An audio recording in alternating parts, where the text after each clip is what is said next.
Good evening, or good afternoon. I'm Maureen Toms, and I will call to order the May 21st, 2024 Pinole City Council meeting. And we're going to start with the Pledge of Allegiance. Please join me.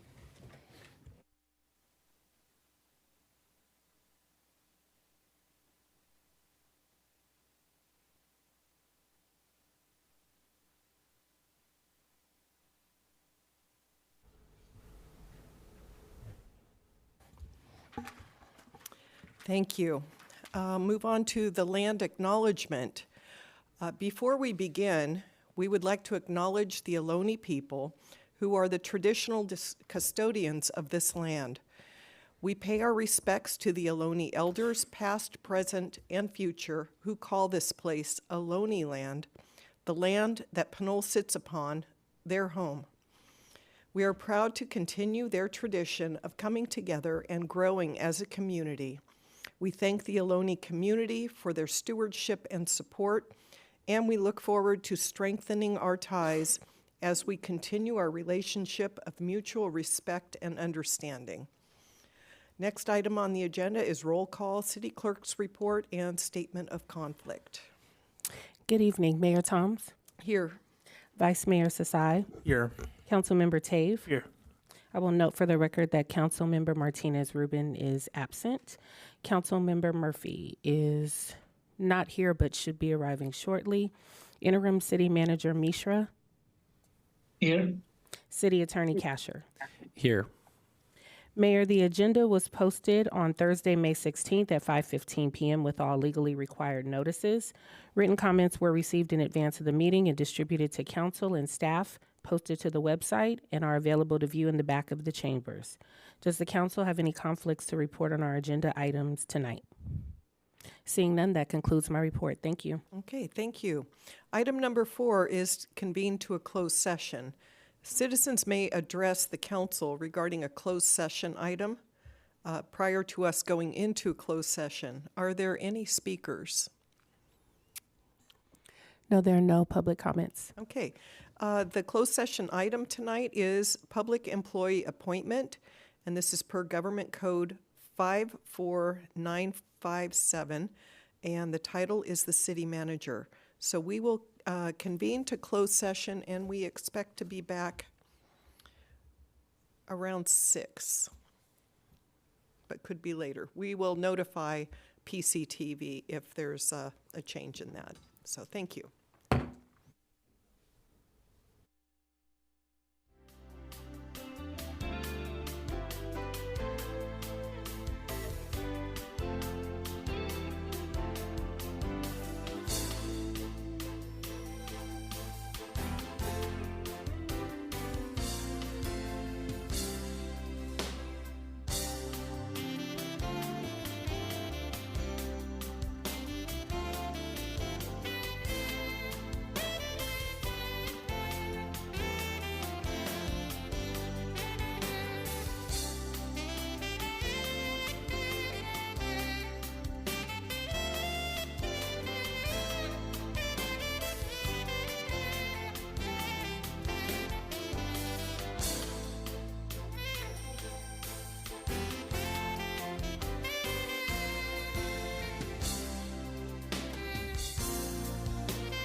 Back in session from closed session, and we don't have anything to report. Somebody has a Zoom that doesn't, you're good now? Okay. You got that. Okay. So we're going to rearrange the agenda a little bit because we have some guests here tonight, and we're going to jump down to item 7B, presentations. And so we have the anti-tobacco program update. And who's going to introduce that item? Okay. Welcome.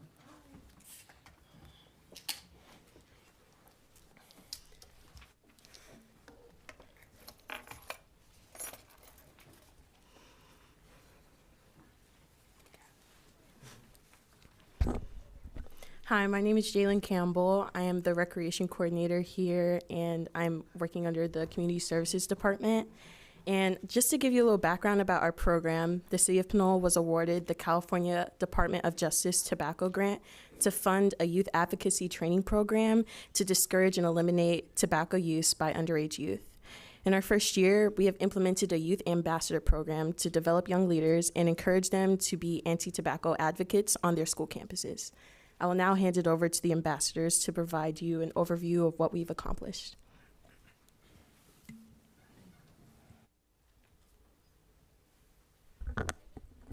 Next slide, please. Hello, my name is Jordan and I'm in the 8th grade. In the first weeks of our anti-tobacco program, we were very unfamiliar to the tobacco industry, tobacco products, and each other. We began with simple activities, like creating posters and mind maps to bring meaning and purpose to the program. Now completing this program, our scope of understanding has grown tremendously. as we now know how powerful our voices are to the community. I will now pass it on to Natalie.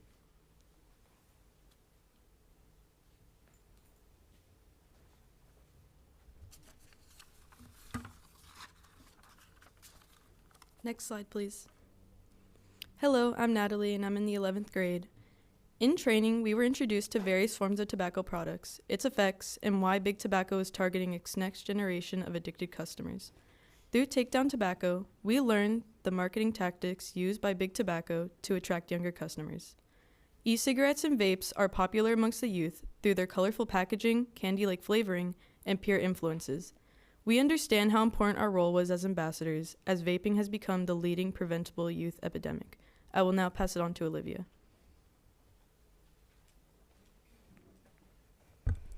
Next slide, please. Hi, I'm Olivia. I'm in 6th grade. We built our perspective of tobacco by connecting to films and media. We learned the impacts of tobacco use as well as how important it is to build a community to stand up against inequalities. We also reinforced our understanding through Kahoot quizzes and even created our own game called Tobacco Feud, in which we competed to become experts on tobacco. I will now pass it off to Camila.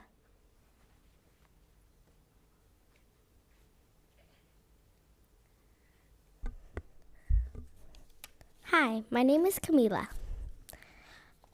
and I am in 6th grade. One of our goals within our program is to create a mass health communication campaign. We made an Instagram account to promote our program goals, share information, as well as highlight our work.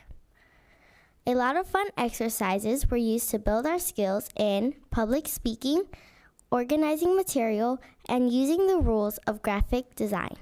I will now be passing it off to Annabelle.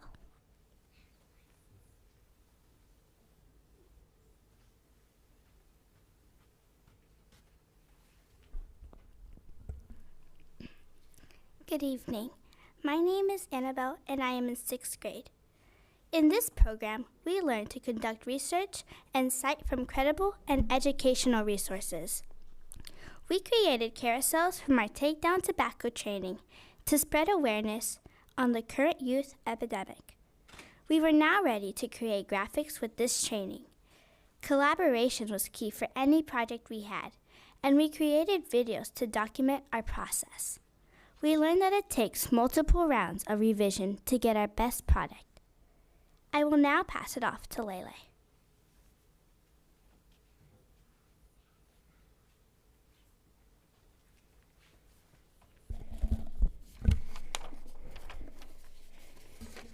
Hello, my name is Lela and I'm in the 8th grade.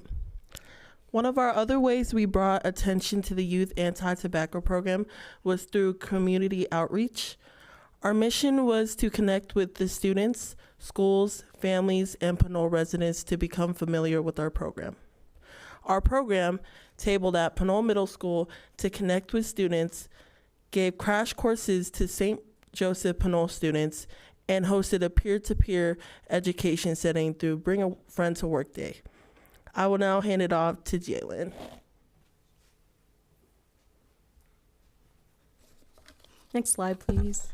Oh, wait, I'm not too sure if there's Our ambassadors, they thrived in special events. We dedicated time to create promotional materials, developing educational content, and to connect with the community.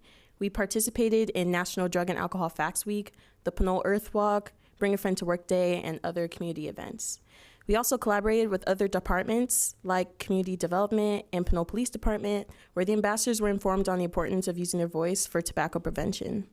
It's been a delightful experience establishing the program with the Pinole community, and we thank the ambassadors for their contributions to this program. And this concludes our presentation.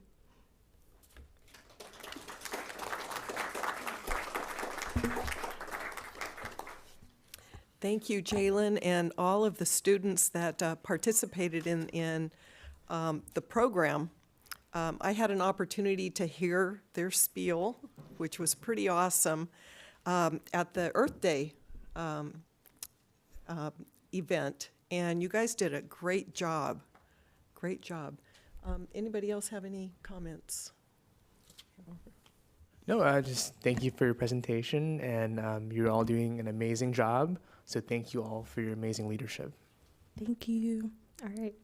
Thank you, guys. Okay, with that, thank you, and continue to the great work you're doing. Thanks.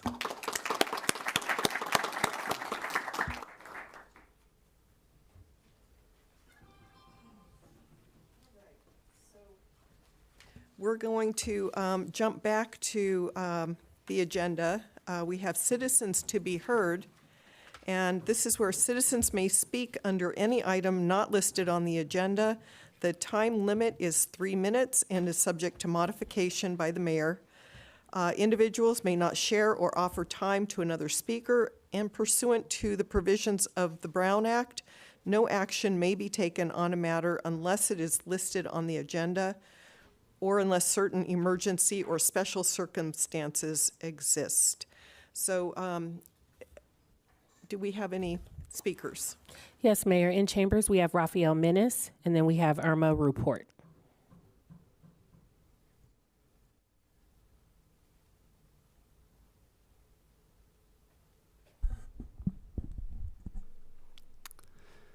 Good afternoon, Mayor, Council, staff, and members of the public. My name is Rafael Menace. I am a resident of Pinole.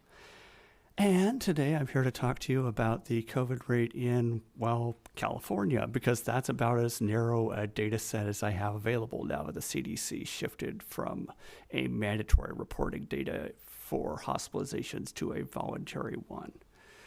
To the best that I can interpret their hospitalization data tracker, the hospitalization rate has dropped from about 2 persons per 100,000 to 1 person. Unfortunately, the charts that they have don't give exact numbers. They just show, trends.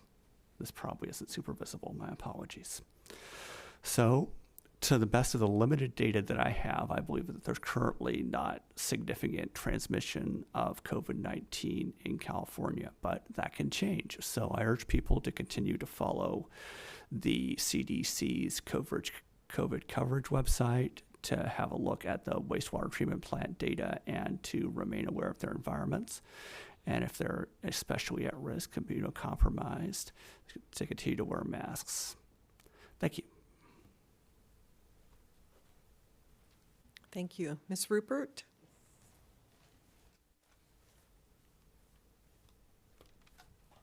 Good evening, Mayor, Council, staff, and public, and I'll try to hurry my statements. At the last council meeting, there was a presentation regarding item 7B, Townsend Public Affairs Grant Works. At the meeting, Mr. Harpreet Sandhu, Senior District Representative from Congressman John Garamendi, 8th District, was present. After the meeting, he gave me some information from Garamendi's office. It is regarding federal grant application support procedures. To apply for grants, they can draft letter of support, deadlines for applications, contact information, gives a list of federal grants, making agencies, and opportunities. Also included in the packet is of community project funding requests for specific projects in our districts. Also gives the website information. I would like to submit and provide these copies to council staff. Ask the city clerk to please forward these copies to all and put it in the minutes of today's meeting. I do have a packet, Mayor. Secondly, I would like to thank our firefighters, CAL FIRE Pinole, for hosting first year anniversary of Station 74 contract on May 11th at Pinole Valley Road in Pinole. At the town hall meeting, I spoke to Christiana Altamari and Elena Ferrer from Contra Costa TV regarding televising the town hall on our Pinole TV stations 26 and 28. I gave them my email. They reached out to Dave Snell, Pinole TV, and he set up the schedule for town hall to be viewed on our stations. I want to thank Dave Snell for expediting this television event, since there is a lot of important information given out to prepare for fire season. I strongly recommend viewing this town hall meeting to all. Firewise program for our neighborhood should be adopted as soon as possible. Firefighters can assist with this information. Again, to all who made this possible, thank you, and let's stay safe. Lastly, on Monday, 2024, there was an article on East Bay Times front page regarding one Safeway controversy kickoff gas station bans around the Bay Area. Mayor Pro Tem Cameron Sesai, who worked on the policy in partnership with former mayor and current council member Devin Murphy, said Petaluma was definitely a model for Pinole's ban. Seeing what Petaluma did, the gas station ban was an obvious next step for our community to end our reliance on fossil fuels. Mayor Pro Tem Sassai said, "I'm proud that our city is leading the way in the East Bay."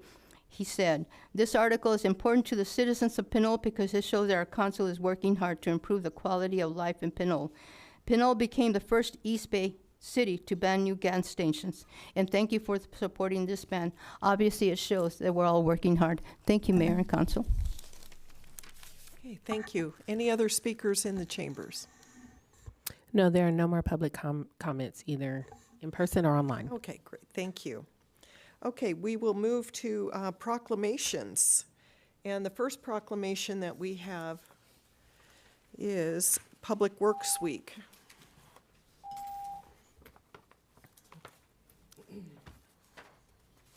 Okay, so this is National Public Works Week. 1, 2, 3, and that is May 19th to the 25th, 2024. Whereas public works services provided in our community are at an integral part of our citizens' everyday lives, and whereas public works professionals focus on infrastructure, facilities, and services that are vital importance to sustainable and resilient communities and to the public health, high quality of life, and well-being of the people of the city of Pinole. And whereas these infrastructure, facilities, and services could not be provided without the dedicated efforts of public works professionals who are engineers, managers, and employees at all levels of government in the private sector who are responsible for rebuilding, improving, and protecting our nation's transportation, water supply, wastewater treatment, and solid waste systems, public buildings, parks, and other structures and facilities essential for our citizens. And whereas it is in the public interest of for the citizens, civic leaders, and children in the city of Pinole to gain knowledge of and to maintain a progressive interest and understanding of the importance of public works and public works programs in their respective communities. And whereas Pinole Public Works has completed safety improvements at Tennant Avenue, Pear and Plum Street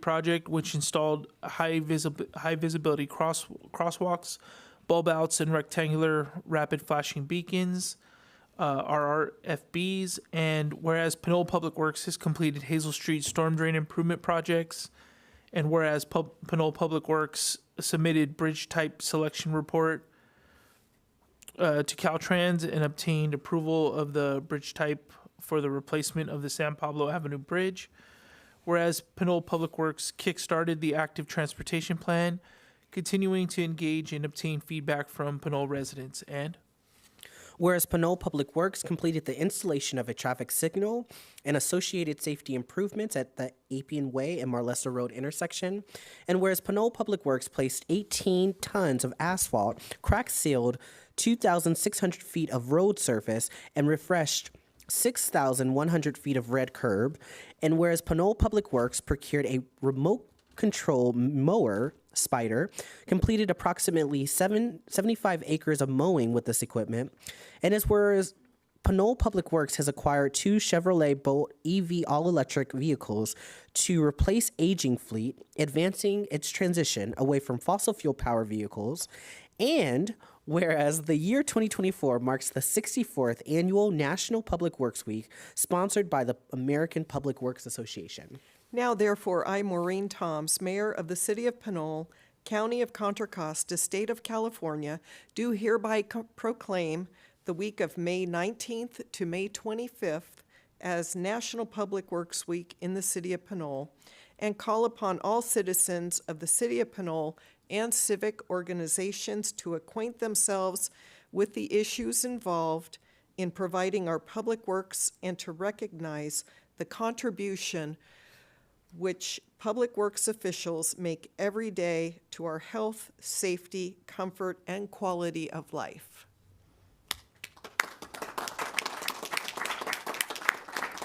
So I would like to invite our Public Works Director, who's also serving as our interim city manager tonight, and if he wants to invite any staff to come forward and with the council for a photo.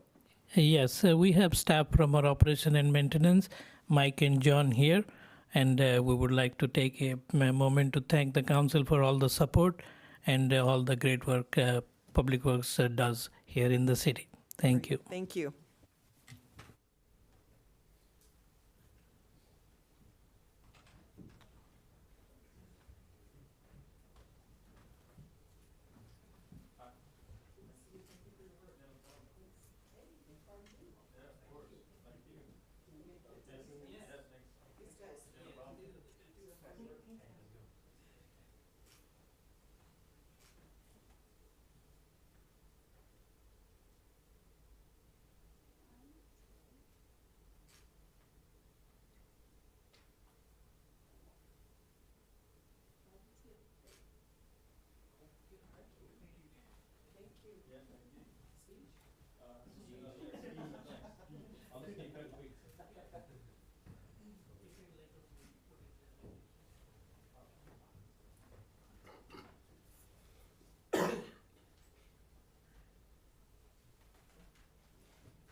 The next proclamation we have is Jewish American Heritage Month, which is May 2024.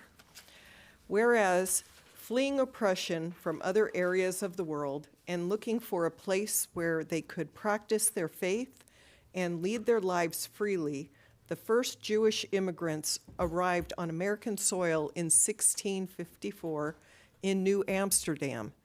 And whereas on April 20th, 2006, President George W. Bush proclaimed that May would be Jewish American Heritage Month, and Whereas for generations, the story of the Jewish people, one of resilience, faith, and hope in the face of adversity, prejudice, and persecution, has been woven into the fabric of our nation's story. And whereas Jewish Americans continue to enrich every part of American life as educators and entrepreneurs, athletes and artists, scientists and entertainers, public officials and activists, labor and community leaders, diplomats and military service members, public health heroes, and more.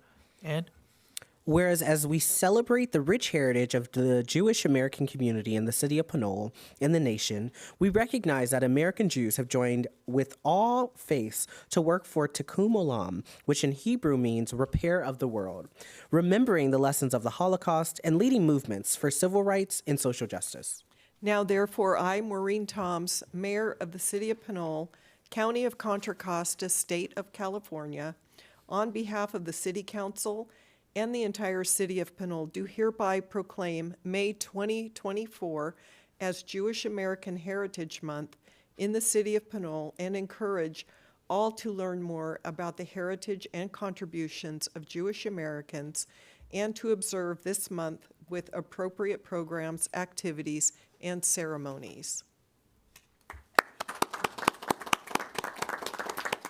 Okay.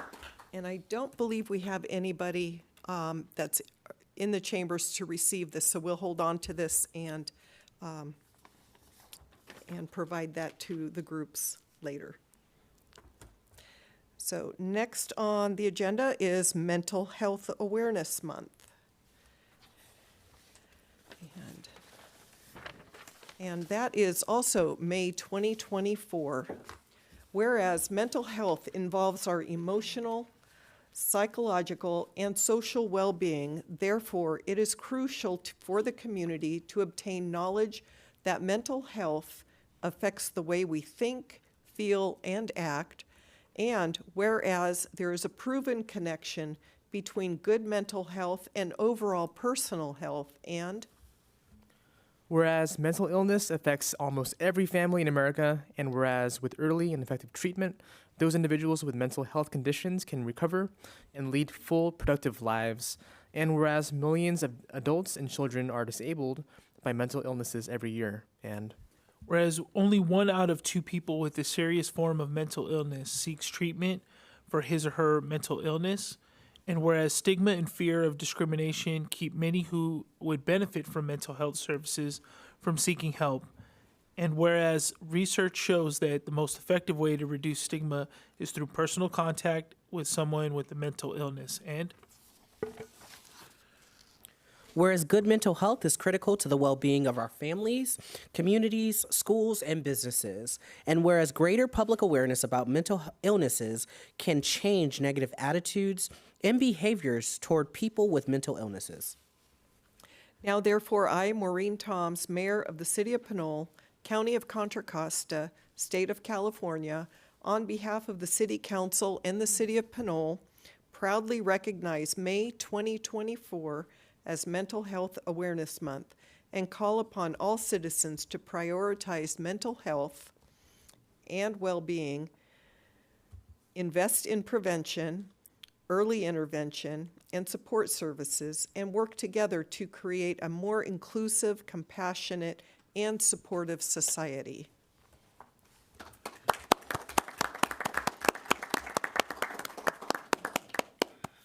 And I don't believe we were able to coordinate somebody to pick this up, so we will again deliver that. Okay, the next one is Local and Community History Month. And that is May 2024. Whereas Local and Community History Month was initiated to encourage people to discover the histories of their own towns and communities, and whereas it aims to inspire pride and a sense of belonging by highlighting the importance and diversity of local cultures and historical events, and whereas primary sources for documented local history are typically municipal archives, public libraries, and historical societies, and whereas Pinole is the homeland of the Huchian band of the native Ohlone, who provided Spanish explorers with pinole, a grain and seed preparation used as food, and whereas founded in 1974, the Pinole Historical Society has chronicled local history, and George Vincent, Jeff Rubin, and Dr. Joe Mariotti authored and Arcadia Publishing published Images of America, Pinole, which chronicles the city's history from its pre-settlement days. And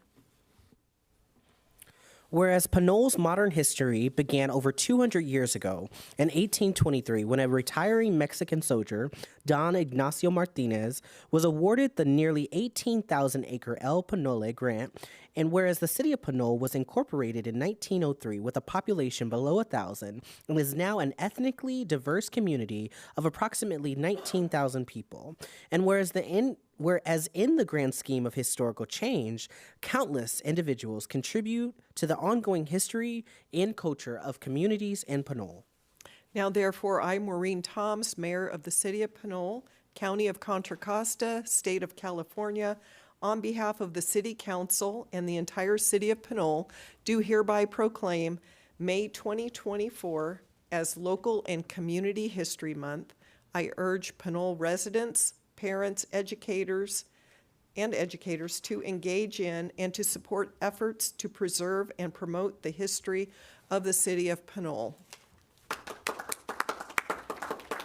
And we will give this to our council member, Martinez Rubin, who is absent tonight, but she will share that with the Historical Society.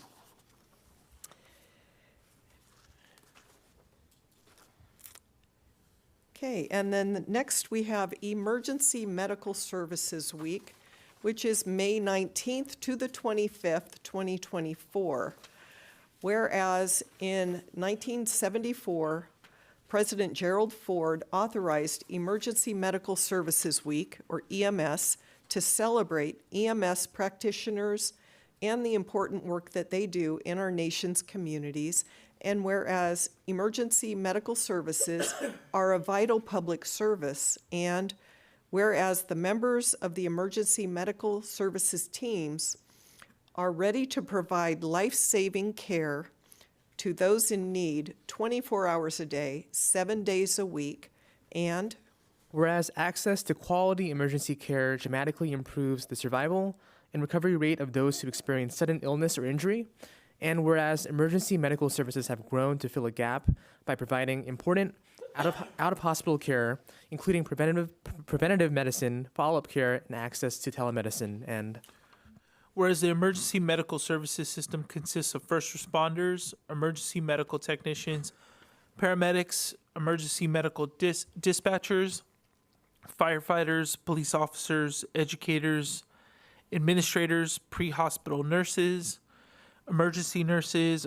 physicians, trained members of the public, and other out-of-hospital medical care providers. And whereas the members of emergency medical services teams, whether career or volunteer, engage in thousands of hours of specialized training and continuing education to enhance their life-saving skills. And whereas 2024 marks the 50th anniversary of the first National Emergency Medical Services Week and recognizes the contributions of each generation, the people who dreamed that we can save more lives and have less suffering, and then found ways to make it happen. Now therefore I, Maureen Toms, Mayor of the City of Pinole, County of Contra Costa, State of California, on behalf of the City Council and the entire City of Pinole, do proclaim May 19th to the 25th, 2024, as Emergency Medical Services Week in the City of Pinole, and encourage the community to celebrate the dedication and commitment of all emergency medical services practitioners. So with this one, we did identify our police officers as those who provide emergency services. So with that, I would like to provide this to Commander Chrome.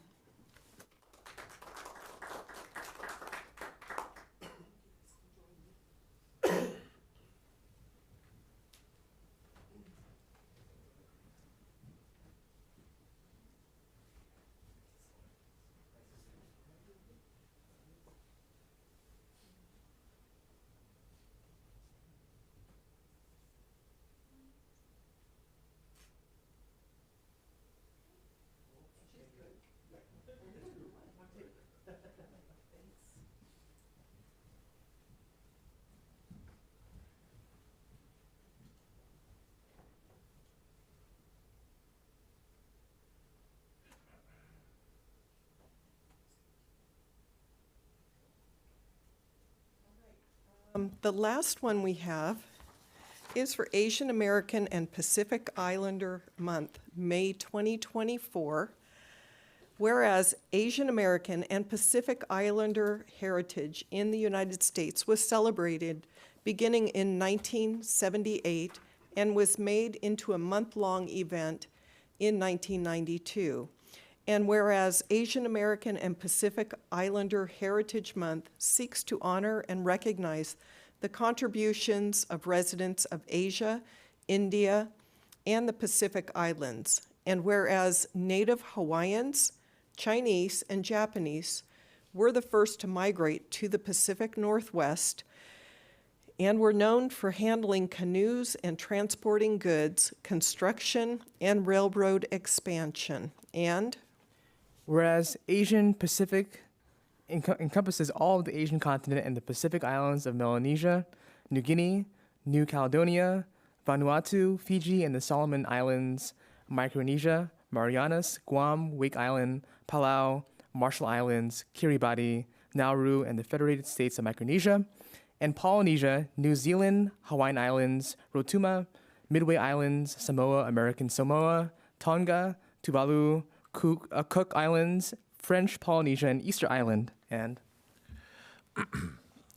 whereas during Asian American and Pacific Islander AAPI Heritage Month, we acknowledge Asian and Pacific Islanders have lived and worked in Pinole, contributing to the economy, culture, education, politics, art, literature, science, and technological developments, despite institutional and systematic injustices designed to prevent and limit these achievements and contributions. And Whereas we cannot deny the unique challenges and complicated, sometimes violent histories of peoples, nations, and empires across Asia and the Pacific, but we can commit to working together to strengthen our community for the future.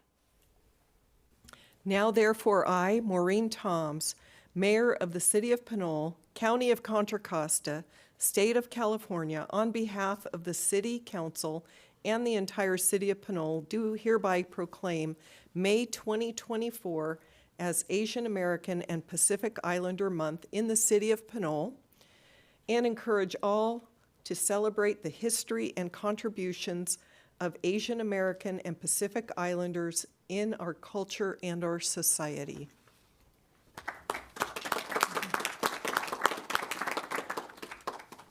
And I'd like to invite our assistant to city manager, Fiona, to come up and receive this.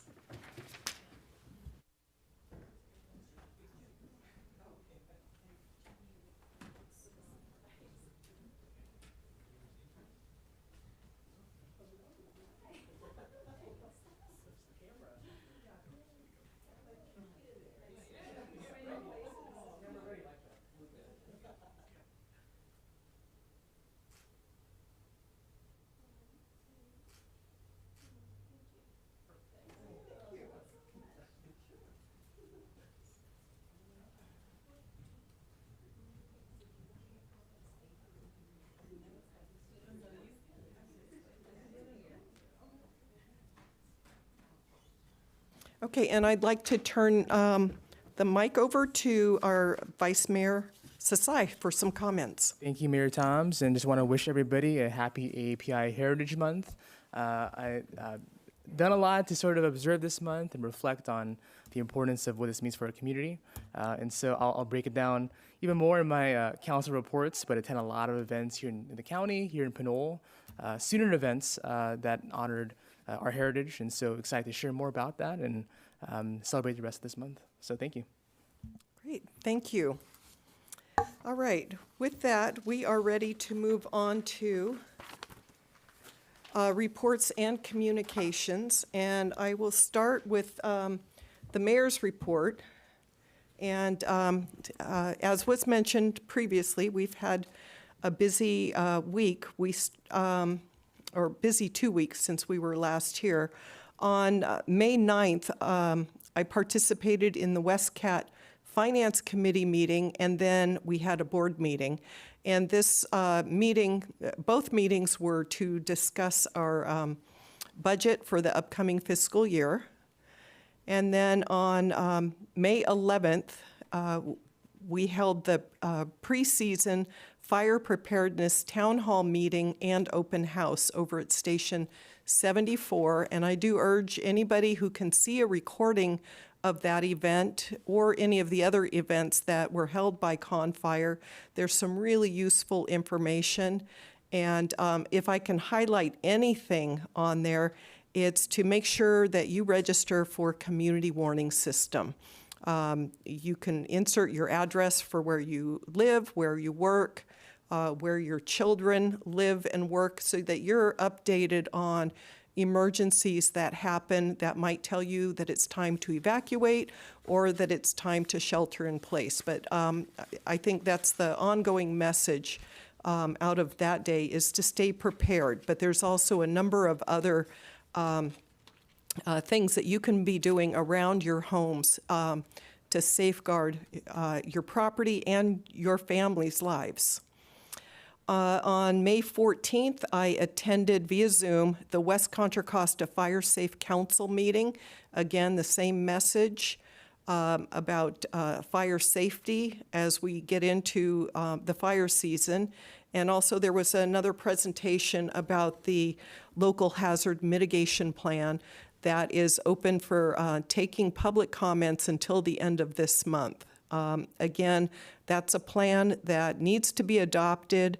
It needs to be approved by FEMA and then adopted by the city, and then would make us eligible for pre-disaster funding through FEMA and also post-disaster funding. Last Thursday, I attended the Family Justice Center fundraiser. it was, the event highlighted families in Contra Costa County that have gone through trauma and worked to recover and to live, post those events. But it really highlighted the services that are available to residents of the county. And then last Friday, I attended Pinole Valley High School, was the host of the West Contra Costa Unified School District Unified Sports Program. And this is the sports program through the school district, and it's funded by the state, and it's run by Special Olympics. So it was a great day, and we were really proud to host that event at Pinole Valley High School. So it was, all of the schools within the district that came together on Friday. So that's the end of my report. But we will move to item B1, and we have two appointments, two committee report appointments that we're looking at. And the first one is the Community Services Committee, and there's 5 appointments that we're looking to fill. And I'm wondering if there is a motion. A motion to appoint the 2 individuals selected by the committee. Okay, and that's the 5 individuals. I'm sorry, 5. Yeah. Is there a second? I'll second that.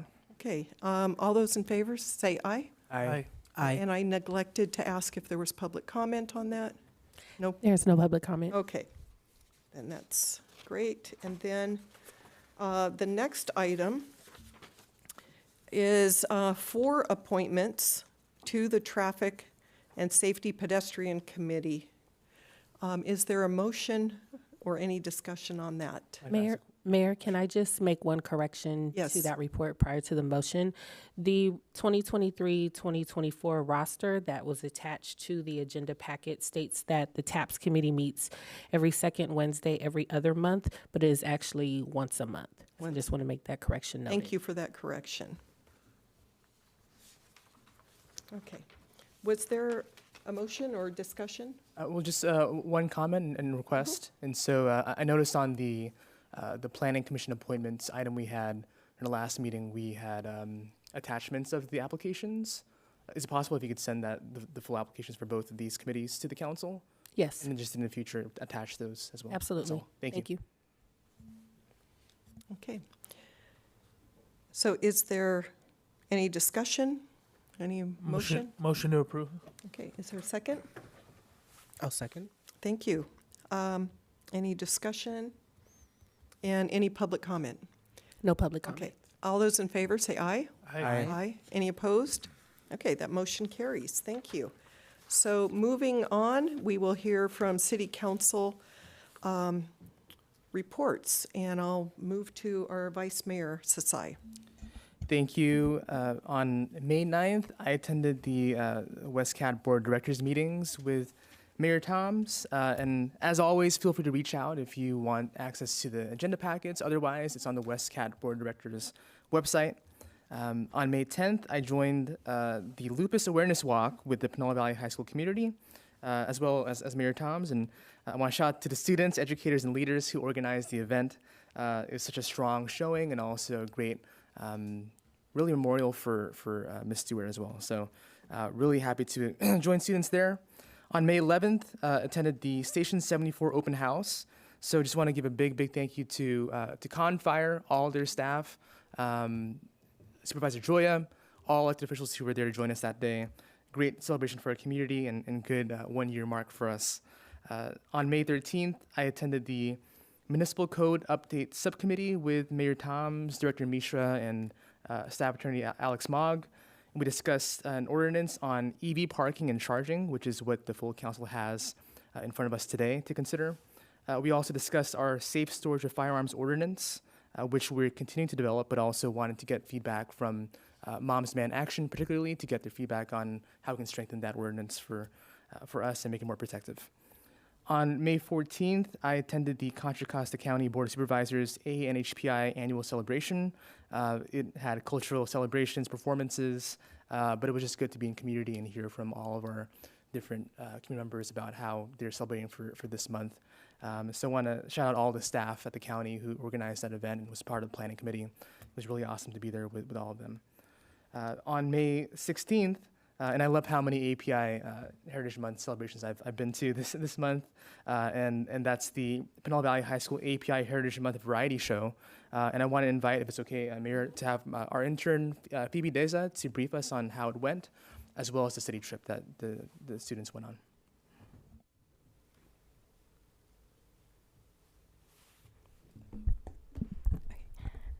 Hello, Council. My name is Phoebe Deza, and I was one of the main organizers of our API field trip and API festival / showcase. I'll just give you a brief summary, like how it went and like highlighting what we did on both days.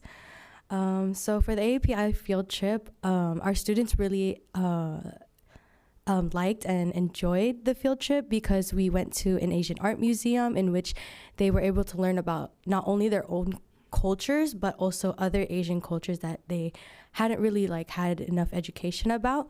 And they also had a special exhibition on Chinese like weapons, so that was a really cool experience that they also had. And we also ate at a dim sum place for lunch, in which some of our students, especially the non-Asian students, were able to experience dim sum, in which some of them have never actually eaten at before. So it was a really cool experience for them. And then we also had the chance to go to Japantown, where we were able to enjoy many shops there, in which is like in Japantown they're really high on K-pop and like anime and also Sanrio. And then for our API showcase / festival, during the day at our school, we had a small festival where K-pop club, Pinole club, and also small Asian small businesses from our Asian students were able to booth and sell their items, such as like jewelry, jeweled rocks, and just things that they support and like sell. And then we were also able to do a performance during the lunchtime to showcase to our students. And then during the showcase, which was at night, Pinole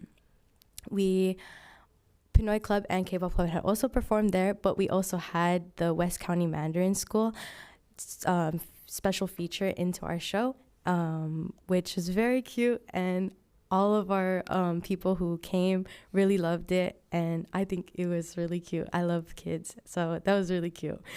And also after the show, a lot of people came up to me and also some of our other organizers and said that our show was really good, and that like throughout the years keep on going, and just to keep this tradition alive. Thank you, Phoebe. Thank you, and big shout out to Phoebe for being an incredible intern and also a great liaison to educators for that event. Lastly, visited West County Mandarin School on May 17th, and really great to share what a city council member does to our third grade students there. And so big thank you to Ms. Zhao, who invited me to visit. So thanks. Excellent. Councilmember Murphy, do you have anything to report? I do. Thank you, Mayor. Also want to just thank our city staff, as well as the Contra Costa Fire Protection District and our firefighters for the open house and wildfire town hall I was able to attend as well. It was a great event, great attendance, and it was just another really fascinating and exciting way to talk more about the need for fire safety around this time. So really encourage folks to look up on the Contra Costa Fire Protection District's website. I think some of us also as council members have shared this on our social media as well.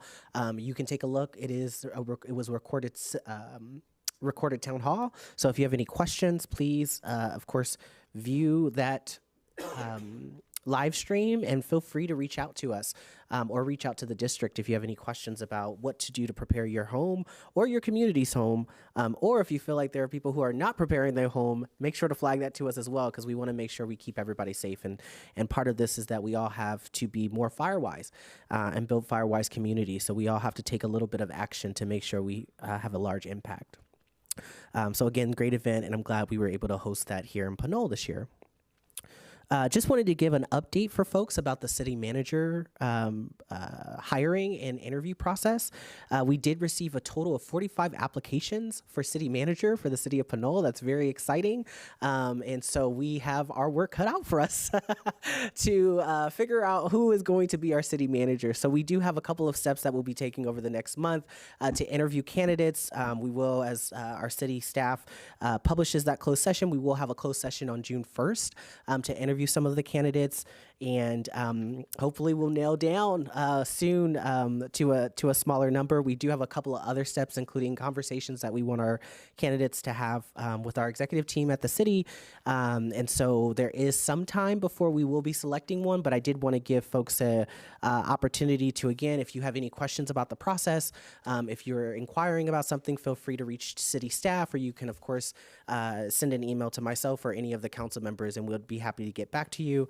But I just wanted to, again, to give that notice, because we are very excited to have the applicant pool we do, and we're looking forward to bringing somebody here to the city that could support us long term. So that's all my report. Thank you, Mayor.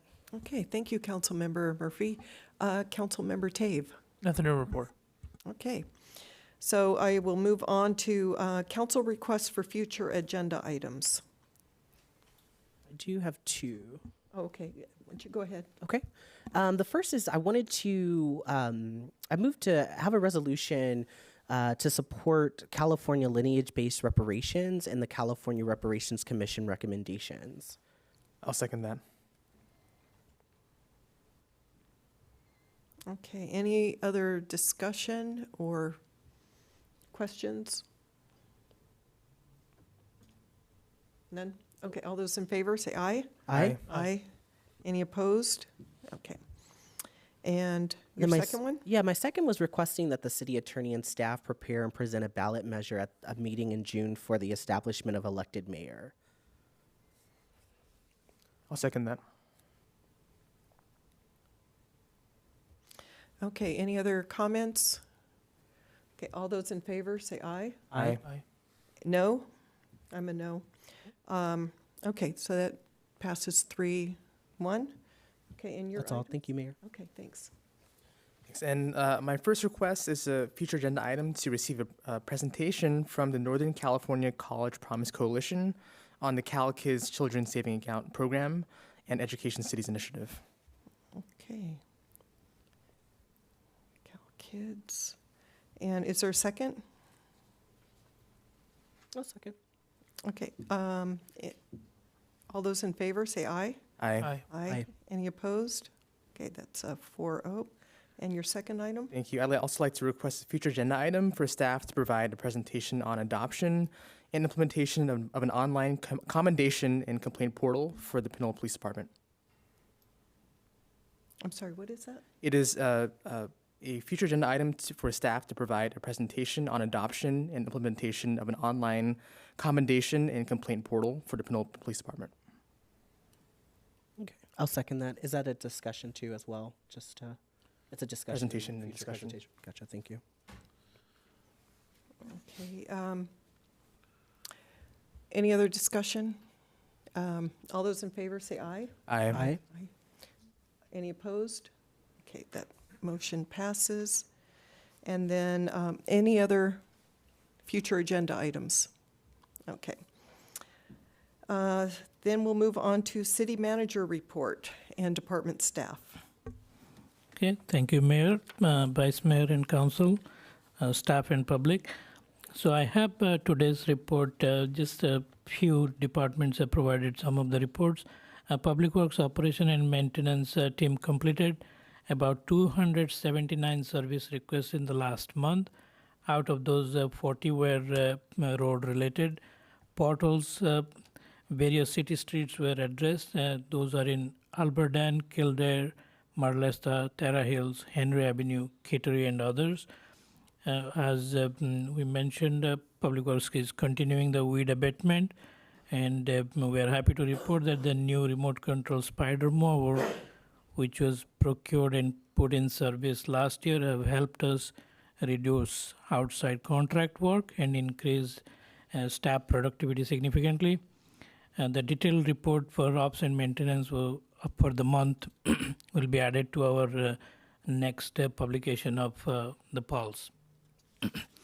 And the Community Development Department also kicked out the Pinole Perks program, relaunched on May 10th with some new funding.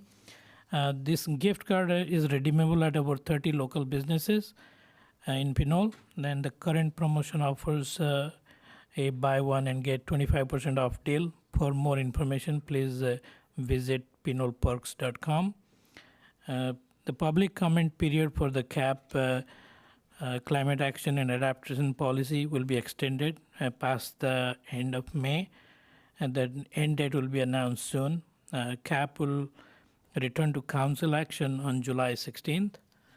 The Bayfront Chamber of Commerce is hosting a West Contra Costa County Career Fair in Hercules on May 29th from 10 to 1 p.m. at Hercules Community Center. And the City of Pinole is a sponsor of the event and will be attending there.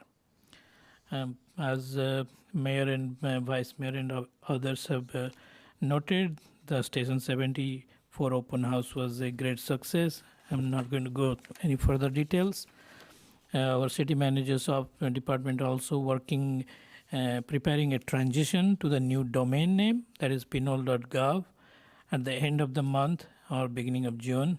The new domain will apply to the email addresses and the website, and with IT support, we are expecting this to be a smooth transition. City's new public engagement platform, Pinole Speaks, is live, and public can view the active surveys and projects and can participate on various online conversations. That's all I have for CM's report. Thank you.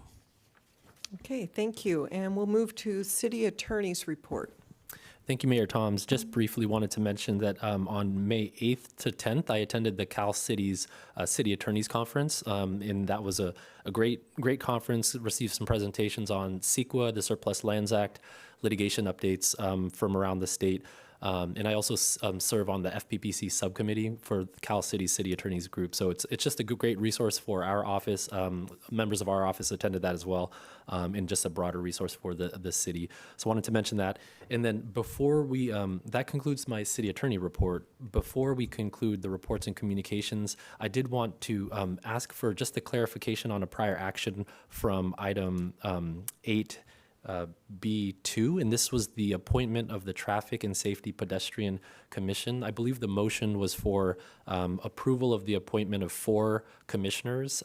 There were actually 5 TAPS commissioners that were recommended by the subcommittee, so I just wanted to confirm the recommendation was for the reappointment of Ben Dole, Faith Dunham Sims, Kent Moriarty, Oliver Collins, and then the appointment of Crystal Pasco. So that would be a full 5-member TAPS. And I think the motion was only for 4. So staff just wanted to clarify if the approval was for all 5 or 4. In TAPS, in the recommendation, it does say for 4 appointments by minute order for TAPS. I believe the review and analysis in the staff report actually explains the detail. We must have missed that in the... Yeah, so the roster has a vacant spot, but there's actually 5 members. We just didn't want to leave off someone who should be appointed. Gotcha. Okay, so I think I made the motion, or did I make the motion I for the think second? Councilmember Tave might have, but you want to make another motion? I'm happy to just amend the motion, or I'm happy if the motion is to amend, I'm happy with the 5. Motion to amend. Thank you. Second. And all those in favor? Aye. Aye. Does that satisfy what you need? Or do we need to have a second motion? That's fine. So the amendment was to add the additional The commissioner. fifth That's fine. Yeah. Thank you, guys. Appreciate it. All right, thank you. Thanks for catching that. Okay, any other items to report? Okay. All right, then we'll move on to item 9, and we have the consent calendar, items A through I. Are there any items that folks want to remove? I do need to pull item G for an amendment. Okay, any others? Mayor, I have a correction to 9A, the meeting minutes of March 19th, 2024. Okay, Number 14, the adjournment, states that the adjournment is to the Finance Subcommittee meeting, and it should be to the regular City Council meeting of April 2nd, 2024. okay. 24, okay, any other, well, we'll go with public comment. Yes. Okay. We do have Rafael Menace. He has public comments on 9D, 9E, and 9I. Okay, go ahead.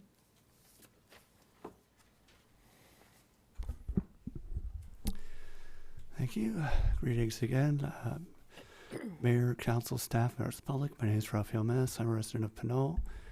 And let's start with my comments on 9E. The first thing I noticed was that on page 129 out of 712 of the agenda packet, the Housing Assets for Resale Fund flagged an increased revenue of 263% for the Housing Assets for Resale Fund revenues due to, I believe, increased interest income. And I was curious as to whether the finance director or some other staff could explain why the revenue for that particular subcategory increased by that great amount compared to the various other categories where you don't usually see multi-100% growth in interest rates. And can you tell me again what page?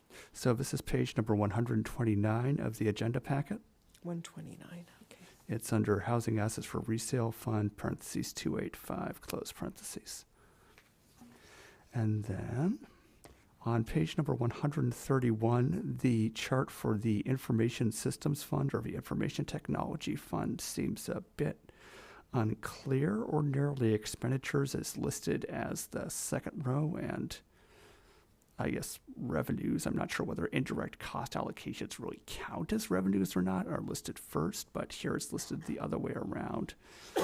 So I'm wondering whether it could maybe be redrafted to be a bit clearer. And that's page 131? 131, yes. The very last fund listed right above next steps. And let's see. On page number 135, I noticed that there was a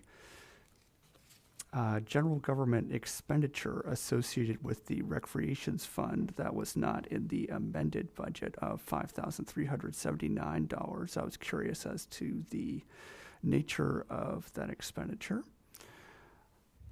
Let's see.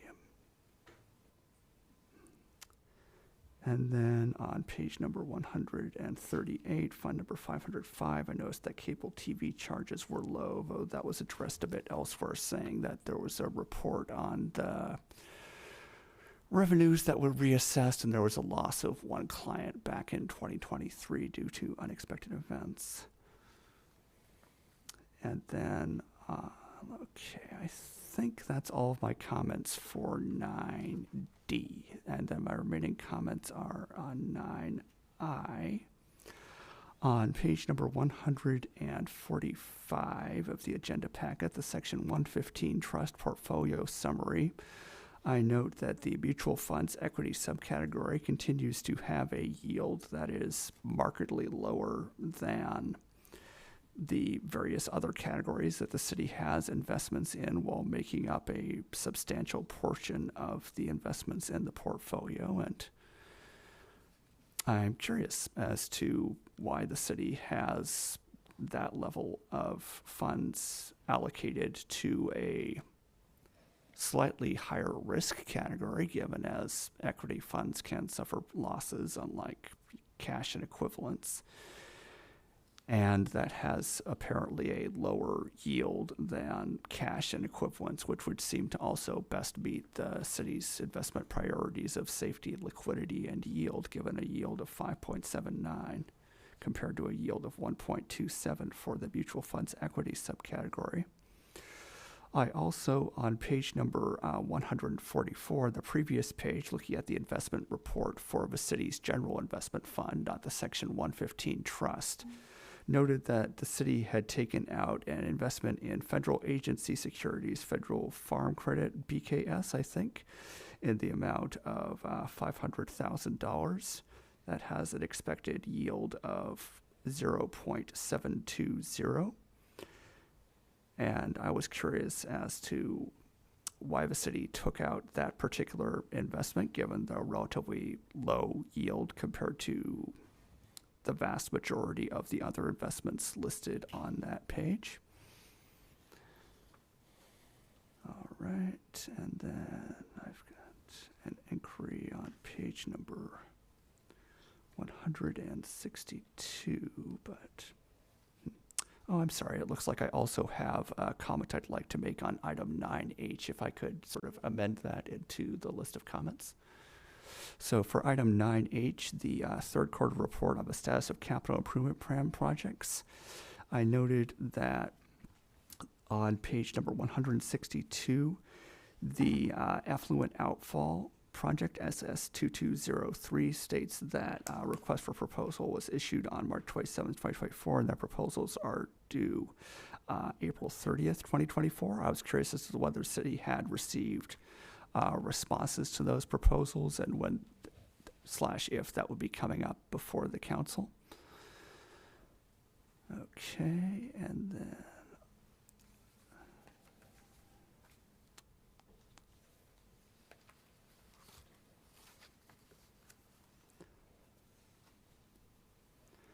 for 9I,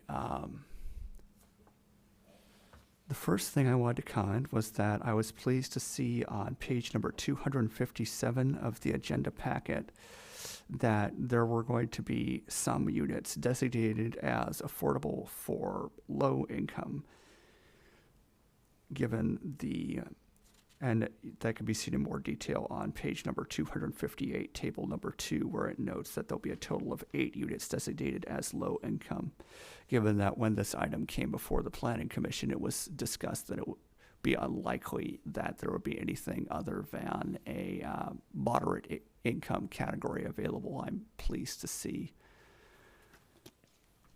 I suppose I should say, as a private citizen here, that the developer was able to implement low-income parcels in the affordable housing agreement, especially given as the increased area median income in Pinole from the time the original agreement was made to now has gone from something like 100,000 back in 2020 to closer to 150,000 now.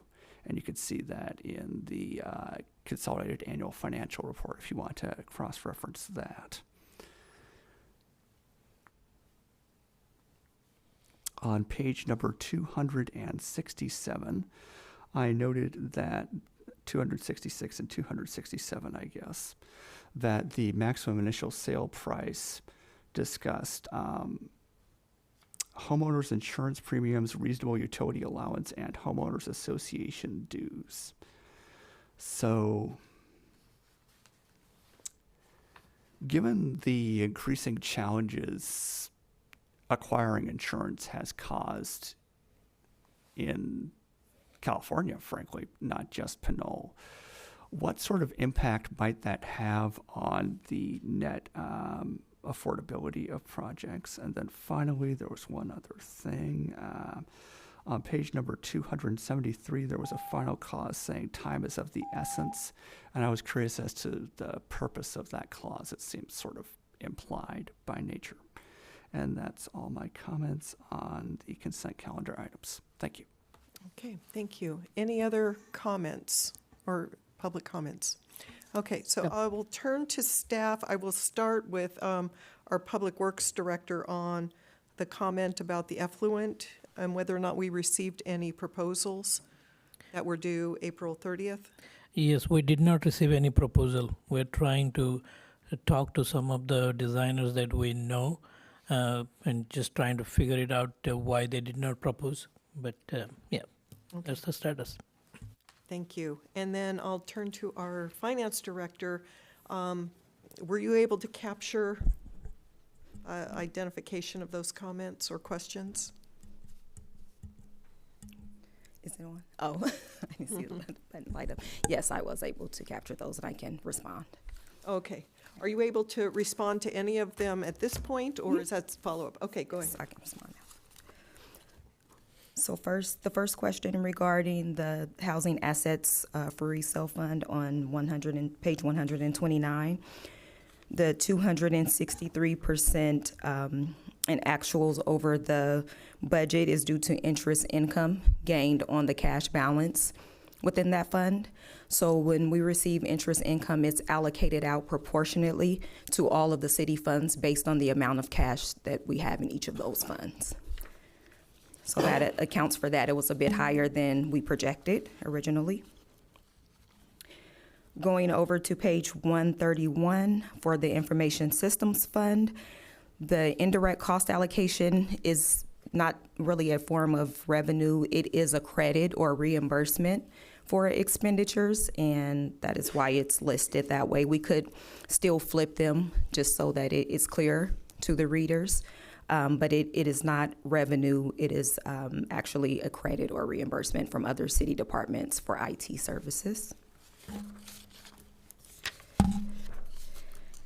Going over to page 135 regarding the $5,379 in the Recreation Fund in general government. That is due to a retiree medical payment for a former recreation staff. It was not budgeted for this fiscal year, but we will make sure that that's budgeted going forward.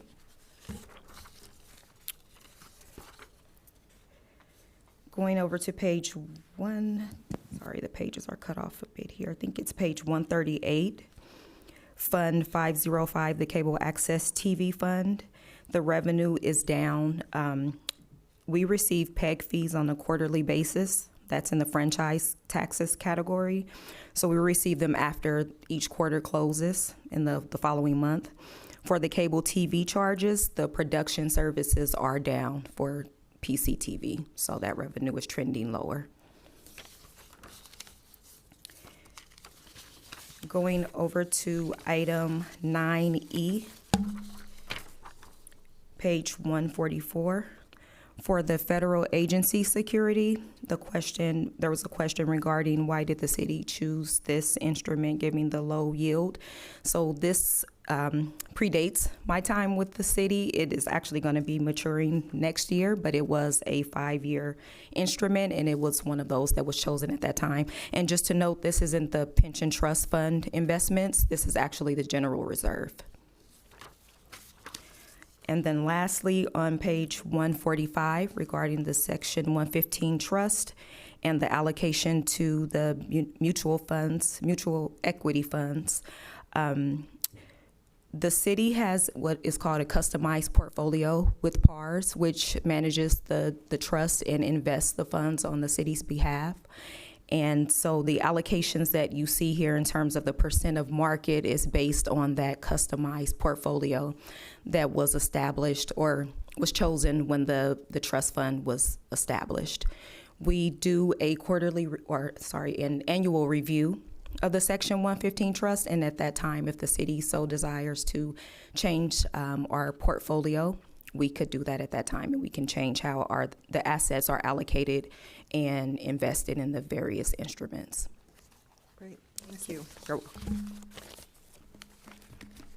All right, then I will turn to Councilmember Murphy. You had a Yeah, I wanted to, question?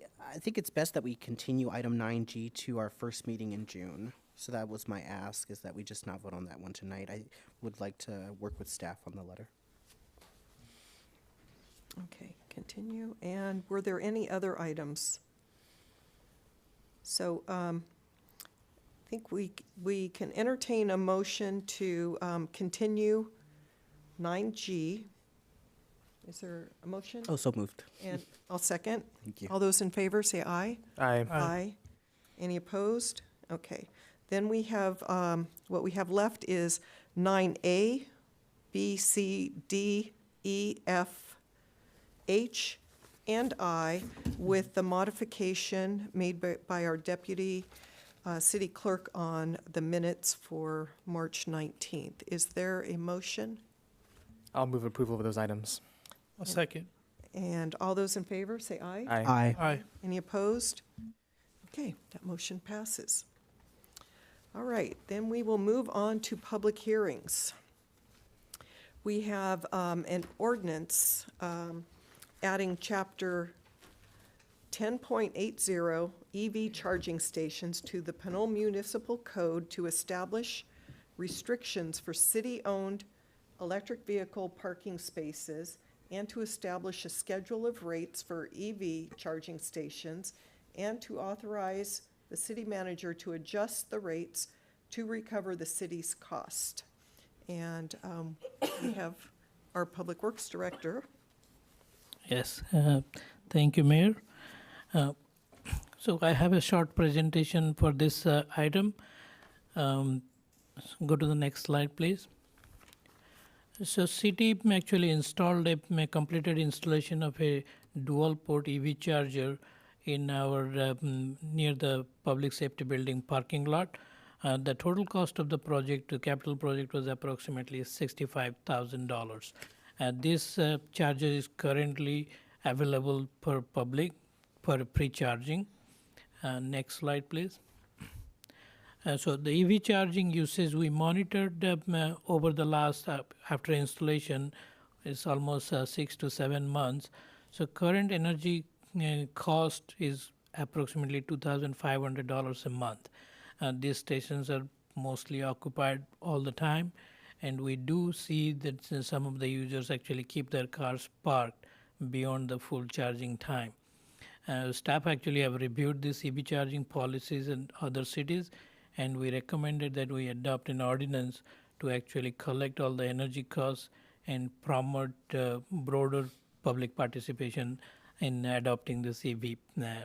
So the municipal subcommittee reviewed the proposed ordinance. I worked with our city attorney, and we proposed the ordinance details to the subcommittee. Subcommittee had some comments, and we are proposing with this ordinance to be passed and adopted by the city council. Next slide, please. So this ordinance is adding a chapter 10.80 to Pinole Municipal Code, and which will the current EV charging station and all the future EV charging stations will govern under this, under the Pinole Municipal Code, to establish some restrictions and also have a baseline fee of about 35 cents per kilowatt hour, effective from 12 to 3 p.m.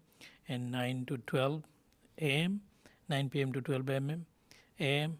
And this basically mimics the PG&E's time of use rate, and those details are part of this ordinance. And there are some overstay fees so that to discourage people to keep staying on the parking lot once they complete their charging. So this is our proposal and municipal subcommittee's recommendation. This is for council's further discussion. City Attorney, would you like to add anything? Just wanted to mention that because this is an ordinance, this will just be the first read of this particular ordinance. The second read would occur at our next city council meeting if this is approved, and then it would go into effect 30 days after the second reading. Yep, that's all. Thank you. Great, thank you for that report. Any questions? Yep. Yes, go ahead. Thank you, Mayor. Just a quick question about the use of the charging. Is there a way for us to understand who is using the electric vehicle charging stations? We can't really track the license plate or anything. The ChargePoint app can only tell us what kind of model car is being there. That's all, because when users actually register with ChargePoint, they would ask what kind of a car you have, and that's all we can see from the ChargePoint app. But we can't track anything in the user details or the car other details. Okay. So those are currently ChargePoint EV chargers. Is there a way for us to understand who is like how often or the time frame of which folks are using the charger? Yeah, I mean, it's practically never vacant, and most of the time it is full. So the way it works is actually all the users or whosoever registers with the charge point, they can actually have a setting to notify me when it is empty. So a bunch of people, when they come and see, whenever they get a notification, they come and charge their car, and they can set it that okay, they want to charge for 4 hours or 80% or 100% the way they set their cars, and then they will get notified when that term is done, and they're supposed to come and actually move the cars. So most of the people are okay, but there are some people I see that they kind of leave the vehicle there for a long time. So. Okay. And then if this ordinance is approved, when does the rate change go into effect, or when would the rate change go into effect? Whenever the council adopts it, we can immediately do that from a programmatic standpoint, and the ChargePoint app has the ability to do it immediately. Okay, thank you. Okay, any other questions? Okay, we'll open it up to the public. Any public comments? Yes, Raphael Menace. Yes.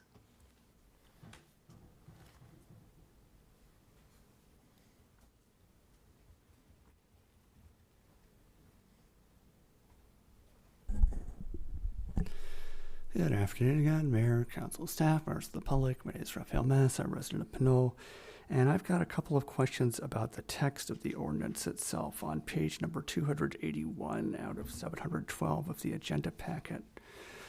First off, subsection E, saying that it is unlawful for the operator of an electric vehicle to allow that vehicle to park or stand in a designated electric vehicle charging station unless the vehicle is actively conducting a charging event. Now, this is probably going to sound a little bit absurd, but how much time does somebody have after they park before they have to plug in the car to start the charging event? Like, do they need to get out of their car immediately, within a minute, within 30 seconds, within 5 minutes? Is there some sort of like set time limit? Is actively conducting a charging event defined? Like, do you need to, if you just go over to the charging hose and then wait there for a little while and then plug it in after maybe 5 minutes, is that actively conducting the charging event? Or is it only once the cable is connected to the vehicle and actively charging that it counts as actively conducting the charging event? Likewise, is setting up payment processes, if that needs to be done, actively conducting the charging event? It seems like that particular term is potentially unclear. Let's see. Secondly, I had a question about item G9, which appears to be blank. Is there supposed to be something there? And I think that was all of my questions. Thank you. Okay, thank you. Any other public comments? Yes, we have one online telephone caller. Last four numbers 5748.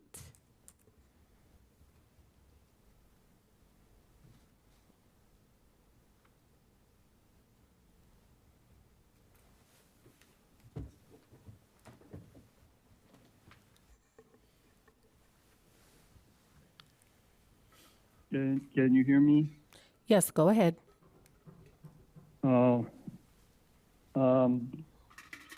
Just curious why the mayor or the city clerk hasn't posted the access telephone call-in numbers again at the beginning of the meeting and or at the beginning of each major agenda item, as well as the citizens to be heard comment section.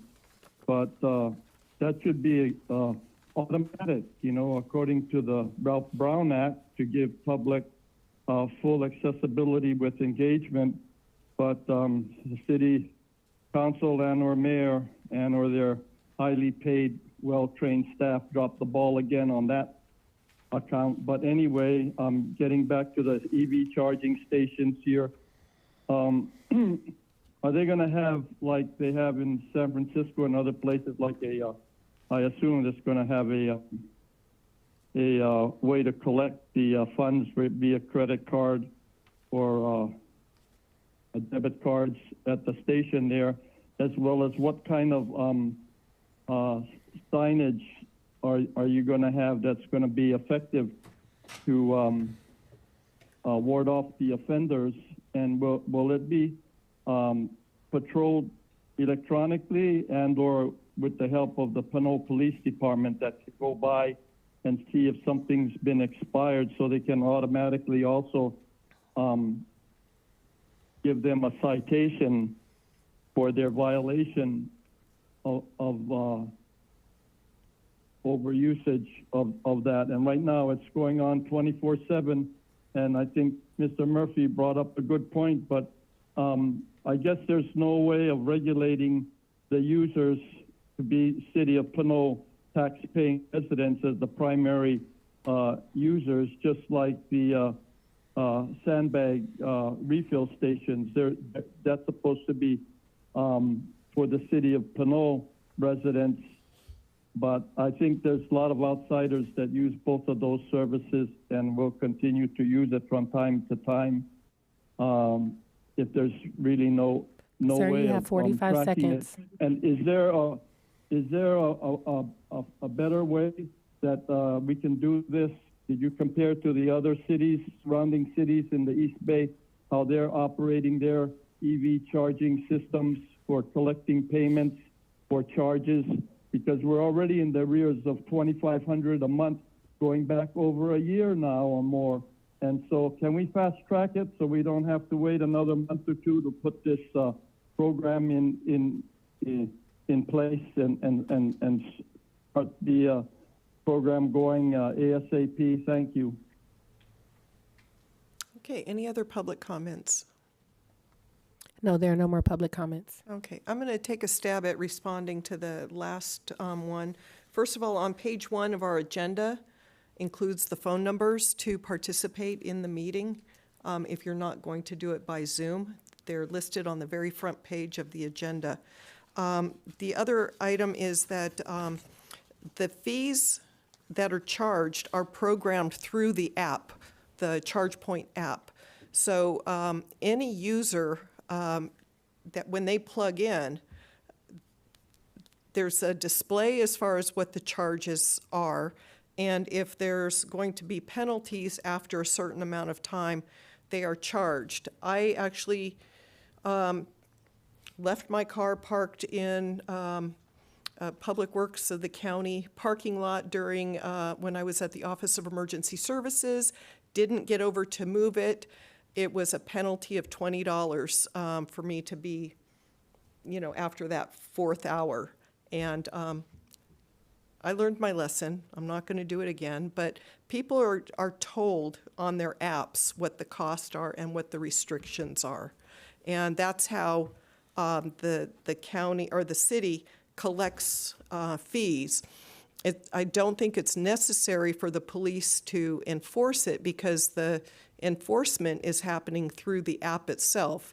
I suppose if we, have this ordinance and somebody leaves it there for 2 days, maybe there's, some towing that could happen. But this, the app really handles all of the collection. So, just a quick question, Mayor. Yeah. Go ahead. So what you're referring to is considered an idle fee or overstay fee as per the agenda. This is actually a very informative information as we transition to electric vehicles, so I think this is a very interesting conversation. Can you, Acting City Manager, can you clarify, are we, when a car is technically charged an idle or overstay fee currently, is the city being charged those charges since we're not charging them?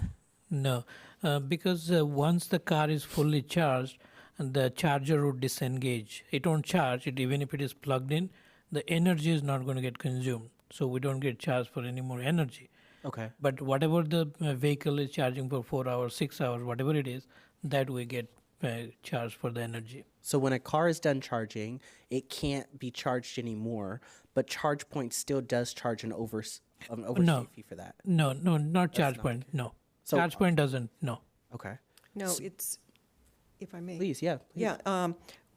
if our ordinance says that we want to charge an overstay fee, that's to encourage turnover of that parking space. And as often as I'm here at City Hall, there's only been one time in the last year that I've been able to charge my car over there, because there's always, any time of day, it's full. There's just not enough of an incentive for cars to move and to open it up for the next user. Okay. So by ordinance, we set what the fees are going to be. It gets programmed into ChargePoint and charged to the customer that way. Okay. And if I can just alert somebody in case they're worried about, are they not finding out? I get an alert on my phone that my charge is complete. And then there's usually, at some stations, there's a grace period. And it will tell me, you've got, 15 minutes to move your car, because other fees will kick in. Okay. So I'm very familiar with the Tesla supercharging network that's now available to all Californians who have electric vehicles.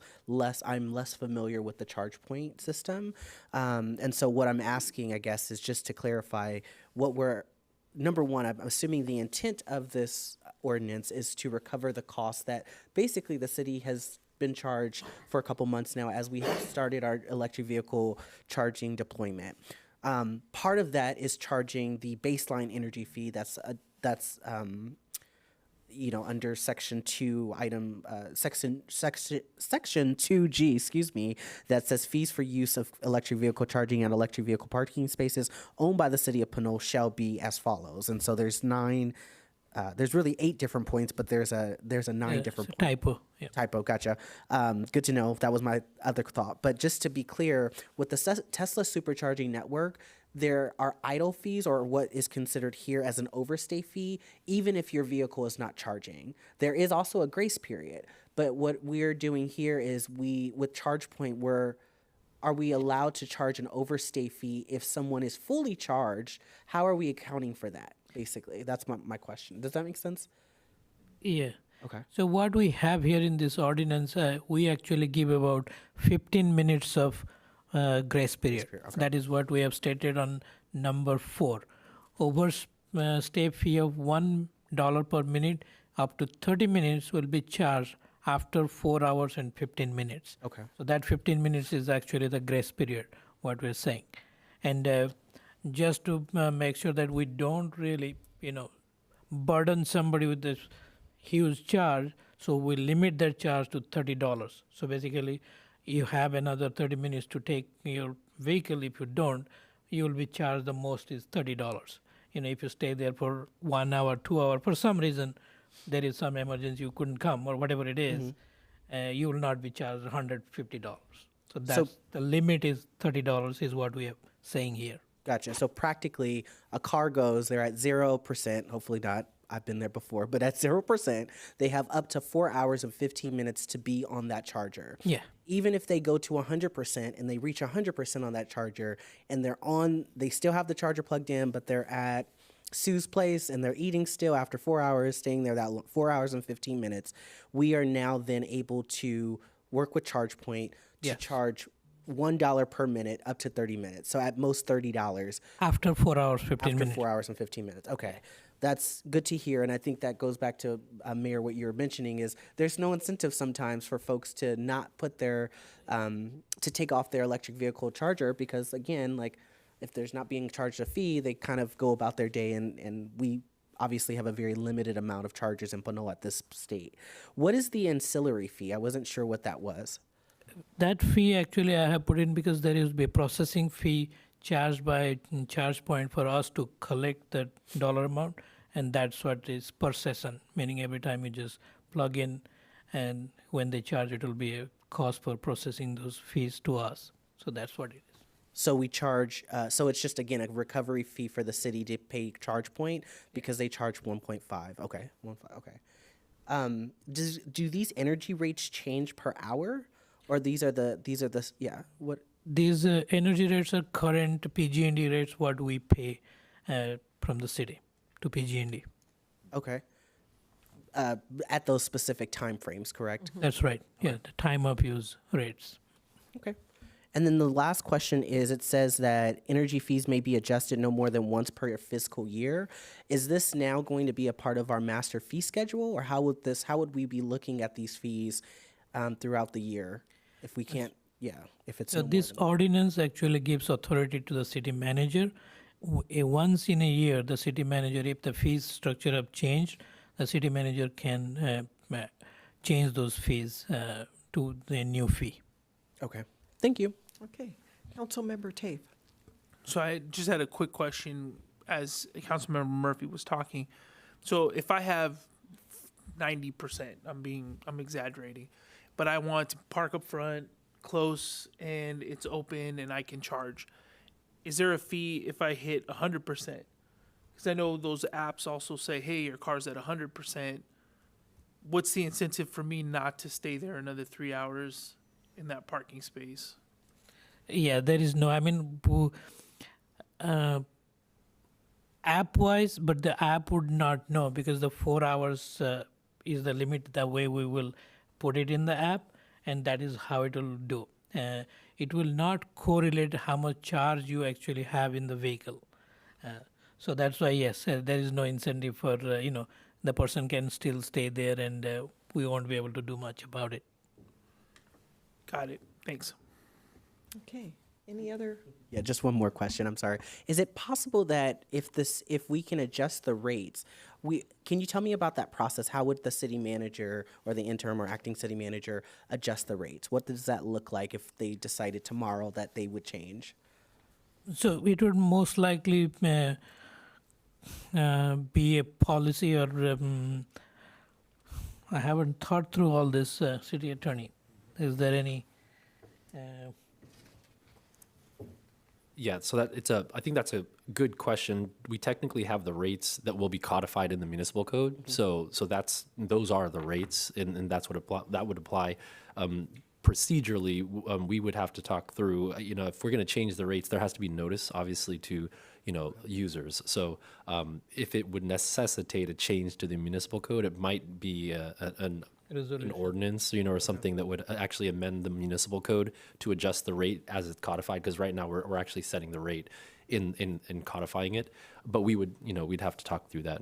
But as it stands, if we're going to change the rates, theoretically we could do that at any point. But the city manager could direct that, and we would bring it back for probably another ordinance or update.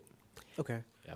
Yeah, the only other thing I could suggest is that, we're just talking right here, but we may remove this charging fees and actually make it as part of our master fee schedule, which we update, every so often. So that can be done. Okay. And just yes, city through the chair, just one follow-up. There is a provision, subsection 5, G5. The city manager may adjust the energy fees by increments, so no smaller than 1%. So that wouldn't obviously require a municipal code or an ordinance. That can be done administratively, and that's kind of a procedural issue. The city manager could just do that by, law under the ordinance here. Mm-hmm. Thank you. And just the last question, just so I'm clear, you said that we're spending about $25,000 annually on the chargers as is in terms of energy cost? I believe $2,500 a month, about $30,000 annually. $30,000 annually. And so if this ordinance passed, how much money would the city be making additional revenue from our losses from this ordinance? We will not be making any money. It would be just covering our cost. It's basically the energy cost and the fee that we may have to pay to ChargePoint app to just collect those dollars that being charged to the customers. Thank you. Yeah, it would be cost neutral. Wonderful. But I understood Vice Mayor Sasai and I were on the committee when we discussed this, and I understood that the energy fees would be flexible with what we are being charged. We're not charging more than what PG&E would charge us. So that's where the administrative adjustments of the fees come in, where it could be incremental, so we wouldn't have to, do a new ordinance every time we wanted to change that. Yes, go ahead. And also, legally, we can't actually gain revenue from. We can't get any profits from this charging and charging fees, right? Because of the way that this has been funded, mostly. Yeah, so we would profit. We will be assessing the overstay penalty. So that might exceed the actual cost of the electricity. So I guess you could view that as profit, but it's really just the administrative cost of administering the program. It will staff time and everything else. That's what, if there's profit or excess, that's what it would be. It would be the overstay fees. In terms of the energy fees, we cannot charge more than what PG&E is charging us. That's correct. Because of the way that this is funded. Yeah. Got it. Thank you. Okay, if there's no other, go ahead. I was just going to motion to accept the first hearing. We just have to accept the first hearing or approve the first hearing? Yeah, so the staff recommendation is just to, conduct the first reading of the ordinance. And that's all. Okay, there's a motion. Is there a second? Second. And all those in favor, say aye. Aye. Aye. Any opposed? None. Okay, thank you. Okay. Yes. All right, we're going to move on to item 10B. And that is a review of the draft sewer rates for fiscal year 24-25 through fiscal year 28-29. Thank you, Mayor. Every 5 years, City of Pinole actually conducts a sewer rate study, and we were due to conduct our new study just about end of last year, and we're just completing this study right now. So we have chosen Wildan Financial Services to conduct this study. Today here I have Chris Fisher with us, who would actually present the sewer study and provide all the details, and will answer some questions for us. So Chris, thank you. Good evening, Mayor, members of the council. I'm Chris Fisher with Wildan Financial Services, and along with my colleague Michael Cronin, we've had the privilege to work with the city over the past 7 months or so on the sewer rate study. Next slide, please. So as we started out the process, we had a number of goals that kind of guided our efforts over the period of time we worked on the study. First and foremost, development of a 5-year financial plan for the sewer utility, and that plan was extended out to 10 years. The initial 5 years is the only period for which you're allowed to adopt rates under Prop 218, so that's the immediate focus. But we did go out to 10 years to make sure that we had a longer-term view of the financial health of the utility as well. And that financial plan was developed to ensure that the rates charged for sewer service provided funding for current and future operations and maintenance of the system, along with capital projects. Ensure that the debt that is outstanding, and I'll touch on each of these items in a little bit more detail as we move forward, that debt that's outstanding for the sewer utility is repaid timely, and that bond covenants associated with that debt are complied with. That adequate reserves for both operating and capital needs are maintained, and that ultimately the recommendations for any changes in the sewer rates are equitable and based on a cost of service analysis, and that they comply with California Proposition 218, both technically how they're developed and complying with the cost service requirements, and that the process for adopting the rates is complied with as well. Next slide, please.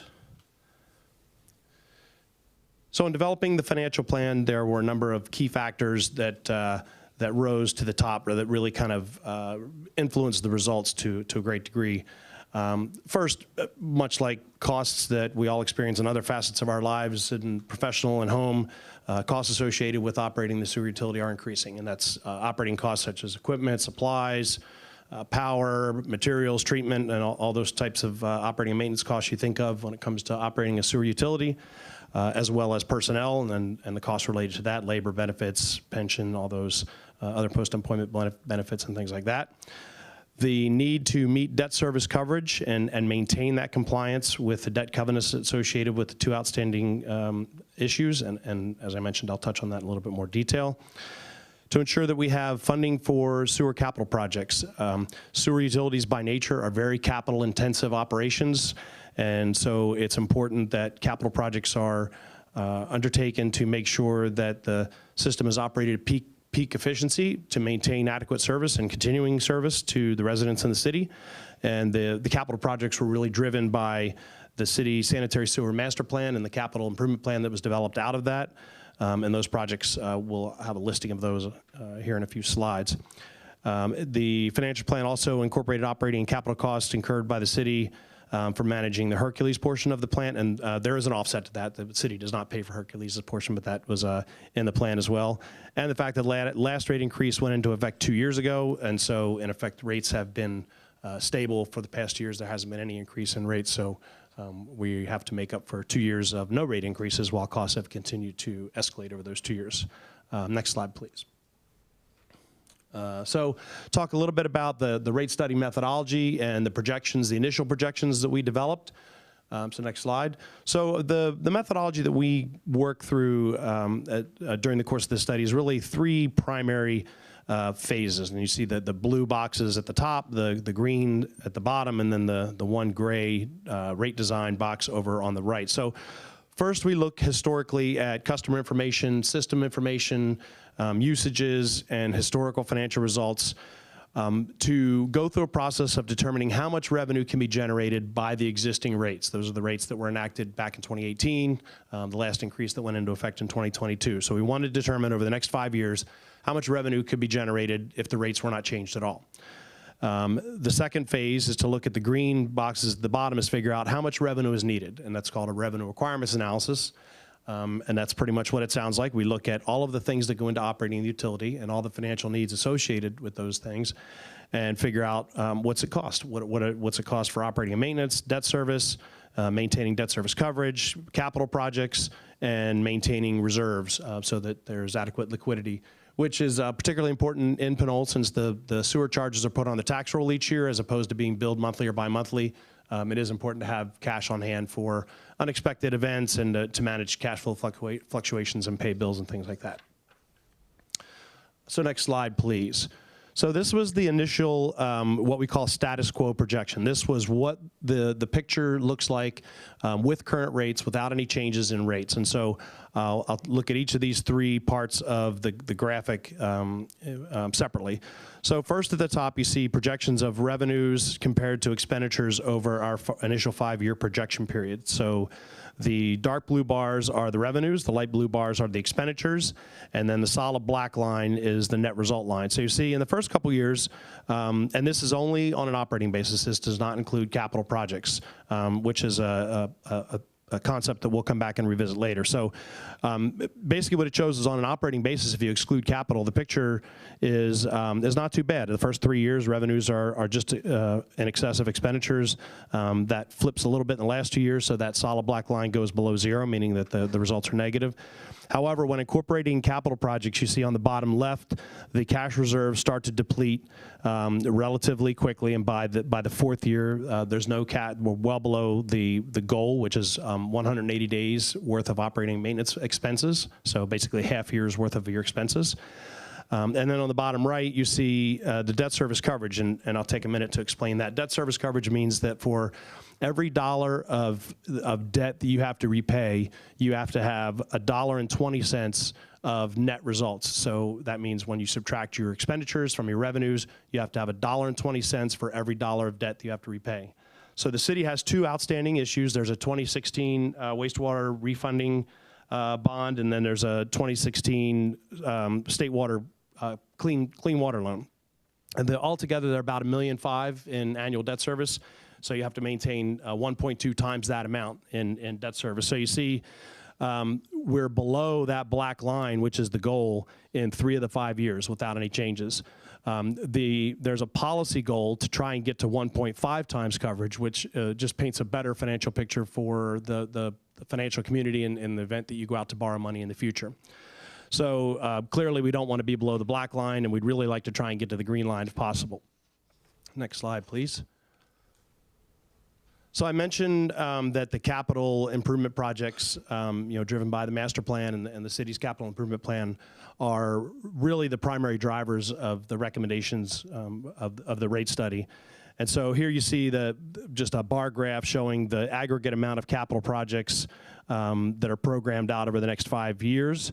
And in addition to the amounts you see there starting in year 2025 out to year 2029, over the 5 years after 2029, there's another $40 million in capital projects that are potentially on the slate based on the master plan. The next slide, please. And this is just an itemized list of those projects, and I won't read through all of those, but it's just a wide range of various rehabilitation, replacement of aging components, replacement of sewer lines, lift stations, increasing capacity, and you see the dollar amounts there at the bottom and the dollar amounts for each one of those projects out over the 5-year period. And this is also, these items are highlighted in the city's capital plan as well as our report, and these all went into the financial plan that we developed. So next slide, please. So we'll take a look now based on, establish the need to generate more revenue to cover the cost of operations as they fall in the last couple of years, as well as the capital projects throughout the 5 years.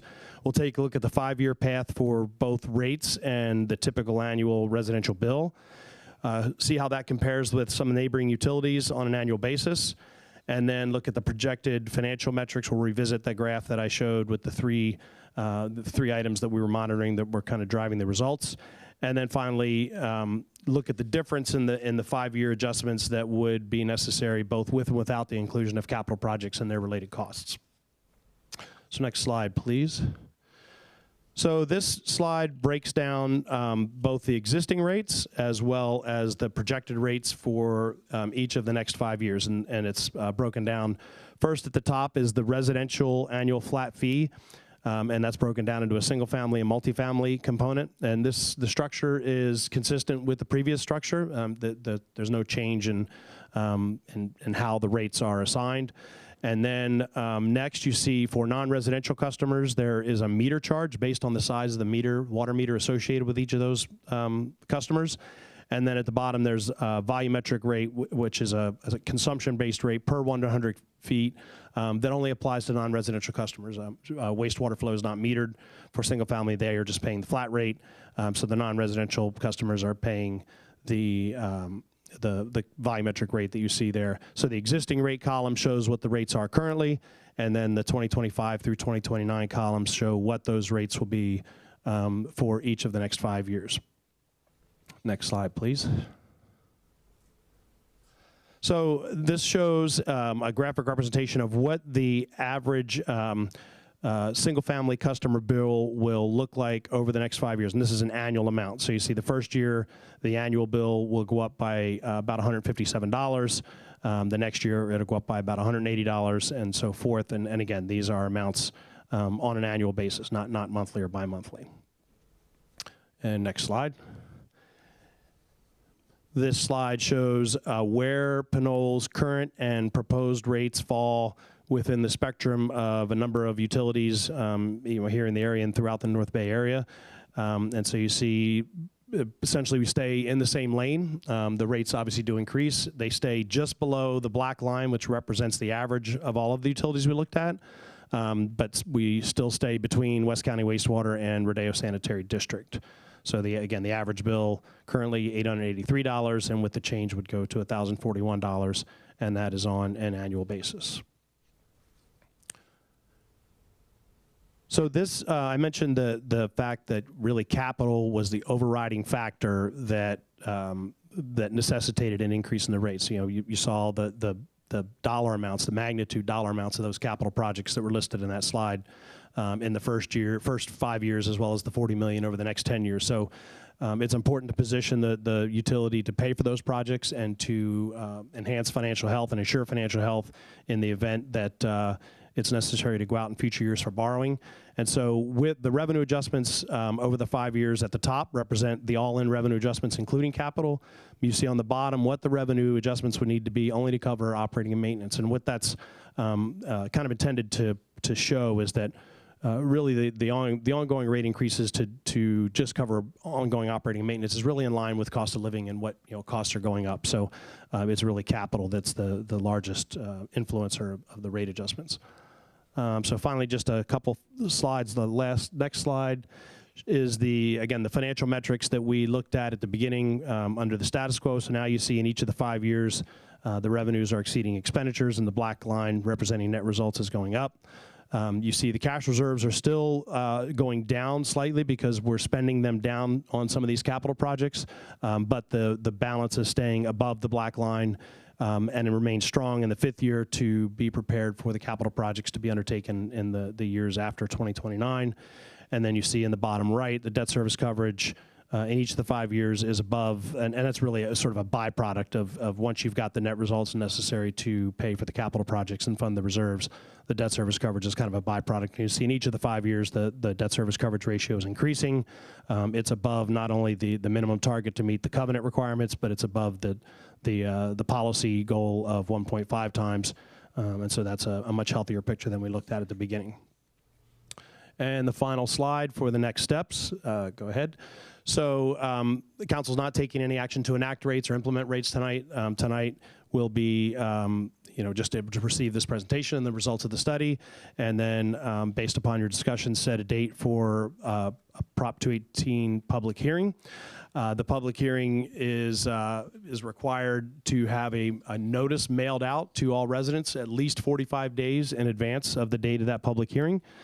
The hearing, after those notices are mailed out, the public hearing will be conducted.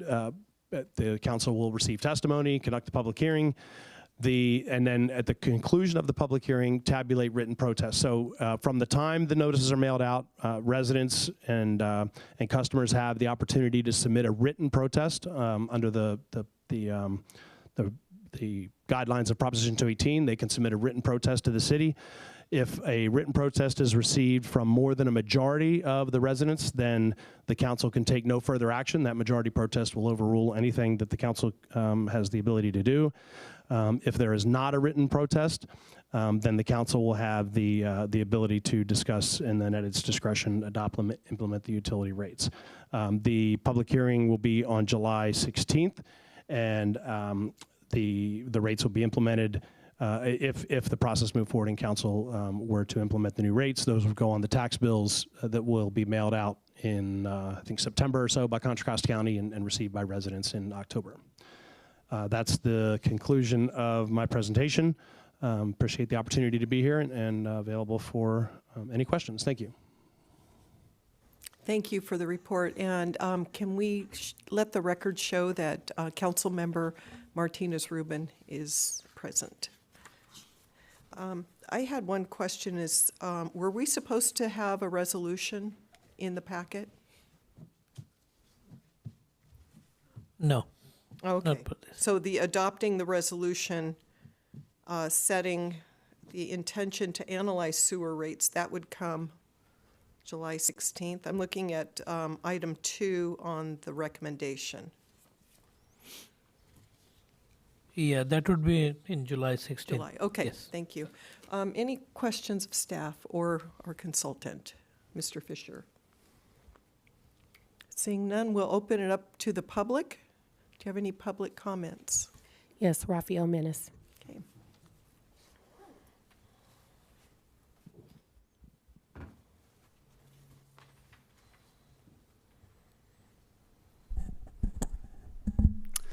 Good evening again, Mayor, Council, staff, members of the public. My name is Raphael Menace. I'm a resident of Pinole, and I have a few questions about this item.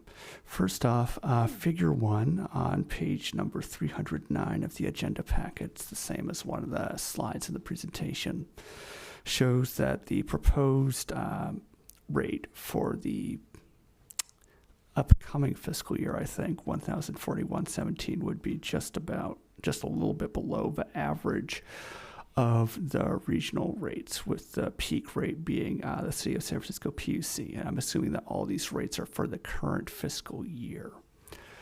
Is there any way that chart could be projected farther forward? Because by the time we reach the FY29, the amount that's going to be charged for an annual sewer bill is going to be a lot closer to the San Francisco PUC's rate than the rate that's listed to start with. Let's see if I've got the right page for that one.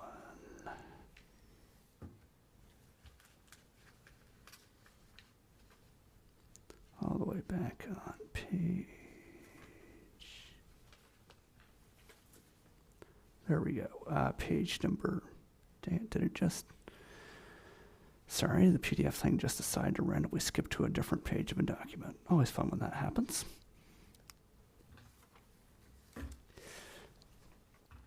Page number 284. There we go. So the residential annual flat fee by the FY 28-29 would be $1,860.61, which compared to the list in Figure 1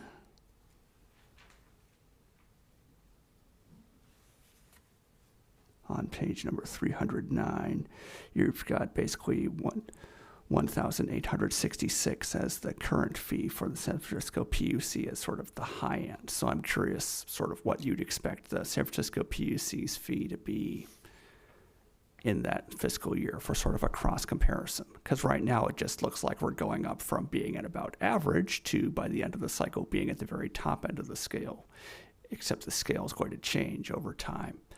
And the second question I have was, I noticed on this scale with the city of Hercules, despite, having a lot of the same costs as the city of Pinole does related to sewer systems, what with paying for half of the sewer plant, is charging a significantly lower amount than the city of Pinole is or plans to.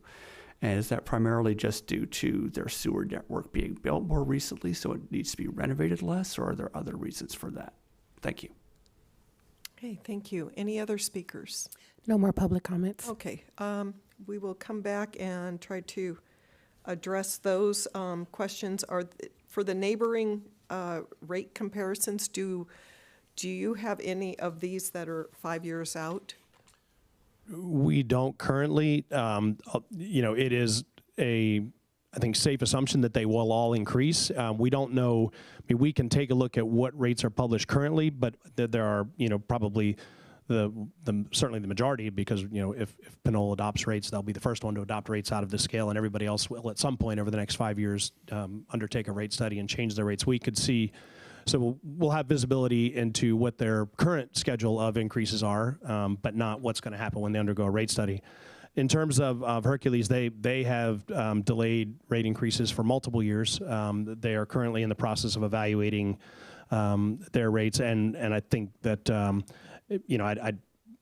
don't have the detail on why their rates are what they are, but I think the assumption that their system is newer is probably part of that, contributes to part of that.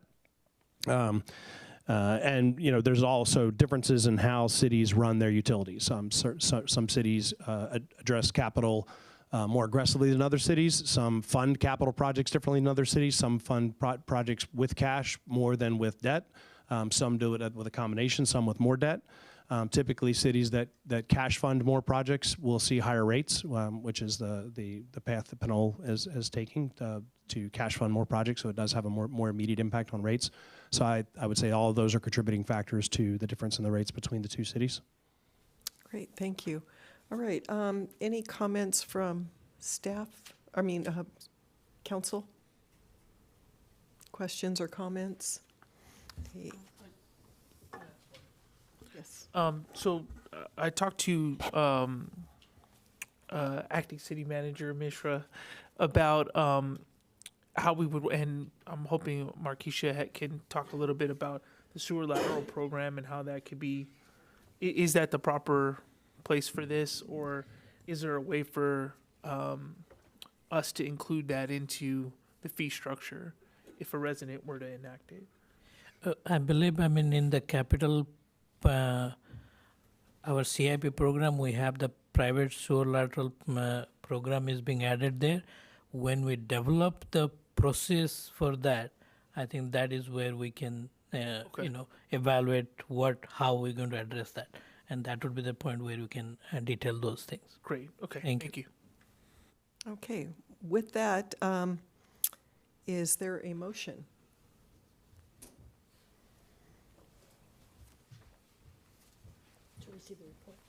Yeah, the recommendation is to receive information regarding the sewer rates for fiscal year 24-25 through 28-29, and I just want to clarify that we would be adopting a resolution setting the intention to analyze the sewer rates. That would be done later, but we would schedule a public hearing for July 16th and direct a mailing of the notice of the proposed sewer rate increase to all affected parcels.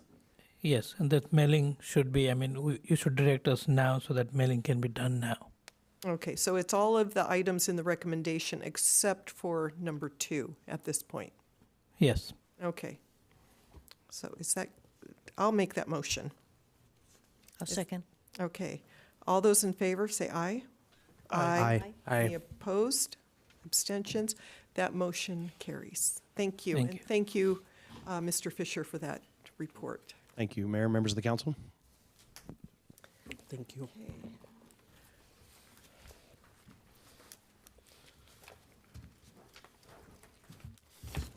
Okay.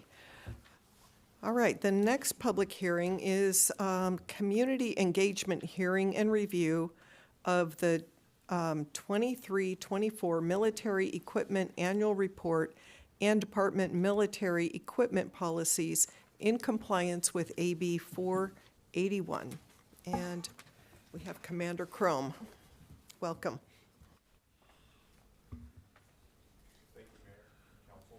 Staff and community. It's a pleasure to be in front of you this evening to review our military equipment policy under AB 481. The purpose of tonight is to present our annual plan, or excuse me, our annual report and policy, and review our activity and current inventory and projected acquisitions. So next slide, please. So Assembly Bill 481 went into effect in 2021. In 2022, the city adopted an ordinance after reviewing our policy and report, and it was reaffirmed in 2023. The law requires that each law enforcement agency's governing body, to adopt a written military equipment use policy by ordinance prior to the acquisition use of any military equipment, and the approval of such policy for the continued use of any existing military equipment. So we're in year 3 now, and this is a part of the review and continuing use of those pieces of equipment.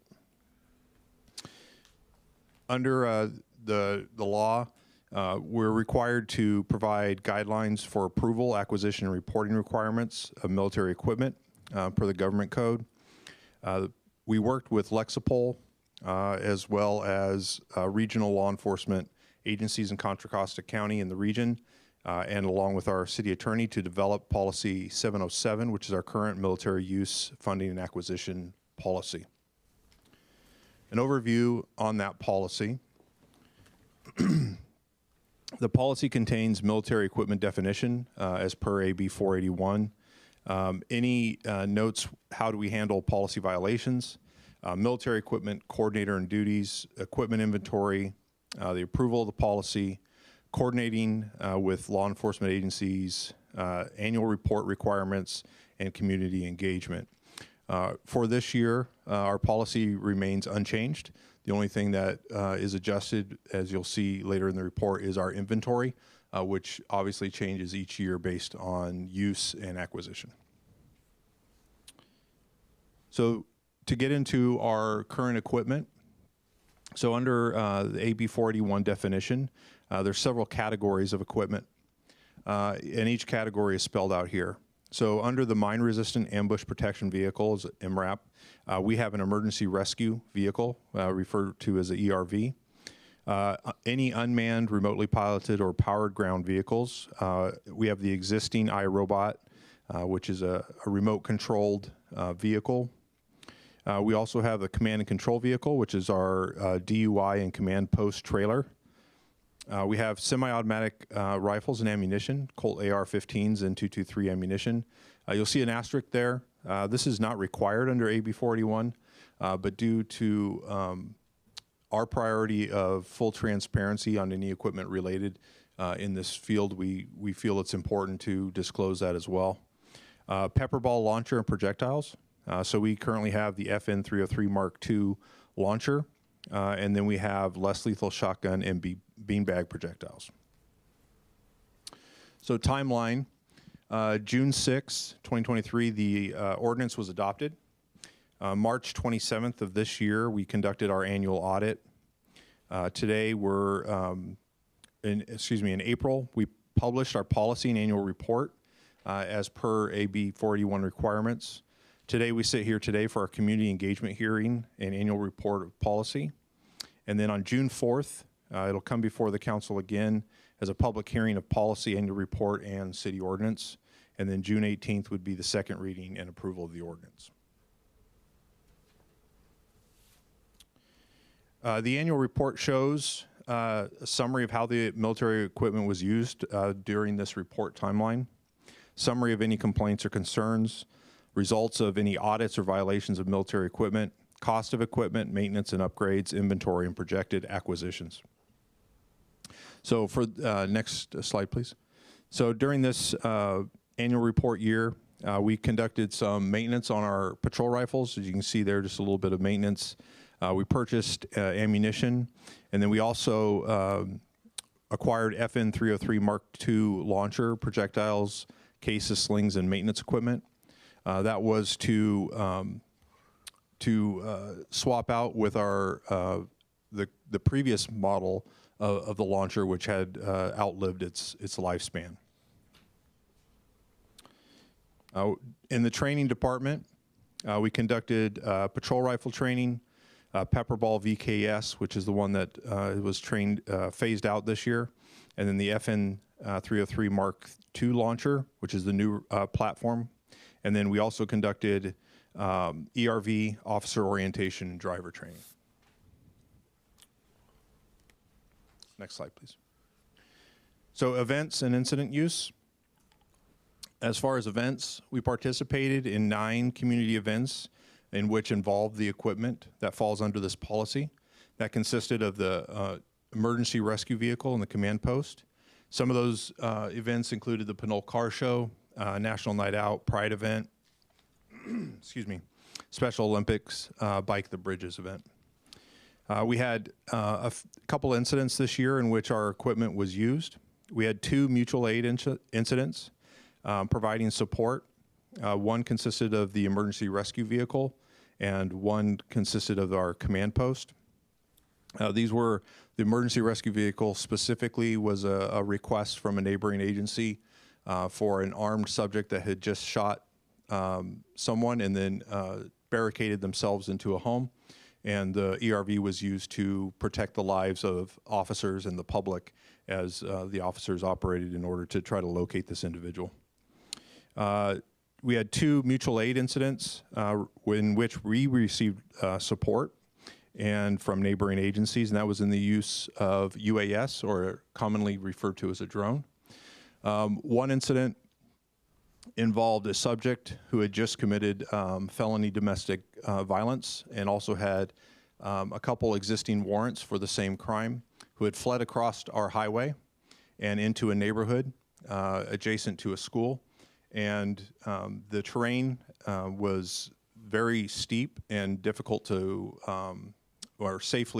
difficult for our officers to traverse safely. And so our neighboring agency brought in a drone in which that allowed us to safely locate this subject, who, because we were able to identify his location, safely surrendered without any injury to officers, himself, or the public. Another one was we had an incident where someone who was in a mental crisis drove through our downtown at a high rate of speed and down into our courtyard, damaged some equipment, exited their vehicle, and then threatened the lives of officers and the public, and then barricaded themselves into some brush along the shoreline. with the use of the UAS, we were able to identify his location, and ultimately we were able to take him into custody. We also had 2 deployments of the FN 303 Mark II launcher. This was both due to, one was the previous incident I described where somebody had barricaded themselves in shrubbery at the time. The other was when somebody, a subject was reported to be passed out at a local restaurant, fast food restaurant, with a firearm on their lap. And I don't know if any of you are familiar with what occurred in a neighboring city a few years ago where that exact incident occurred, which ended in a fatal officer-involved shooting. The FN 303 launcher allowed us to penetrate the vehicle, and ultimately the subject surrendered peacefully without any damage or any further damage to the area or any risk to the public or injury to himself. Next slide, please. As far as community complaints, concerns, or violations, we had none in those categories. We received no formal complaints or concerns or violations of our policy. And I put a note there, and although we didn't receive any formal complaints or concerns, our officers and our administrative staff engaged with the public on a regular basis at our community events and often answer questions regarding the ERV when we have it out there. It's a big piece of equipment and often garners questions, and so it gives us the opportunity to engage with the public. Next slide, please. So projected acquisitions for 24-25, we anticipate spending approximately $4,000 on ammunition. For the FN 303 projectiles, we estimate that to be about $1,400 in replacement ammunition and maintenance costs. Mavic 3T UAS, which are drones, I'll go into that a little bit more in detail here in a minute. And ERV maintenance is estimated to be about $8,000 this year. All the above budget costs or all the above expenses are included in the existing budget or were provided under previous approved budgets. Next slide, please. So the DJI Mavic 3 thermal UAS or drone, the acquisition of these is for the purchase, training, and maintenance, which was approved in the 2023-2024 budget. An unmanned aerial system is a battery-powered, remote-operated device designed for public safety. It can operate from anywhere from 36 to 45 minutes, depending on weather and flight conditions. It is thermal imaging capability, which gives us the ability under low light conditions to be able to see images. Can be fitted with a one-way speaker or spotlight. The uses under our policy are use of crime scene analysis, search and rescue, pre-operation surveillance, major collision investigations, emergency life-threatening situations, natural disaster management, and critical incidents for preservation of life and public safety missions. Specifically, these would be operated under FAA Part 107 authorization as per our policy. The Pinole Police Department Policy 607, which is also in the packet, would ensure compliance with FAA regulations, the training requirements, authorities for use, privacy, as well as prohibited uses. The findings to be made, not today, but in the June 4th hearing, are consistent with the previous years, and that is military equipment is necessary because there is no reasonable alternative. The proposed military equipment and policy will safeguard the public's welfare, safety, civil rights, and civil liberties. The equipment is cost-effective compared to available alternatives, and prior military equipment used complied with the policy that was in effect or if did not comply, corrective action had been taken to remedy non-conforming uses. That concludes my annual report and presentation, and now available for public comment and questions. Okay, any questions of council members? Yes, go ahead. Thank you for the presentation. I just have one question for tonight's hearing. One of the reasons why the City Council in the past has voted to maintain the use of the MRAP vehicle was the low maintenance cost. Page 4 of the report shows that the annual maintenance cost for the MRAP vehicle is approximately $1,000. Then page 12 shows that the maintenance costs for the year 24-25 is $8,000 for the MRAP. Is there a particular reason why that has elevated up to $8,000 for this year? Yeah, thank you. Appreciate the question. So one of the issues or one of the challenges with a piece of equipment that size is that items will come up where they're discovered that all of a sudden they need to be serviced or maintained. And because of the size of the equipment, it's fairly expensive. So one of the things that we, as part of our audit that we conducted, is recognize that the front ballistic glass on the vehicle is beginning to delaminate, which is causing will over time cause visibility issues. And so we looked into what it would take to properly replace that, and that's where it came up with that cost. Gotcha. And so it's basically the window of the MRAP vehicle. It's the front windows. The front windows, and it probably has to be a very heavy duty and probably bulletproof window as well. It does. It vehicle. is ballistic in nature. We have looked at alternatives as far as there's a couple different pricing options on how to have that addressed. There is actually some repair options which would be less than the $8,000, but we're still exploring that. We've been only able to locate 2 companies in the United States that do this kind of repair, so it's pretty limited on our options on how we can get that done. Thank you. Okay, thank you. Any other questions? Yes, go ahead. Thank you for your presentation. On the unmanned aerial system UAS operations policy, is this also a part of our municipal code as well? Or is this an internal, well, it's not internal, but is this specific to the departments? It is. It is specific to the department. Okay. How are you all updating this policy? What's the process to update the policy outside of course, this process of public input? How are you making sure this is the best practice policy or the next practice policy? Yeah, no, thank you for the question. It's an important question. As most of our policies do, they go hand in hand with each other. So the UAS policy, in essence, falls under the military use and acquisition policy. So it has to comply with the AB 487 rules. The practice that we go through and the process we go through is very similar to what we use to engage and to develop Policy 707. So we, Lexipol, who we contract through for our legal advice and policy, to create the policies, creates the overall structure for the policy. So they provide all the legal requirements, legislative requirements, best practices, and so on. In this case, it incorporates the FAA requirements and privacy concerns, Fourth Amendment protections, and restrictions of use, which you can see are pretty extensive in this policy. So that policy goes through annual reviews by Lexipol. So we receive updates from them that correspond to any legislative or law requirements. We then review that and then incorporate that into the policy. Okay. And so is there a question for the city attorney, is there a process that we're moving this policy into ordinance? I mean, one of the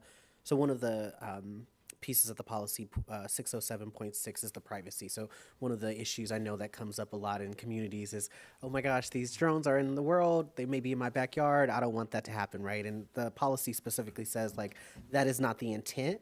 I'm wondering, is this as strong as an ordinance, number one? And then also, are we seeing cities turn policy like this into ordinances? And should we look out for that type of action?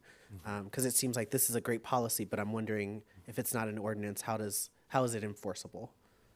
Yeah, good question. So our current ordinance, the municipal code section, it really just speaks to the military equipment use policy. So it refers to the policy. Drones specifically is not anything that we would call out as a chapter, for example, within the municipal code. There are certainly rules and regulations and restrictions on the use of drones and cities, public agencies' use of drones that we would obviously adhere to. I think part of the reason that these are captured in a policy is because policy documents tend to be more flexible. So we don't have to go to a first and second read to make these types of changes because circumstances change and the use may change. But AB 481 does require that this policy get revisited annually. And so that's part of this process. So this is just the community engagement piece of this. The next level would be a public hearing where the actual ordinance will come forward and the formal policy, and that's kind of the approval of that. And so I think, as mentioned initially, the new assets that would be acquired, none of that could take place until the council approves the policy at the next meeting. Okay. And Commander Crone, because you're giving this presentation for 607.7, the program coordinator, have you been designated from the chief of police as the program coordinator for this policy? Thank you. Okay. Thank you, Mayor. Okay, thank you. Yes, Councilmember Tave. How many people are licensed? I know you have to get FAA license to fly the drone. How many of our team has been trained and ready to use a piece of equipment like that? So because of the way the law is written under 481 and as well as our policy, we've held off on any training until this acquisition is approved. So we have the structure in place, right? We have operation manuals. We have all the internal structure that it's required in order to implement such a program. We've done our homework, so to speak. But at this time, we haven't moved forward on that because it doesn't make sense to move forward in training, spending all the money that's required to train and equip our people if this hasn't been approved yet. Okay, and then I guess when we call in for mutual aid, how long did that take for that city to supply the equipment?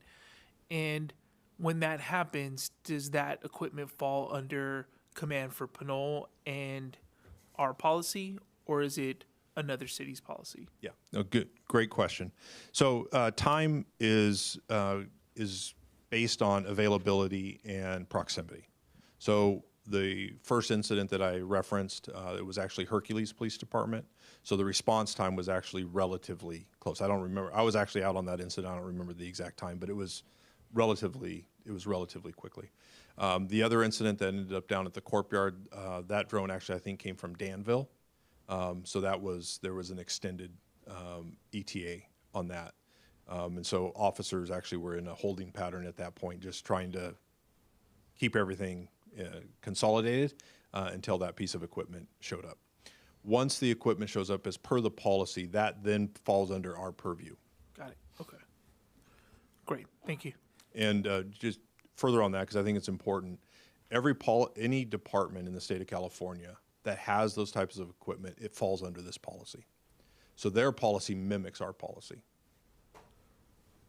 Right. I guess my concern is that if one city is more comfortable with a procedure that may be a little bit more, I don't want to say violation of privacy, but go into someone's backyard where our policy may say you can't, I just want to make sure that while it's in our city that it's following the city. Absolutely, yeah. Yep. Okay.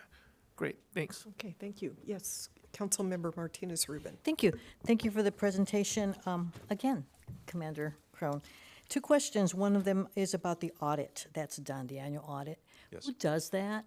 Our own PPD officers, are they particularly or specially trained for this kind of audit? And is it more than just an inventory? Thank you. Yeah, good question. So I actually oversee the audit and conduct most of the audit. I do that in coordination with our training staff and our training coordinator. I've gone to the Los Angeles Police Department audit school on how to conduct public safety audits, and so it's conducted under those guidelines. Thank you. And now back to the drone. There are some bulleted points on the description of the policy 607 that applies to the drone or a drone. And tell us more about how the policy addresses privacy and also some examples of prohibited uses. Absolutely. I'll bring that up here.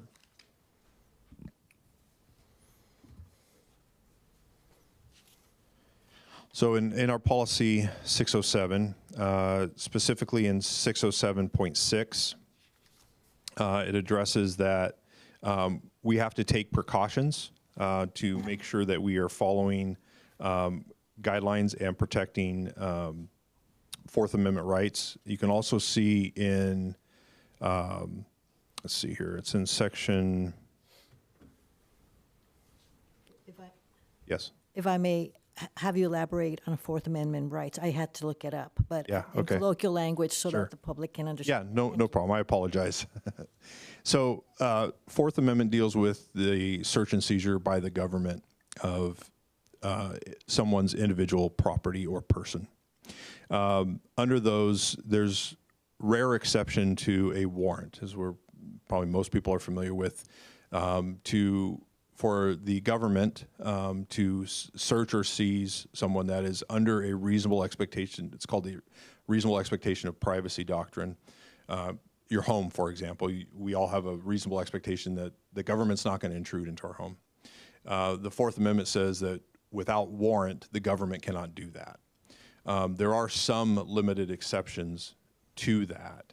One is the exigency doctrine, in which says that if a felon is fleeing into an area that has a reasonable expectation of privacy, that law enforcement can enter into that area to pursue that fleeing felon, or preservation of evidence that it believes that is going to be immediately destroyed, or for the immediate protection of life or preservation of life. So all of those things guide the use of the drone. So there's such criteria as curtilage. For example, curtilage would be the expectation of extended privacy at a home. So if you have a patio or a porch or something like that, even though that's not technically inside your home per se, there's a reasonable expectation of privacy. That's also something that has to be considered whenever a drone is being operated, that it can't violate that or take pictures or images that would violate that criteria as well. Thank you. Thank you. And now prohibited uses. I guess it would be the flip side of what you just said, but if you can identify some examples. Thank you. Sure. So we can't, and this falls under general guidelines. So the drone cannot be used for general surveillance. So in other words, we're gonna take up the drone and we're gonna look through a neighborhood. That's a prohibited use. It has to be mission specific, and or under the use of a warrant, or under the criteria we specified for a specific type of incident, for example. So that's one prohibited use in which the drone could not be used. Another here is to target somebody specifically based on some characteristic, prohibited. To harass or intimidate, or to conduct a personal business of any type, or would not be allowed to be weaponized in any way. So those are the general prohibited uses of the drone. Thank you. Yeah, you're welcome. All right. Any other questions before I open it up to the public? Okay. Go ahead. Do we have any speakers? Yes, we have Rafael Menace first, and then we have Irma Ruport.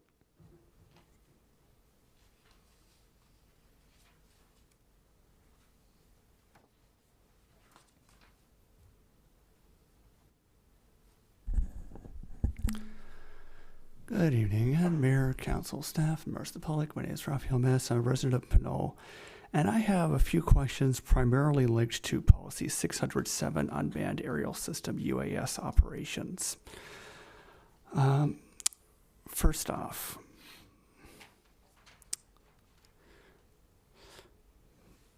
on page number 360 of the agenda packet, 607.3 says that use of vision enhancement technology is permissible in viewing areas only where there's no protectable privacy interest, or where in compliance with a search warrant or court order. In all other instances, legal counsel should be consulted. So if the drones are being used as part of the exigent circumstances exception rather than the other courses, would that mean that thermal energy imaging could not be used? Secondly, it's 607.5 E, in particular, tactical situations. It says any other situation where an aerial or remote view is advantageous. That seems like a very broad subcategory. I'm curious as to whether there are any practical limits on tactical situations, because such as seems to imply it's not just the hostage, active shooter, warrant services, but any other situation where an aerial or remote view is advantageous, because I can think of any number of situations where an aerial or remote view might be advantageous in a tactical sense to the police department, but wouldn't necessarily be as immediately critical as the examples given. Let's see. For privacy, 607.6, on the same page, it says intentionally record or transmit images of any location where a person shall have reasonable expectations and take reasonable precautions to avoid inadvertently recording or transmitting images of areas where there is a reasonable expectation of privacy. So there's one example given of what a reasonable precaution could be, but it's not more narrowly defined than that. Are there any more specific definitions of what reasonable precautions are, or is it just sort of a common sense? We all know what reasonable precautions are, and they're reasonable, so it's reasonable. And then finally, my single biggest question is exigent circumstances shows up a bunch of times in the drone policy, in particular in the privacy policy here. And I'm not clear as to what exigent circumstances are, how they're defined, who defines them, what happens if somebody defines exigent circumstances incorrectly, and so on. So I'd really appreciate greater clarity on what exigent circumstances are. Thank you. Okay, thank you. Irma Ruport?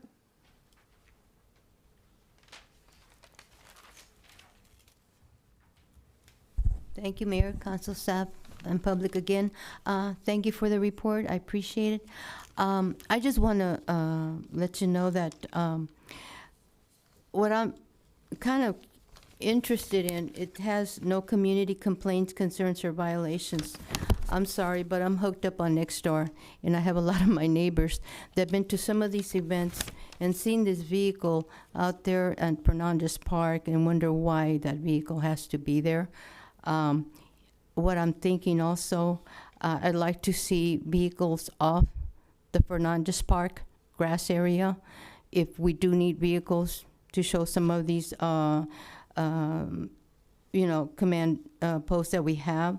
And if we do need to have some to have it shown out in the public, the only event I can think that it's feasible or logical is National Night Out, Pinole Car Show, Pride Event, Special Olympics.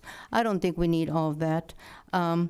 I've heard and I've read a lot of complaints last year regarding the, and some neighbors were saying, well, I'm not going to take my kids to the park because I don't think it's necessary to be there and show off some of those military vehicles.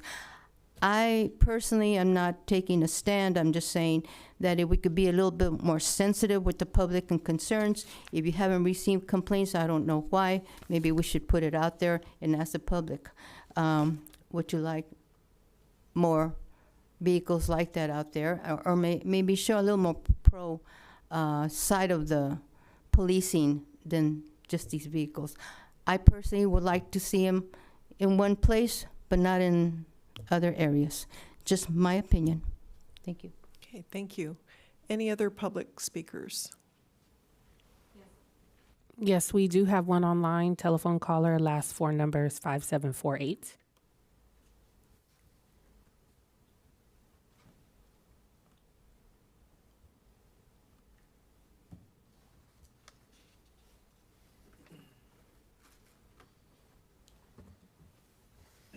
Yes, can you hear me? Yes, go ahead. Yes, I'd like to ask the Council and Police Department a few questions. First of all, I'd like to echo the previous speaker, I believe Mr. Rupert's comments about excessive showcasing of these strong arm police products that we have that I don't think are being used to the benefit of our city, rather than showcasing the police department and the militaristic force that they stand behind or stand in front of, having to have 9 or more public viewings every year. And I wonder who authorizes that or rubber stamps that and is pushing that kind of a program. Is it the police chief? Was it the city manager? Obviously, the council just sits back and lets them do whatever they want. We don't need that many. Case in point, I've seen where that unit was in public places where it destroyed part of the park's landscaping. And are we paying the Public Works Department and or the police wages and overtime for all these 9 different venues that they have to support or go back and patch up the damages to our grass and parks that they use? We had the vehicles blocking the streets and the sidewalks during National Night Out, not National Night Out per se, but the other street lighting, Christmas tree lighting program I noticed, and people were told me that they were afraid to go downtown because something was going on in Old Town because they had half a dozen police SUV vehicles on every other intersection, and they had this big MRAP machine blocking part of Tennant and San Pablo Avenue sidewalk. Sir, you have 45 there's seconds. No need for that around Christmas time or a Pride event. We're not asking too much, and it's not like UC Berkeley where there are other things maybe going down, but we need to have more proactive programs rather than reactive type programs or products that are representing the city of Pinole. I know we missed the big retail crime grant, but none of those products that were showcased today helped in so much of reducing the crime up and down Pinole Valley Road with guns and knives being drawn in broad daylight and our Fitzgerald Drive. So we really need to pull back on the amount of exposure, not to mention they wanted the public parking lot at St. Joseph. Okay, thank you. Any other public comments? No, there are no more public comments. Okay. In response to a question that Mrs. Rupert had, there's a difference of the ERVs on the events that are on page 10 and 11. The events that the ERV was at was the Pinole Car Show, National Night Out, and the holiday tree lighting. The other times that it was used were when it was deployed during an incident. It was the command post that was used at other events, including Project Hope, the Pride event. The Pinole Car Show also had that piece of equipment. And National Night Out, the Special Olympics, like the bridges, and the Shop with the Cop, and again the command post for Project Hope. That's the vehicle that acts like it's an office inside, correct? Yes. Okay, I just wanted to clarify that. Do you have any responses to any of the questions that Mr. Menace brought up? Yeah, I believe I can provide some clarity. On 607.3, the thermal imaging question. So if I understood the question correctly, yeah, the thermal imaging would not be authorized for use under general observation. So it would only be under the use of a warrant or under exigency circumstances, which I'll explain here in just a minute. But it would not be used under just normal observation. In 607.5 E, specifically, where an aerial or remote view is advantageous. Again, in a tactical situation, this type of situation would typically only evolve under the use of a warrant.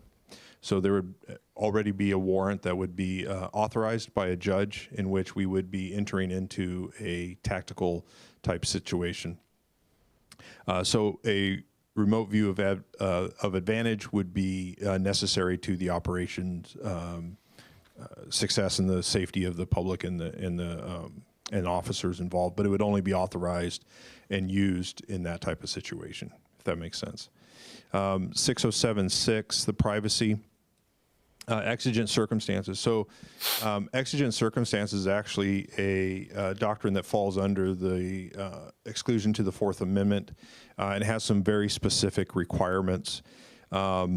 This has gone through the courts many, many times. One of the most recent cases was People versus Oveda in 2000, I believe it was 2019, in which the exigent circumstances was reevaluated in the form of community, in the context of community caretaking, and the courts reaffirmed that there's only rare exceptions to the warrant requirement, and one of those is exigency. So it's an actual legal requirement that has to be met. It's not arbitrary, and that would fall under again, a fleeing felon rule, imminent escape, destruction of evidence, and or immediate preservation of life.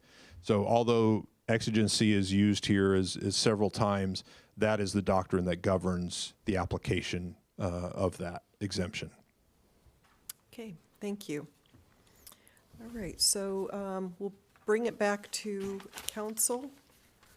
And I understand this is, we're just conducting the community engagement hearing and receiving feedback. Mr. City Attorney, is there any other action we need to take?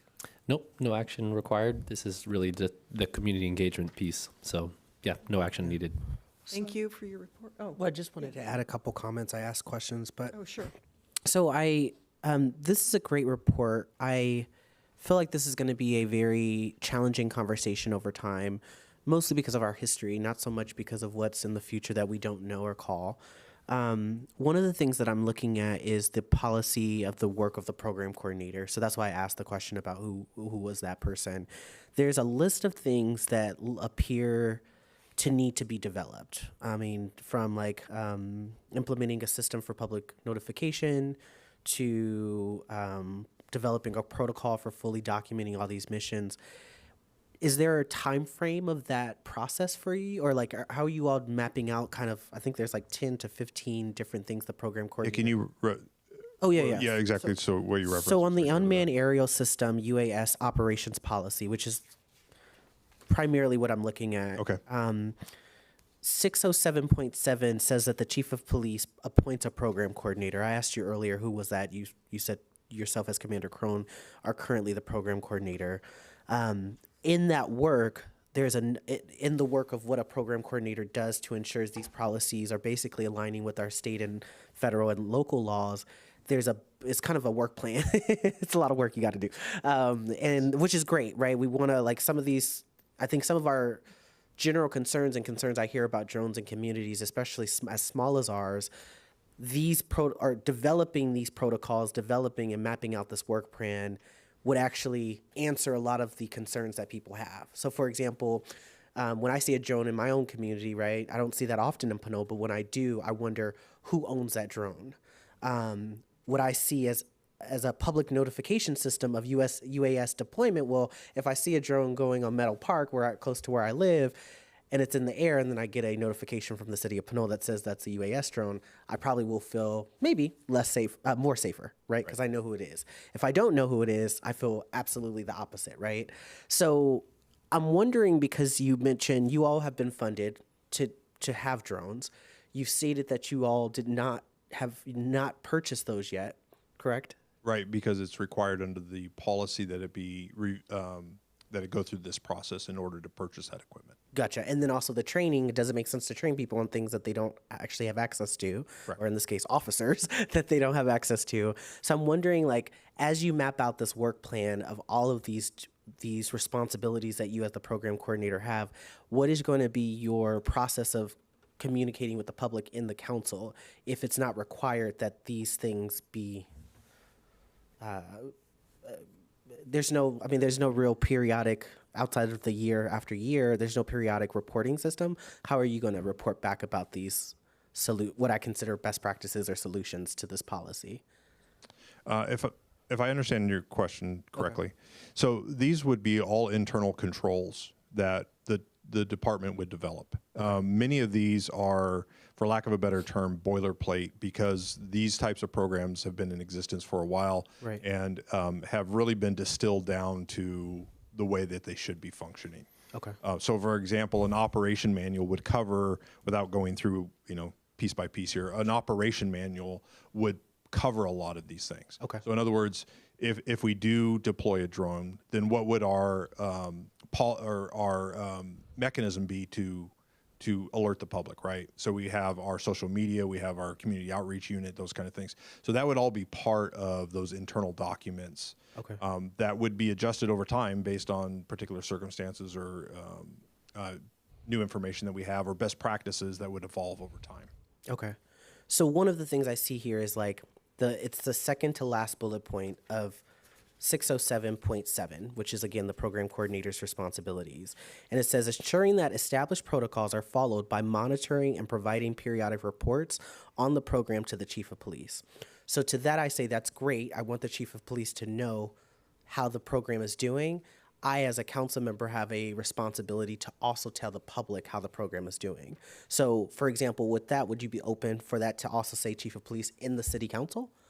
Or how it, because if that's an internal operations manual and reporting metric, how is it going to get back to us so that it can get back to the public? I see what you're saying. So one of those mechanisms would be through the annual report that we do. Okay. The other would be whether, that would be a staff report by the chief of police to the council or through some mechanism providing any updates from those reports. It would be up to the chief of police to determine what those periodic reports look like. Are those quarterly reports, annual reports, so on and so forth, and what is the structure of that? Okay. And then that would be relayed through staff to the council based on, if that was something that would be a staff report that would be included in internal communications or presented publicly. Okay. And I want to make sure two things, because it's been referenced and I have to say this. So it's the Pride and Juneteenth celebration. I know we talk about Pride. It's also Juneteenth. It's not, I saw it in your presentation, but it's something that I want to make sure we honor Juneteenth as well as Pride. I like both. I know we both like both. It's really important that we acknowledge that it's both a Juneteenth and a Pride celebration. But I did also want to perhaps add one of the classes that's used in the prohibited use, 607.8.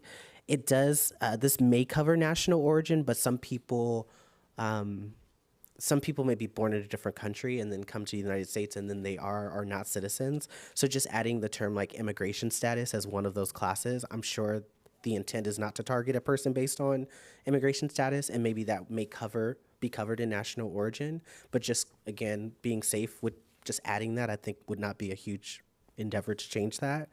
And I am interested in how, and this is, again, very supportive of our current policy, like in terms of just the transparency you all have provided. I am interested in how do we ensure that we are not scaling our policy both beyond our ability, which I don't think we are doing right now, but also in terms of how do we ensure that our policy is not feeding into itself and kind of continuing to pull together new technologies and military equipment, even if we don't use it. How do we kind of aim to scale back, right? I mean, part of that is like addressing crime intervention, like doing crime intervention work, right? So that there's less crime, which I know the police department does a ton of work in. And also, every year, like we have this, if I'm here in 12 years, for example, I don't want us to like have scaled our work so much in military equipment, even if we're not especially if we're not using it, that we then have the maintenance costs. We have like all of this in the back room that we're not using. It's one of those concerns for me broadly. So doesn't need to be answered now, but because you're asking for community feedback, I'm wondering like, what does it look like for us to scale down our program, if that's possible? If it's not possible, let us know the next time this comes to the agenda. But I would like to imagine a world where that is possible. I would like to imagine a community where that's possible. And what it takes, I don't know. But I would like to work with you, especially as the program coordinator, to make that a thing. So I just, again, supporting the transparency, love the policy. Thank you for bringing it to us. I also want to make sure that like 10, 20 years down the line, we don't have all this equipment we don't need, but we still have and we paid for because because of, the fear of what is possibly bad in the world. So just wanted to say that as a note. If I can address sure. that Of just course, yes. briefly. Yeah.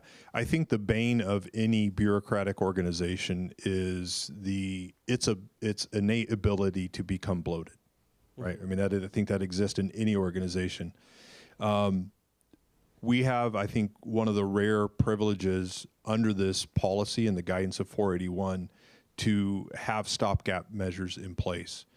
Because of the requirements of the law, it says that this is essential to the operation of the police department within the community, right, under the guidance of the council and the direction of the chief of police. And more importantly, equipment that is essential to the preservation of life. As you see and as I presented here today, each piece of equipment that we've listed in here, and that, believe me, being involved in this world, there's thousands and hundreds of pieces of equipment that can that can fill these pages. I believe that we've been very intentional on not only selecting the pieces of equipment that we have, but also not selecting other pieces of equipment.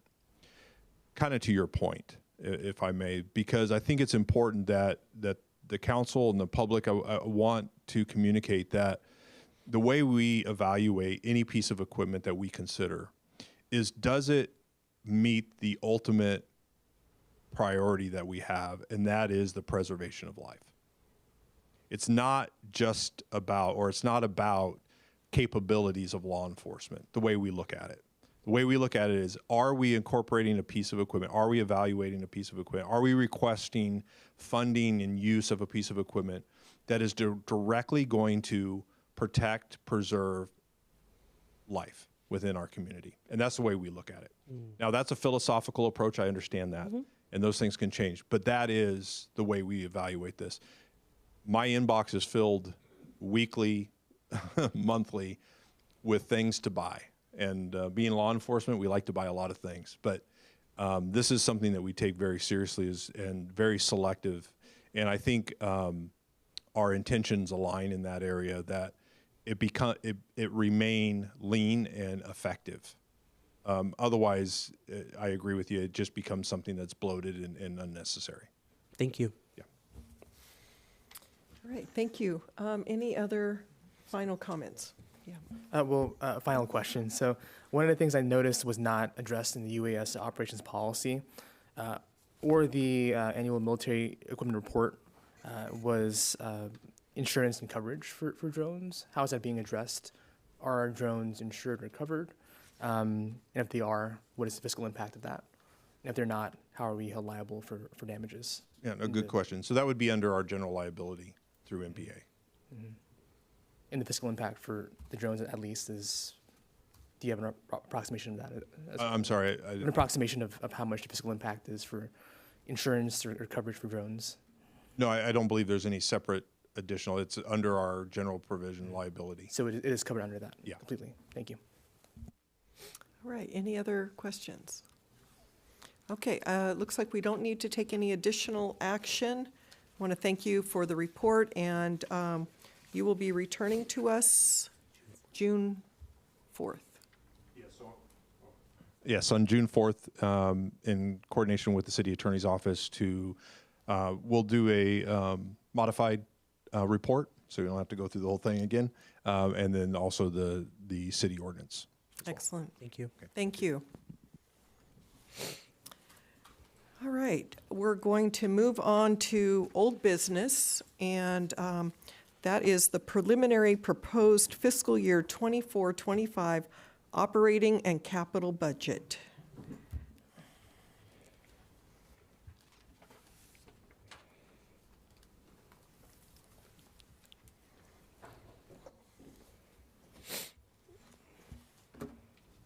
Good evening, members of the council, city staff, and members of the community.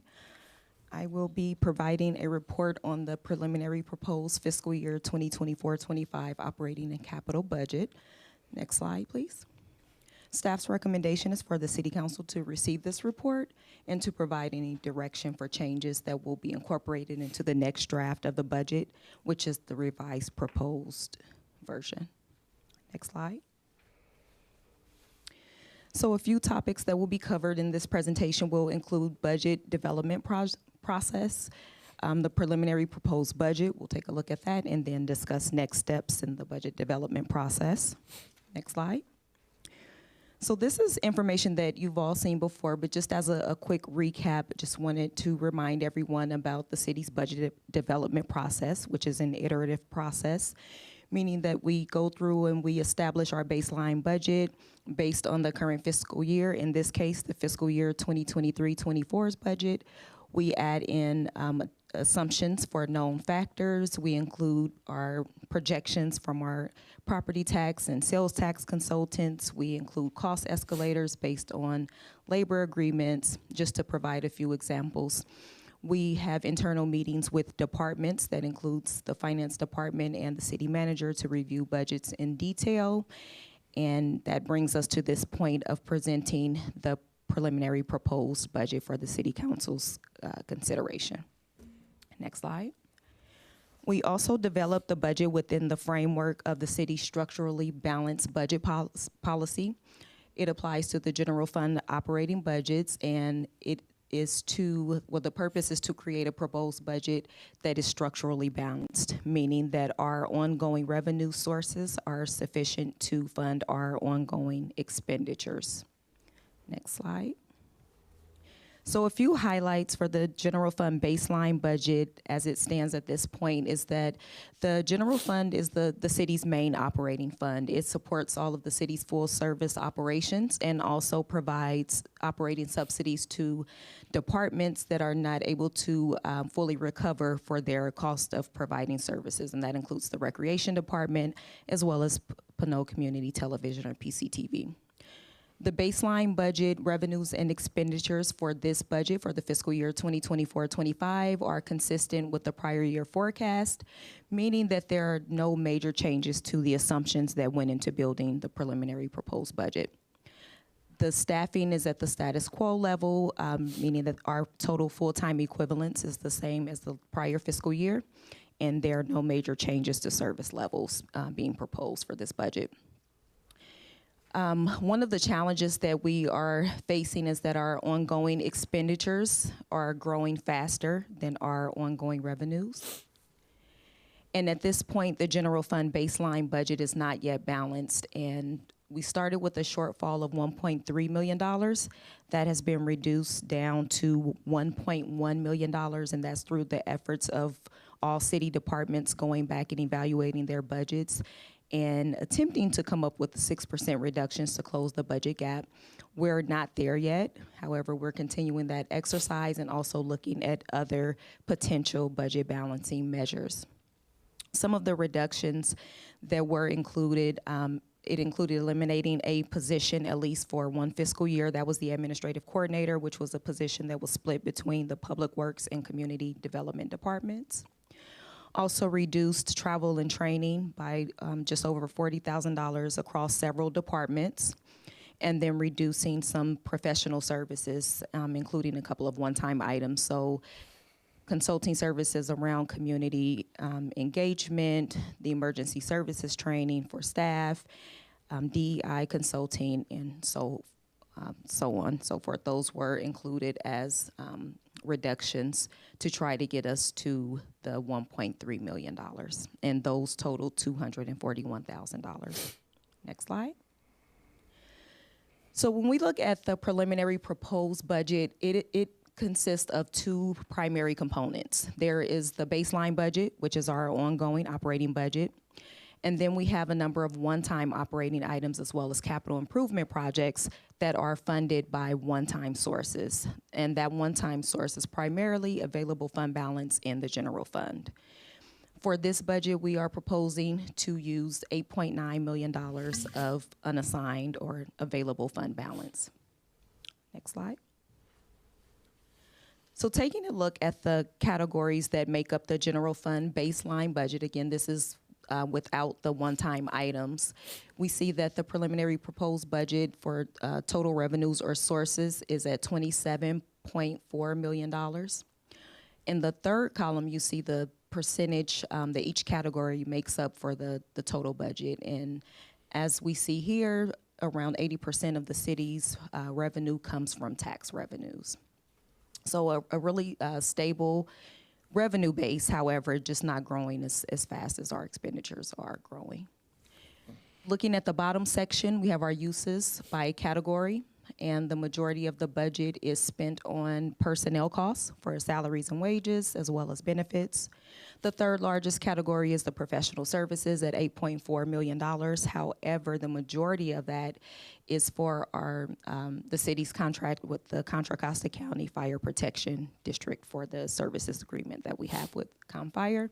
It also includes several other mandated contracts that we have with Contra Costa County, including animal control services and library services, and those total around, approximately $400,000. As we can see from looking at the categories, there is a very small portion or margin of the budget that is what we would call discretionary versus all of our kind of fixed costs. So that has been the challenge with trying to close the budget gap of $1.3 million. Next slide. And then this is just also a breakdown of the general fund baseline expenditures, but it is by department. And we see that the majority of the city's budget goes toward public safety of the community. So as I mentioned, we're at about $1.1 million in terms of the shortfall or the gap that needs to be closed before the budget is balanced. Next slide. So a couple of budget considerations. These are items that are not currently included in the budget, but staff is proposing to the City Council as considerations for a number of priority items. There are several proposed new positions in the Community Development Department. One is the Housing and Economic Development Coordinator, and this position would be in charge of advancing the work of the Economic Development Strategy. If the position is not funded, we would need to add, or staff is proposing to add $60,000 back to the budget to keep the allocation of $80,000 for economic development support. So that amount has been reduced down to $20,000 if this position is funded. The next position is the Sustainability Coordinator, and this is to advance the work of the Climate Action and Adaptation Plan, or the CAP. And staff is proposing that the position be authorized, but it wouldn't be filled unless we were able to secure grant funding to fully fund the position. And then lastly, the Planner 1 through 3 series is one position, but the series would be created and it would be funded by the Building and Planning Fund, and it would replace the temporary outsourced senior planning services, which is a service that's provided 3 days a week. So going to a permanent position, it would actually be a full-time permanent position at 5 days a week. And we would just divert the funding away from the temporary services to a full-time position. So these are just some considerations that we wanted to highlight and give the council a chance to make decisions around those positions. But again, they are not currently reflected in the budget. Next slide. So looking at the second component of the preliminary proposed budget, this is our one-time items. Most of the items were funded in prior fiscal years, and they have not been completed, so they've been carried forward. There are a few new items. These are separate from the capital improvement project, so this is just one-time operating budget items. You see there's a number of professional services included here for a total of $903,000 that would be funded by general fund unassigned fund balance. Next slide. And the next list here is the capital improvement projects. This is the bulk of the one-time projects that would be funded by unassigned fund balance. And similar to the operating items, the majority of these were funded in prior years and are being carried forward. There are several new items, but most of them are carried forwards. Those total just over $8 million, and so the one-time use of funding would be $8.9 million. Next slide. So taking a look at the fund balance summary, if we look at the general fund baseline, we see that the expenditures exceed revenues for the baseline budget by $1.1 million. This budget does propose the use of unassigned fund balance, which we just went through. We're estimating to begin next fiscal year with $9.4 million of unassigned fund balance. If we use or fund the one-time items, we're looking at an estimated ending balance of about $452,000. One thing to note is if we are not able to close the budget gap, we would need to use fund balance to fund the $1.1 million, which means that we would need to unencumber one or several of the capital improvement projects to be able to do so. And then I just included the estimated balances of the other reserve funds that we have. So the general reserve, we're looking at an estimated balance at the end of next fiscal year of $11.6 million, and the pension trust, similar amount at $11.7 million at the end of fiscal year 2024-25. Next slide. And so in summary, there's been some reductions made, and I'd just like to recognize all city departments for going back and really taking the time to go through their budgets in detail and putting forth the effort to try to help close this budget gap. But the baseline budget is still not balanced, so there's the $1.1 million that we need to close. And we will start to look at, or we're looking at implementing other budget balancing measures to close the gap. Our next steps in this process will be to incorporate any changes that you direct to us tonight and to present the revised proposed budget at the June 4th meeting. And that concludes my presentation. I'm available for any questions. Great, thank you. Any questions of staff? I'll start with you, Councilmember Tave. So I think we went and we were looking at a 6 to 10% reduction. It sounds like there was only $200,000 we were able to get out of. Was that 6 to 10% completed? No, so I did, in the report, we did provide the amount that each department would need to cut, but no, that was not reached. So we only have the $241,000 reduction at this point. Okay.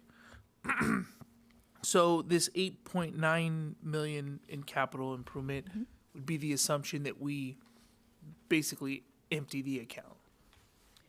Yes, because it's earmarking the funds, even though the projects span several fiscal years.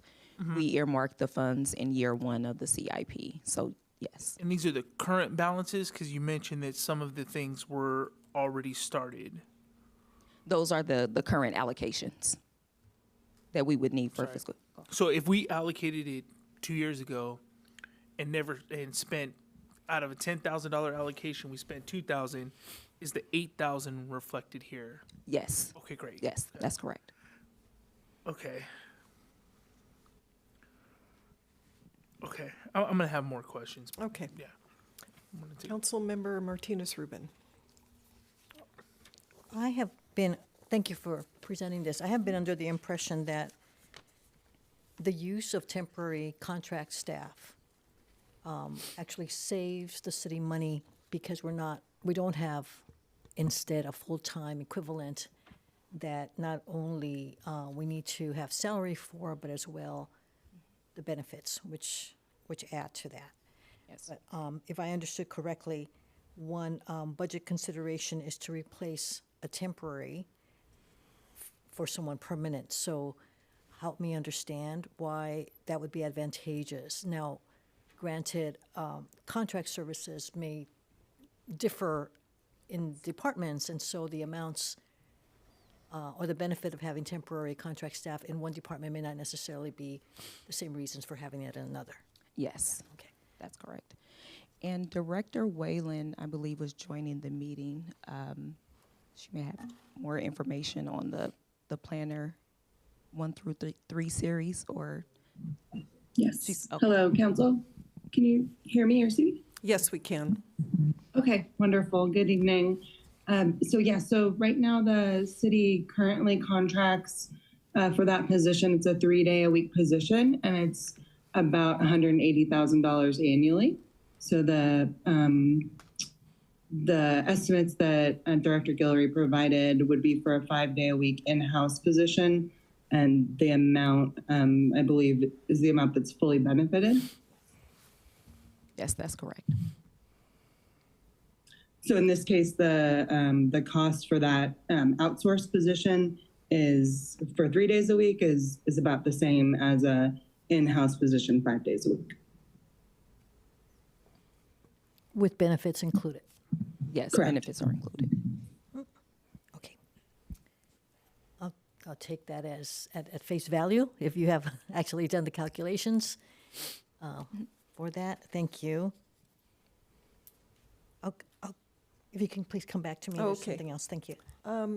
Vice Mayor Sasai, any questions? Thank you for the presentation. One of the pieces of info that I asked at the last meeting was, or last time we looked at the baseline budget was utilities by department and fund, and also materials and supplies by department and fund. Yes. Is there a reason why on the materials and supplies attachment, it does not include several of the departments that were mentioned in the utilities attachment, including city council, manager, clerk, finance department, HR, et cetera?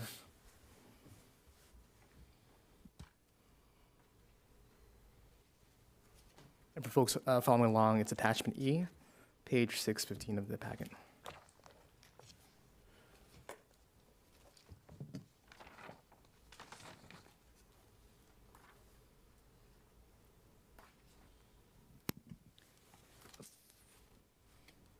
You said for utilities? For materials and supplies by fund and department. I'm just wondering why some of the departments are not listed. They're not listed if they don't have, if they're not purchasing those things. If you'll notice that most of that is fuel and safety clothing. So finance, for example, doesn't purchase fuel or safety clothing, and the same for HR. Thank you. So just to be clear, all those departments are not buying any new materials or supplies for next, or budgeting for that for this upcoming fiscal year. Not the same type of materials and supplies that are included in this category. So again, fuel, safety clothing. If we're talking about office expenses, for example, that's a different category. It's a different account, so that falls under professional services. And then there's a subcategory for office expenses. Gotcha, and that's shown in the professional services attachment? Yes. The breakdown issue? In the office expense line. Thank you for the clarification. Yes. Really helpful. The most major concern I have, and it's, again, back to Councilor Tape's point, staff report shows that city departments were asked to reduce their ongoing expenditures by 6%. And if you calculate out, so the reductions of $241,419, and you do the math and calculate that against the difference in shortfall between the last proposed budget and then the current preliminary proposed budget, that's instead 0.839%. And so my question is staff looking for us to identify the 5.2%? Or what is the next steps there that we're expecting? The next steps will be to identify other budget balancing measures. If the direction is to go back and look at budgets, then there's areas where we would have to start looking at fixed costs. Gotcha. Because there's just not any more room for discretionary items. Is that for the council to identify, or is it for staff to further look into? Yes, that would be the direction of council to staff to continue looking for the 6% if that's the direction. Great, thank you. Okay, thank you. Councilmember Murphy. Yeah, I was going to continue that question. I mean, my understanding was that direction was to direct staff, i.e. the directors, to do that. So where was the miscommunication in like getting the information back to us? I mean, the 6%, I see you laid out like the 6% overall as a budget or number and the 10%. Thank you for that. But that doesn't say where those dollars are coming from. it just says the math that we probably could have done in person at that time. Where's the miscommunication happening where the direction to staff is not coming back to us the way we asked? Because Sorry for the misunderstanding. I think that was a misunderstanding on my part. Oh, okay. As far as the instructions to departments, I thought it was, what does that number look like for each department? But if the direction is, so just. I'm sorry. Go ahead. Are you sure? Well, yeah. I was just gonna jump in because I can hold my question. No, please. I was just gonna ask with the follow up to yeah. Well, yeah. I think the direction was really for council to understand what the delta is, right? What are we going to give up in the budget for 6 to 10%? And I thought the operation was going to be done and presented tonight. And I was just looking to the mayor because I'm trying to understand, was that communicated to staff? I mean, because really the question should be directed, at the mayor and then through staff, right? Sure. That way it's not, what I'm saying is it's not Marquisha's misunderstanding. It's more of the organization, right? And not really pinpointing one person. I'm just trying to understand, like you, I was pretty sure we had said 6 to 10%, so we know and can communicate to the public. Communicate to the public. What are we giving up, right, to come up with a balanced budget and not empty the tank here, right, with the $8 million and empty the account. And I guess, to your point, Councilmember Murphy, I'm sorry for the interruption. It's just, I'm really trying to understand how come that's not here today. And what happened along the way, I guess. Yeah, this is something that through the process that staff is bringing us as far as, what the cuts look like. We're not through the budget process yet, and we need to give direction to staff as far as other areas that we want to see reductions. Right, and I want to see those reductions, but I want to see what does that mean, 6 to 10%, right? I mean, what does that mean? Right. Does it mean, Tiny Tots doesn't get a roof, right? Does it mean that, yes, you know what I mean? Like, there's really and I think we've been going through this process year after year, and it's one of these things where the community has to, especially, where we're exploring tax measures, we have to do apples to apples and really understand if this doesn't happen, then this has to happen. It's a really simple equation. Right, and that's only a Band-Aid for this year. It doesn't help us in year 2, 3, and 4. But it does. So this is a little disappointing, but I want us to get to where we need to be at, and I do want to just reclaim my time about the questions I have as well. So the ask from the previous meeting is for us to for staff to direct staff, i.e. the department heads, to give us what it looks like to cut their budgets by 6 and 10%.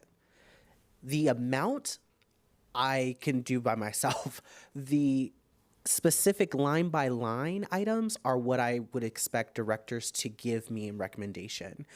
We're at a time crunch, so we have to not only educate the public of what it takes to get additional revenue and where we could be, with the reality that we may not have that additional revenue and what the impact of that is.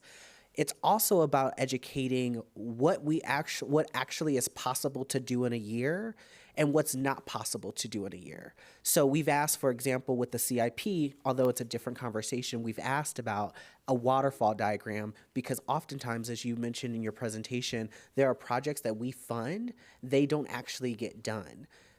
For X, Y, and Z reason, that is very frustrating to everyone, of course, but more importantly, it's really important for us to monitor in a year what actually can get done, where people can get hired and where people aren't getting hired. So for example, one of the solutions, I would say, if a department head had a question about what does council want us to bring back, if there are vacancies in any department, we want to know next meeting where those vacancies are, because those can be cost savings, right? By simply not having that vacancy and not that's a one time, right? Or that could be something that we keep consistent beyond 1 year.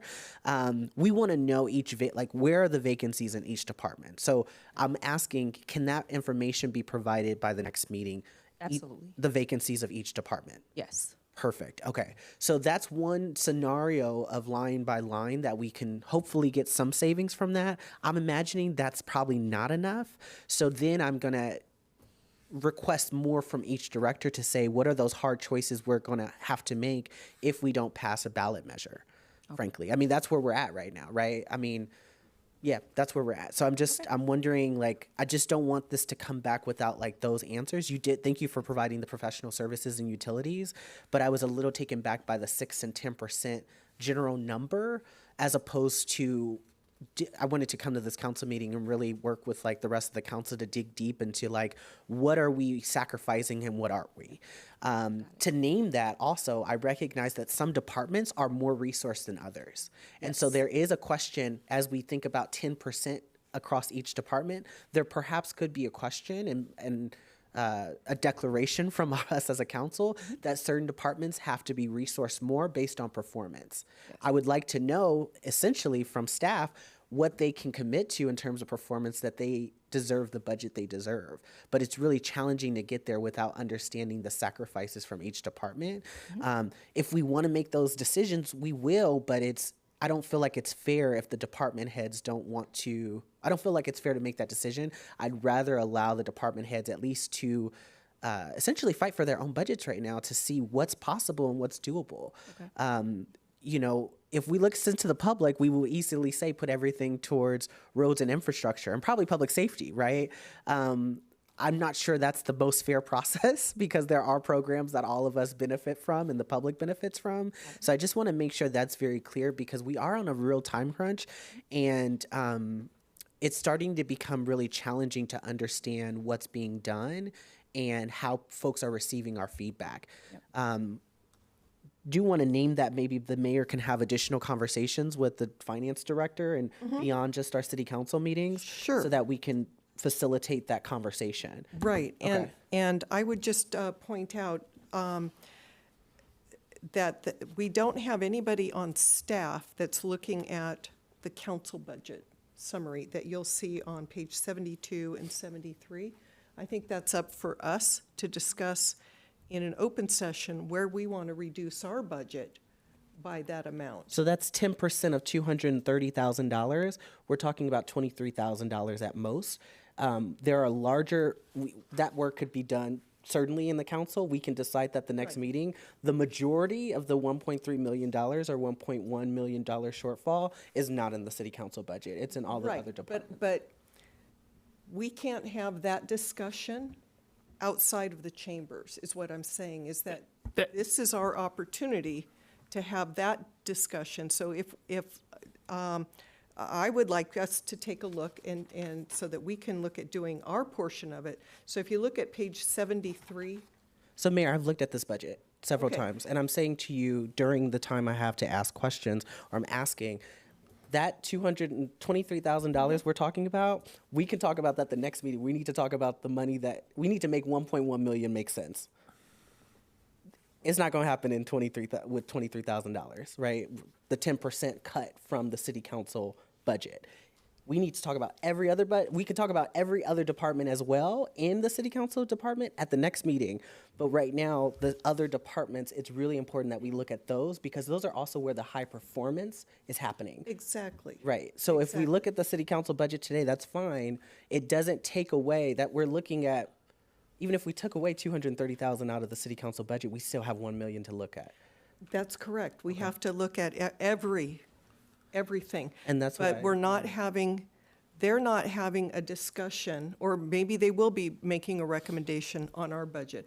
What I'm just suggesting, and it's probably a 5-minute discussion in the big picture. It's not going to solve the entire issue that we have. It's just one of many departments, and since we are that department, I think this is the place where we settle on that piece. We can. I would actually suggest that the interim city manager or the finance director give us recommendations on the city council budget, and we can talk about them. But I understand what your intent is.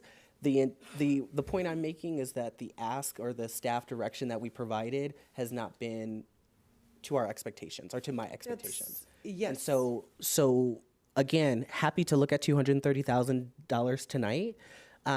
We do have a bigger conversation to have about $1.1 million, and it's not going to happen through a quick 5 minute. They're going to be difficult recommendations that come forward. Yep. But with that, I will have some suggestions on our budget. That's great. So I just have a few other questions about the larger, again, like the larger picture around how do we get that 1.1 million? And I don't think looking at necessarily the city council budget answers that question. If it is, please, again, as either the finance director or we'll have our interim city manager, give us recommendations on where to cut in that 10% of the city council budget. I would want us to also, in addition to the vacancies, I do want us to think about, again, like we're having I'm having some challenges in meeting or understanding the need to hire more people if we also have those vacancies. So for example, my understanding of the reclassification of the capital improvements program manager, we reclassified that person to also be the environmental manager. And so I understand that the sustainability coordinator, which would feed into supporting our climate action and adaptation plan, would be grants only. Has there been discussion of the roles and responsibilities between those two positions if this council decided to move forward with it? I also would have the same question about the planning, the reclassification, or I guess the expansion of the planning 1 to 3 member. I would like to see the job responsibilities of those 3 positions, for example, to make sure that alignment is we're not overreaching, basically. It just sounds like those jobs all would overlap with each other. So have staff had those discussions yet? Maybe I can provide some insight to that. So for the sustainability fellow and the environmental manager, community development director Wellen and myself, we had a discussion. If we want to fund our CAP recommendations and the projects that will come out of that, then we would need a full-time staff who can actually take care of some of the environmental responsibility that currently Public Works handles, and the new responsibility that will come out from the CAP. So that is one position what we thought if we ever go through that position can handle a little bit of those 2. For the planner's position, I don't think that it is being asked as 3 positions. It is just a classification series that is developed so that a employee can have a growth path. But it is only 1 FTE, because just to replace what the temporary consultant staff is. So that's what that means. Those 3, planner 1 to 3 series is just a classification series, but only that reflects only 1 full-time position. Okay. The responsibilities of those positions, I would like to see if you want if any department head wants the support of those positions from me. I'm just letting you know it sounds like some of these positions would be overlapping. I have no problem bringing talent in-house. I actually love that movement. I also just want to make sure if we're adding any new or reclassifying any new roles, we address the vacancy roles we have, and we also look to the job descriptions, not the job classifications of these folks. It's really challenging as a council member to continue to add staff when I don't see job descriptions. I'm not used to that process ever, so I've kind of been lenient on that, but I'm now thinking it just seems like we're overlapping in basically responsibilities when we should be thinking about how to leverage the roles we have and like increase performance if possible. Which also says to me, the next question, is there a way for us to map out a performance-based budgeting throughout this process? If we are making 10% cuts at most, for example, the 10% looks like we actually have a surplus if we went 10%. I mean, so it doesn't seem like it's needed to necessarily go fully 10%. I did that really purposely because I did the math last time and I saw that we would basically be in a good spot, a better spot than we need to, but it's not a good spot because we're cutting back. So that's good to know that the 10% is really a max. What I'm asking is, when we get that 10% or 6%, those requests, how can we build how can we have a better understanding of the performance of our departments and match that to them deserving really equity or the revenue that comes in? So we could do that, but there's procedures that would need to be built around performance-based budgeting, right? And there are things like metrics, performance measurements that are used and tracked to accompany budgets. Okay. Right? Sort of report cards that we would institute. So that is something we could institute if that's the direction of the council. I don't think we have enough time for that because we would need to develop that program. Okay. And implement that into the budget process. What would that look like? Name some, I guess, metrics or things that, have you seen that done in other cities before? Is that something that I'm just throwing out there and totally out of it? Off the top of my head right now, there are lots of examples around that. It's a whole movement, but like I said, it's usually coupled with performance measurements for the various departments. For example, public safety is probably an easy one, right? You're looking at response times, for example. And you would develop these metrics for all of the departments, and they go along with your budget. And basically during each budget development process, the departments are advocating to, keep their budgets at a certain level, right, or to add to it, for example. But we would need to build out those procedures. Okay. Last question is, from the last conversation we had about tax revenue, there have been folks in the community that have been interested in what we didn't actually poll around the parcel tax. Right. And I'm wondering, I don't remember the full conversation, but I'm also wondering why we didn't poll around the parcel tax. And so that's the first question. The follow-up to that is, if we were to poll around a parcel tax, because we got so much good information from our last conversation, I just valued, again, the knowledge of our community a bit more. What would it look like for us to consider that as an option without stopping the work of the current option we move forward with? So we didn't poll because we're limited to the number of items we could poll for before, survey fatigue. The survey is too long and survey fatigue kind of sets in. And so we were limited to just the 3 that we did poll on. I believe the approval requirement or approval level is different for a parcel tax. Am I correct, City Attorney? Or does it have to be, it would have to be a special tax, right, for parcel tax? So it just depends on the purpose the tax revenue would be used for. Okay. So yeah, we haven't looked into a parcel tax. We will certainly do that if that's of interest to the council. Yeah. Gotcha. It's interesting to me. I don't know. I found that the data that we received was very helpful, and I think even if for the other 2 options that we didn't move forward with, those are conversations that we can continue to have with folks. It was good to kind of know where folks were, even if we didn't move forward with those options. I am, with just the knowledge we have around our 10-year forecast, I am still interested in perhaps, what it looks like to pass a parcel tax, if not this year, and specifically a special parcel tax. I think roads and infrastructure have been constant conversations that just really need to be addressed. And I think we've got to be bold. I think we've got to be progressive about it. And I think we have to be educational about the fact that a parcel tax, is an investment to, in this case, just like getting those potholes filled, getting those roads repaved. It's one of our biggest allocations on the CIP as I see it, arterial roadways and street improvements. I don't know what that would look like. I know, it seems like it will be a quick turnaround for this year, but it seems like it may be something to do this year and very important for us to do. So I just wanted to open that up both to the council for discussion also, like if that's something folks want to talk about, but also just to staff to kind of have that addendum prepared as well. We're in June. By the time we have the next meeting, we'll be in June. So I know I don't know actually, but I'm imagining that these are tough conversations and we keep kind of opening up opportunities. It's because I feel like we're giving staff direction, and I'm looking for a lot of like leadership from staff, and sometimes some of these things come back to me a little later. So this is one of them that has come back to me after we kind of did that.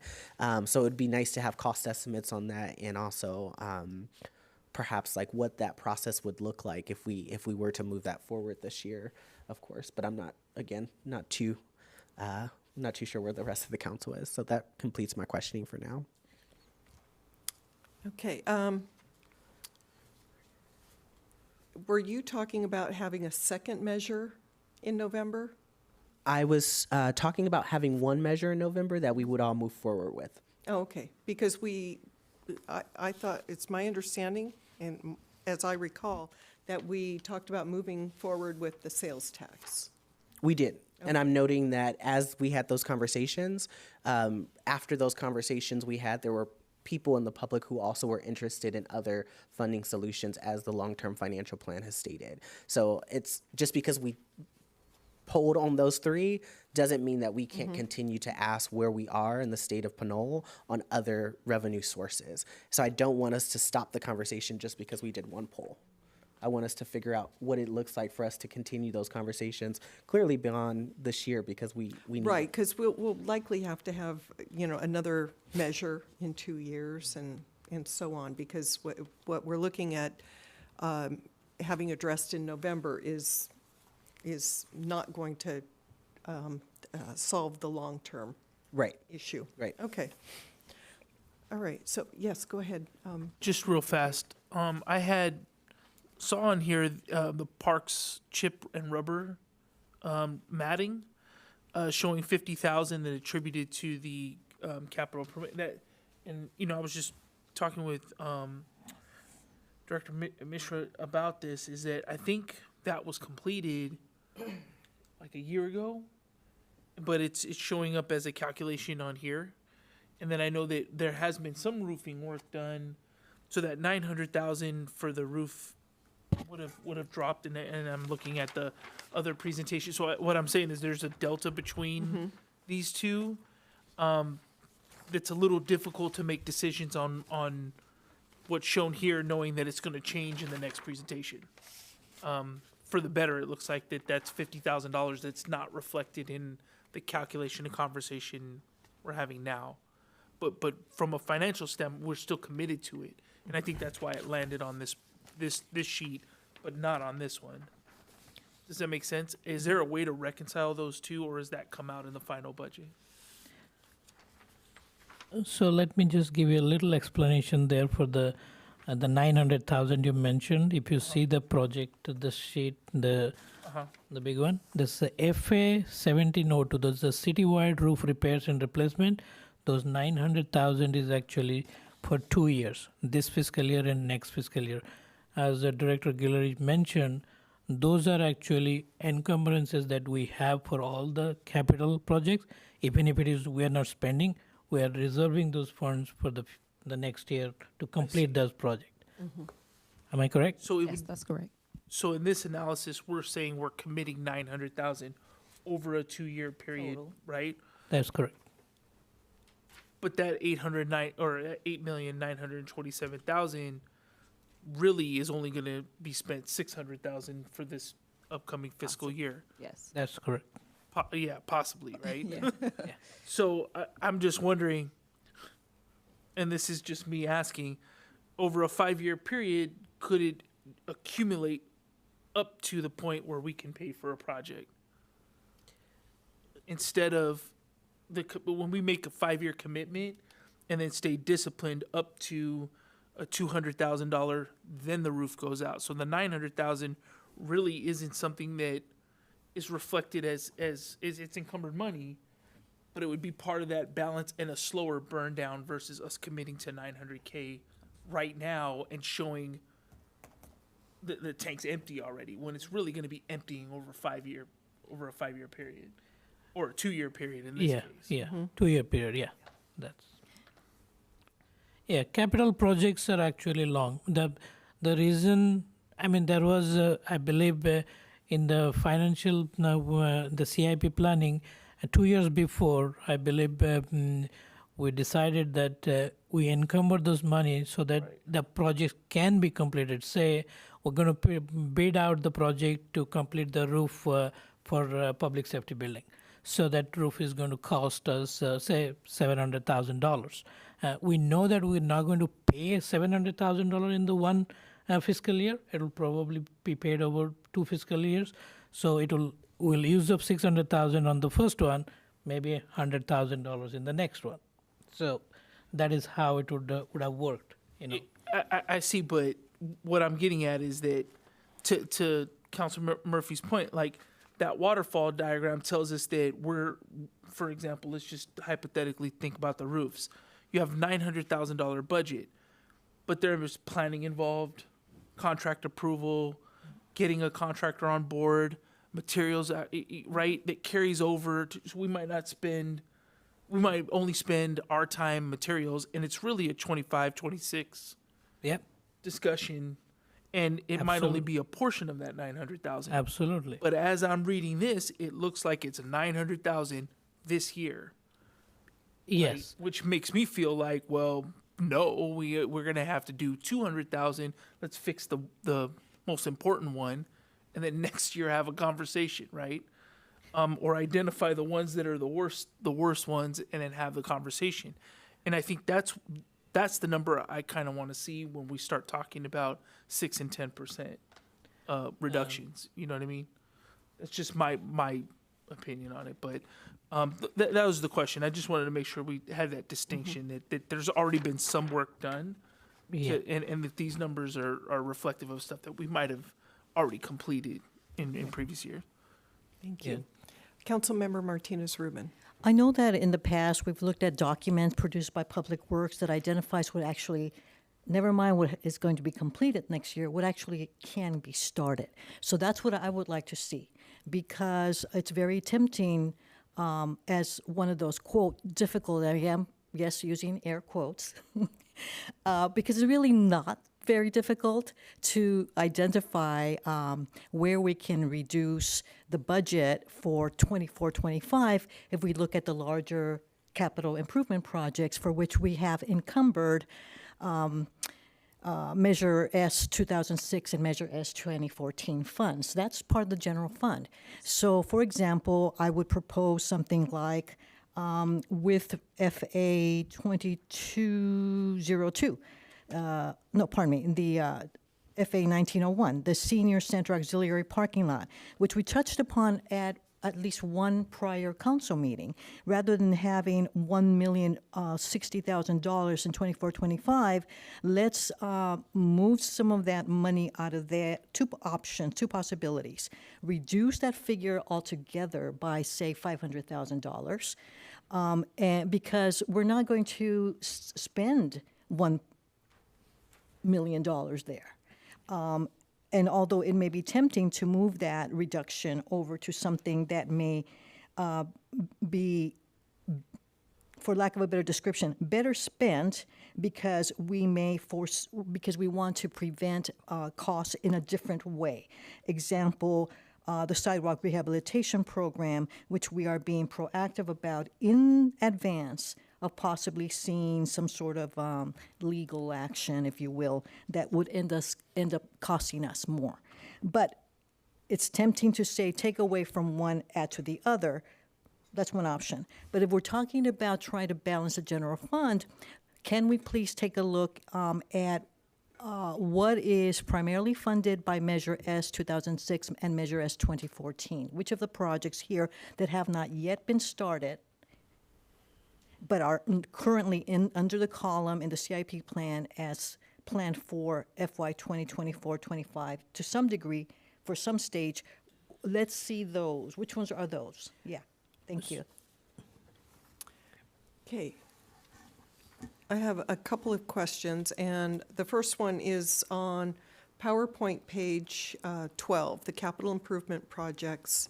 Are these all projects that would be funded out of the general fund? None of them would be like Measure J, gas, or It's gas tax. only general fund. All general fund, Yes. okay. Great. And actually, that's all I have for now. We'll go ahead and open it up to the public. Yes, we have Rafael Menace and Irma Ruport.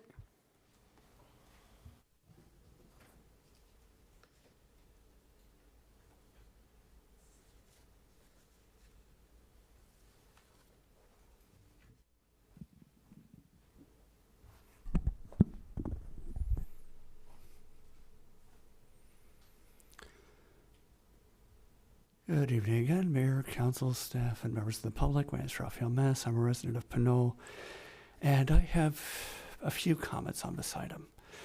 First off, with regards to pages 370 and 371, Table 3 of 6% and 10% budget reduction scenarios, I'd like to draw your attention to a point that's already been brought up by several council members tonight, namely that a flat reduction across all departments might sound equal, but some departments have a lot more expenses than other departments. You could eliminate the city treasurer's expenditures, the city council's expenditures entirely, and you would barely be a quarter of the way to meeting the budget shortfall. So when you're looking at reductions, you could say, okay, we're going to make a percentile reduction across various different departments. But for a lot of departments, that's going to have an impact, but it's also not going to have that large a dollar value impact. Like, it's not even going to be $1,000 for a city treasurer's department if you're making a 10% cut. Whereas a 10% cut for the police department, well, that's over $1 million. So I guess my first point would be, for the departments where the reduction would go over $100,000, so non-departmental, police, fire, and public works, if you're looking at the 10% value versus the 6% one, what would the effects of those cuts be? Because for a lot of the departments where you've got smaller cuts, like, $1,000 for city treasurer, that's maybe a month's salary. But $1 million for the police department is that, for example, not being able to fill the 410 planned shift, because I know that's been a major project that the police department's been doing over several years, and that's part of why their salary costs have been increasing year over year, is being able to fill the vacancies in order to move towards that 410 policy.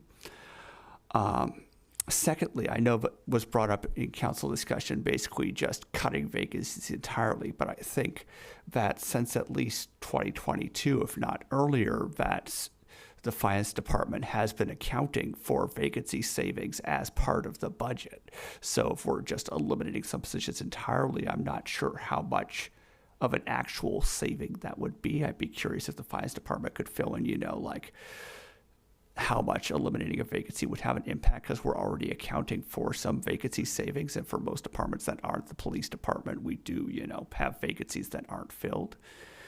And then there were a few other things.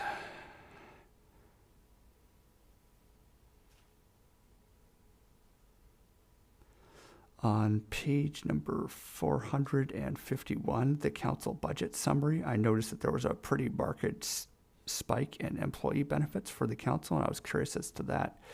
And there are other comments I have, but that's the limit of my time, so I'll end there. Thank you.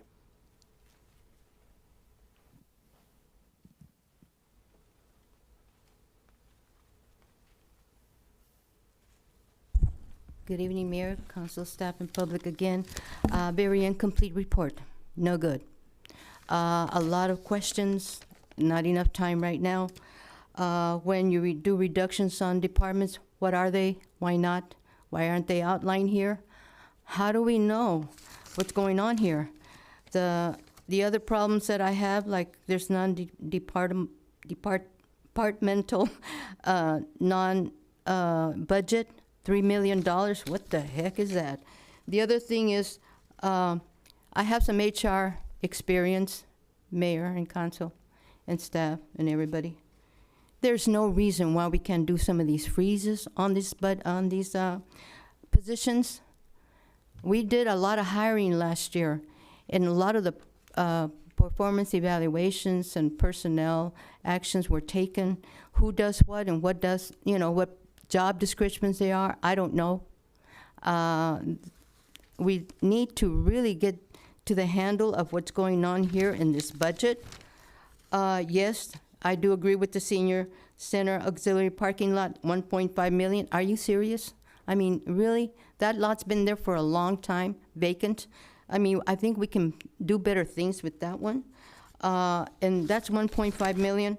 All I can say is I totally agree with the few council members that do agree. This is not a complete report. Direction given, I was here at this meeting about cutting percentage to the department heads.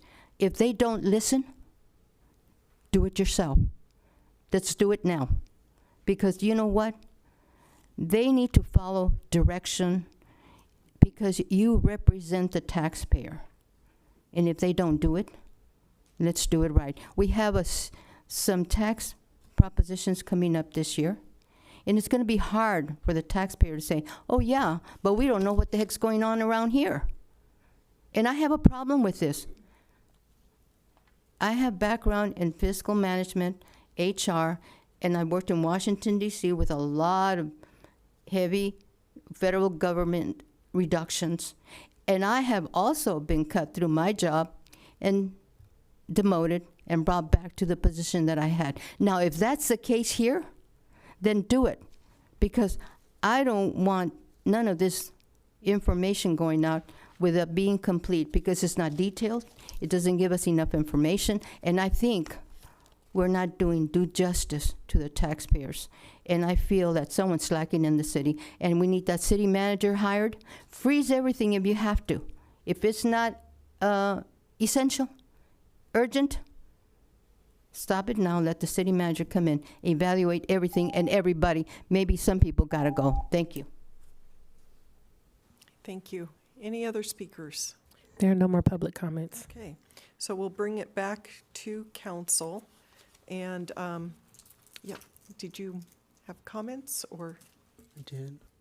Yeah, I have a lot of comments, and I just want to have a conversation with the council. I mean, I think, and I've said this before, and I'm not sure everybody kind of knows the benefits of having that waterfall diagram. To Councilmember Martinez Rubin's point, I think Councilmember Murphy mentioned it. Everybody might be wondering what that is, right? Mm-hmm. And when I say that is that this will take, that diagram will be able to take all of these projects and say, this is the length of this project. It's in the planning phase, right? And then a dollar amount is allocated to planning. And then they'll say, okay, this is in the design phase or construction phase or closeout phase, or even before planning in the funding phase. You'd be able to see where all of these projects fall in a diagram that's pretty clear, so that we know, okay, how much money are we actually spending for this fiscal year?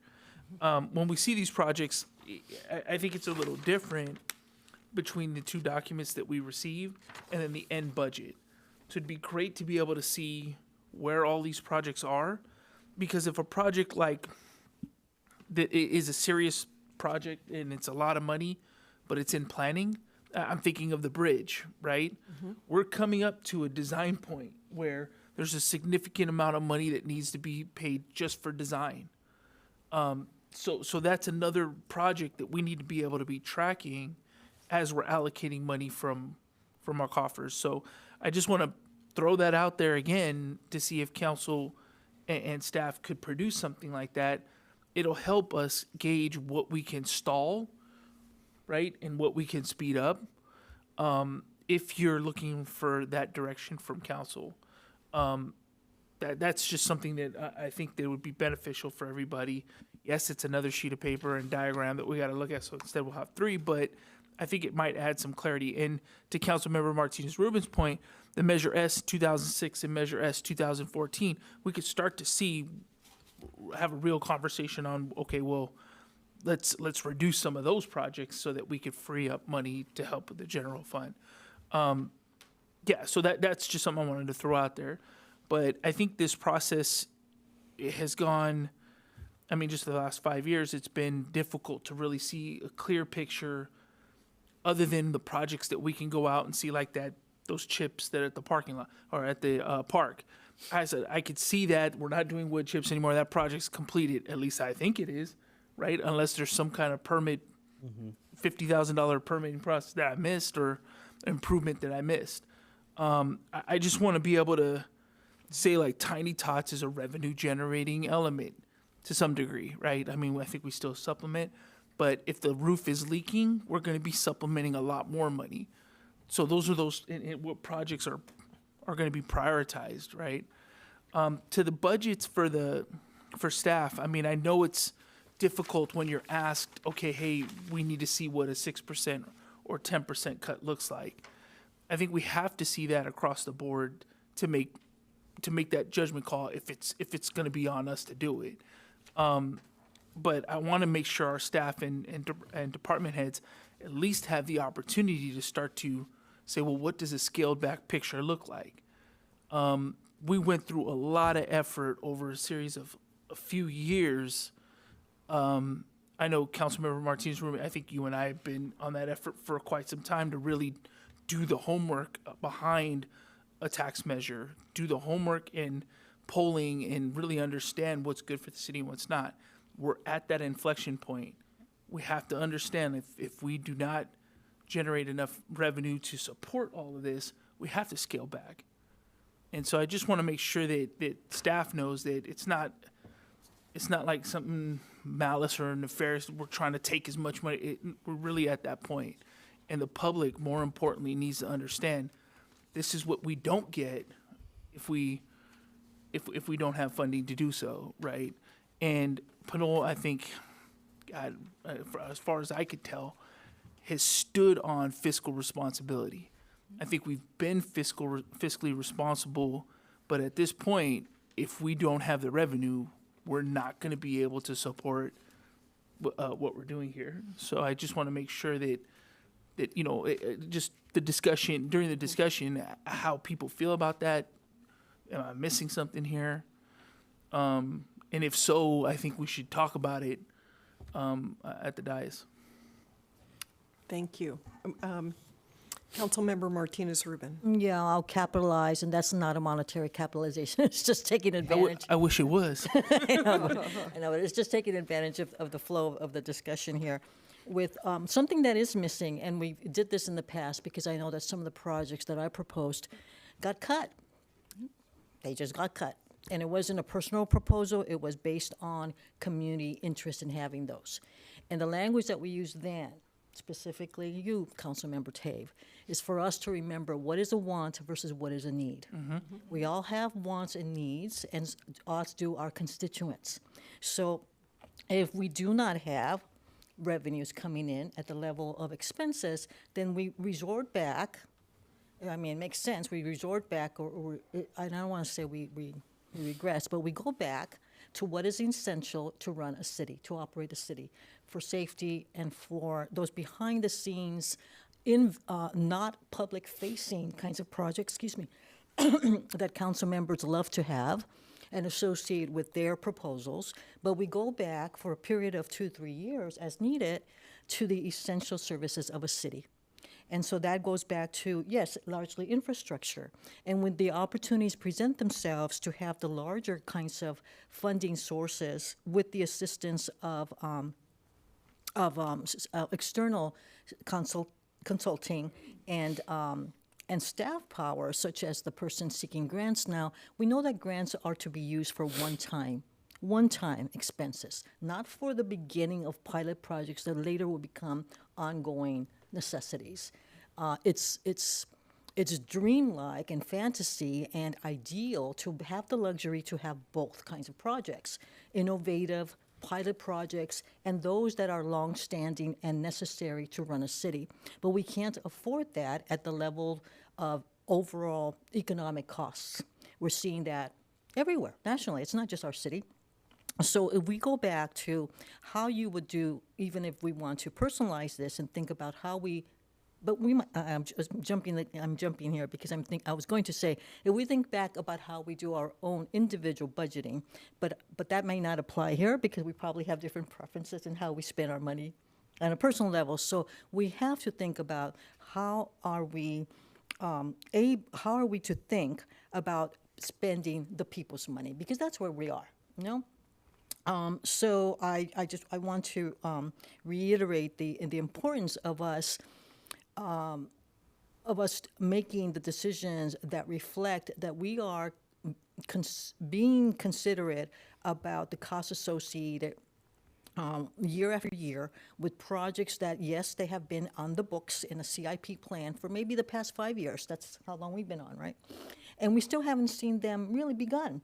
But on top of that, we have also seen new projects proposed, such as the CAP, and now the very tempting and maybe desire to meet with the challenges that we encounter given climate change to implement some of the tasks associated with having developed that plan. So the implications of proposing something and starting a project is always, well, who are going to be the staff to actually implement? And then where's the funding to do that? We were quite ambitious in setting up the 5-year strategic plan, which was approved in 2020. And I think to a great extent, we developed or encouraged ideas to help make that plan on paper something of a reality. And we've gotten to some point of that with the completion of assessments. And then the next step after that is, okay, so we've assessed, we've discovered where we are, now what? Fortunately or unfortunately, the now what means, well, fast forward 4 years later, and we are in a different economic situation. And so we have to backpedal. And so let's do that. Let's consider then, even though we had a strategic plan and we'd like to meet the objectives of that and are beginning to implement some of those, we may have to forego some of the objectives on that plan, along with some of the new proposed projects that have come since that strategic plan was put in place. And it's somewhat unfair because not all of us were on council at the same time. And maybe it might feel unfair to someone who just came on two years ago or 1 year ago.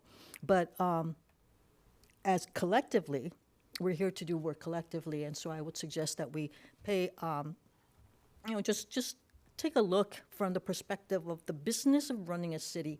How much does that cost versus the interest in having projects that are trending or that may lead us to or help us be number one in any given area.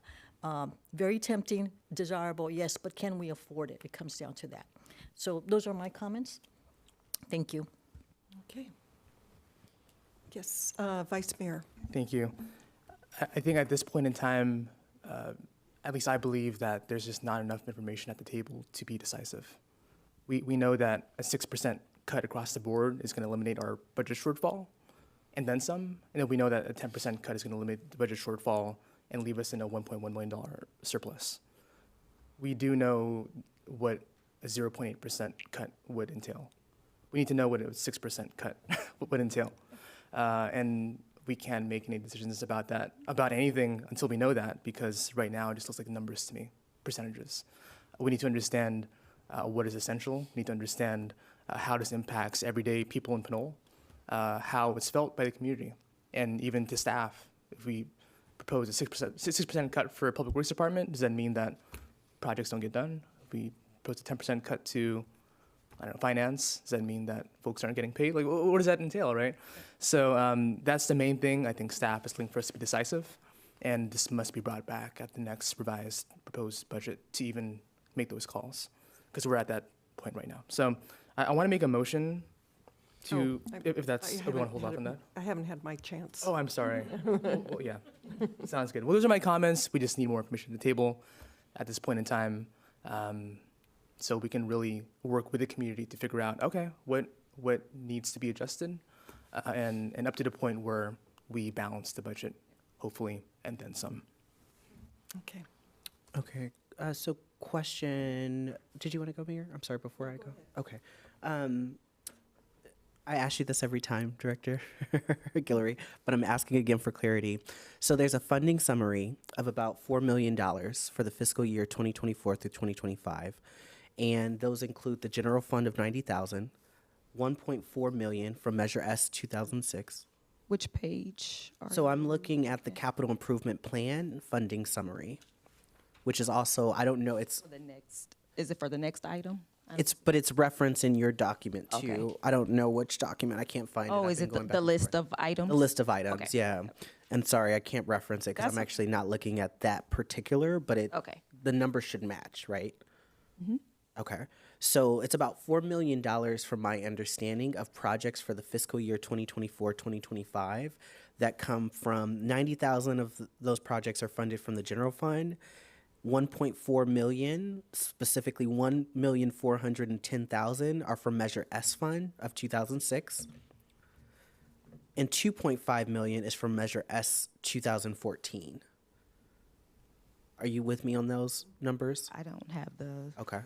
oh, okay. No, I don't have that one in front of me. That wasn't, That's not part of your. No, So it those wasn't a part of numbers, do they? That's what I was asking. Or do they match? Thank you, City Attorney Casher. thank you. Yeah, I may be able to provide some insight to that. This is the CIP's summary sheet. Right.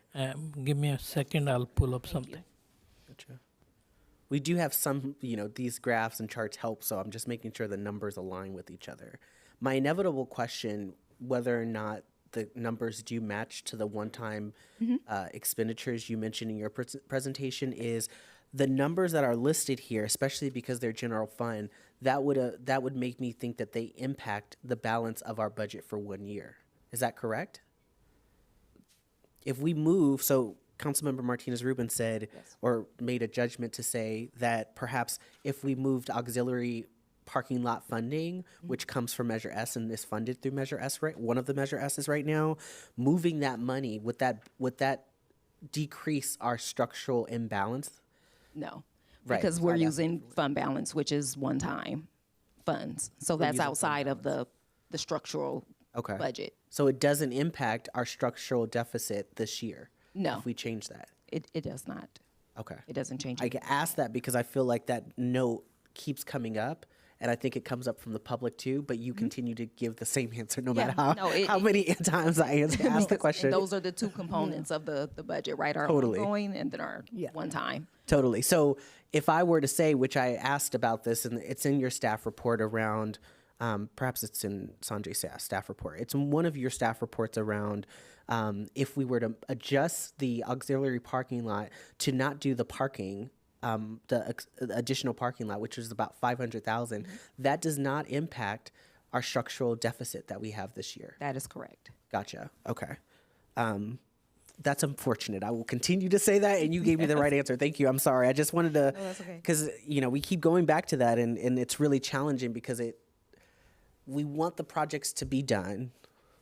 It's not impacting the budget the way we are, so or the way we see it. So the waterfall diagram, who's responded? So we've directed staff to do that. Whose department is that under?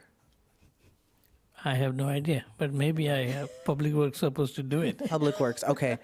So I'm imagining if I'm not a Public Works director, I know that sometimes I get into seeing a number of projects and I have to take one by one. So I'm imagining doing, I don't know how many projects are here, probably 27 project waterfalls at one time seems very difficult. How many have we done thus far? So if you see the project sheets, CIP project sheets, they do have those details, all the planning, design, construction, they have those details. But eventually this is the summary sheet. What you see is those phases are actually either in this year or mostly the constructions are pushed usually to the second year of CIP. Okay. But you have to see the project sheets, which is part of this whole the document. That is where actually it is breakdown and shown there. But it would be really hard to, I have about 39 projects total in this CIP. If you do say waterfall diagram for all of them in a sheet, that is going to be really complex. But I have one more sheet which I know Marquis and myself, we have used that, where you can clearly see the funds, which funds have been used for which projects. Meaning, if we are actually really looking to eliminate funds from Measure S, Measure is 2016, 2014, and general funds. That will give you the project. I'm just looking for that sheet, and that would be able to give you a little more, explanation. Okay. Give me a second. I don't know if I can put it on the screen. Councilmember Murphy, Yes. if I may, I just wanted to add a point here is you were asking about the reconciliation between the summary sheet for the general fund versus what was listed in the staff report. Yep. So it includes the total amounts. So in the last column, where you see the 430,000, the 3.28, and the 4.5. Ooh, are you in the sources by fund or? Yes, I'm in the sources by fund. Because I think you referenced just the 24-25 fiscal year, but I just wanted to mention that since we're earmarking the full amount, the total column would show the amounts that is shown in, those are the amounts that's shown in my report, The 5-year total. the 5-year total. Gotcha. And in your report, they're listed as one time. Yes, One-time funds. even though they're 5 years. 5-year, okay. Yes, because they're earmarked, the funding is earmarked up front. Gotcha. So, because this is such a point that keeps coming up, I do have to ask this. Why is it that Measure S funding, which is essentially a general tax, it is a general tax, not essentially, it is a general tax. Why is it that if that is a part of our ongoing revenue, that changing projects that use that pot of money would not be why is it that the projects that use that pot of money,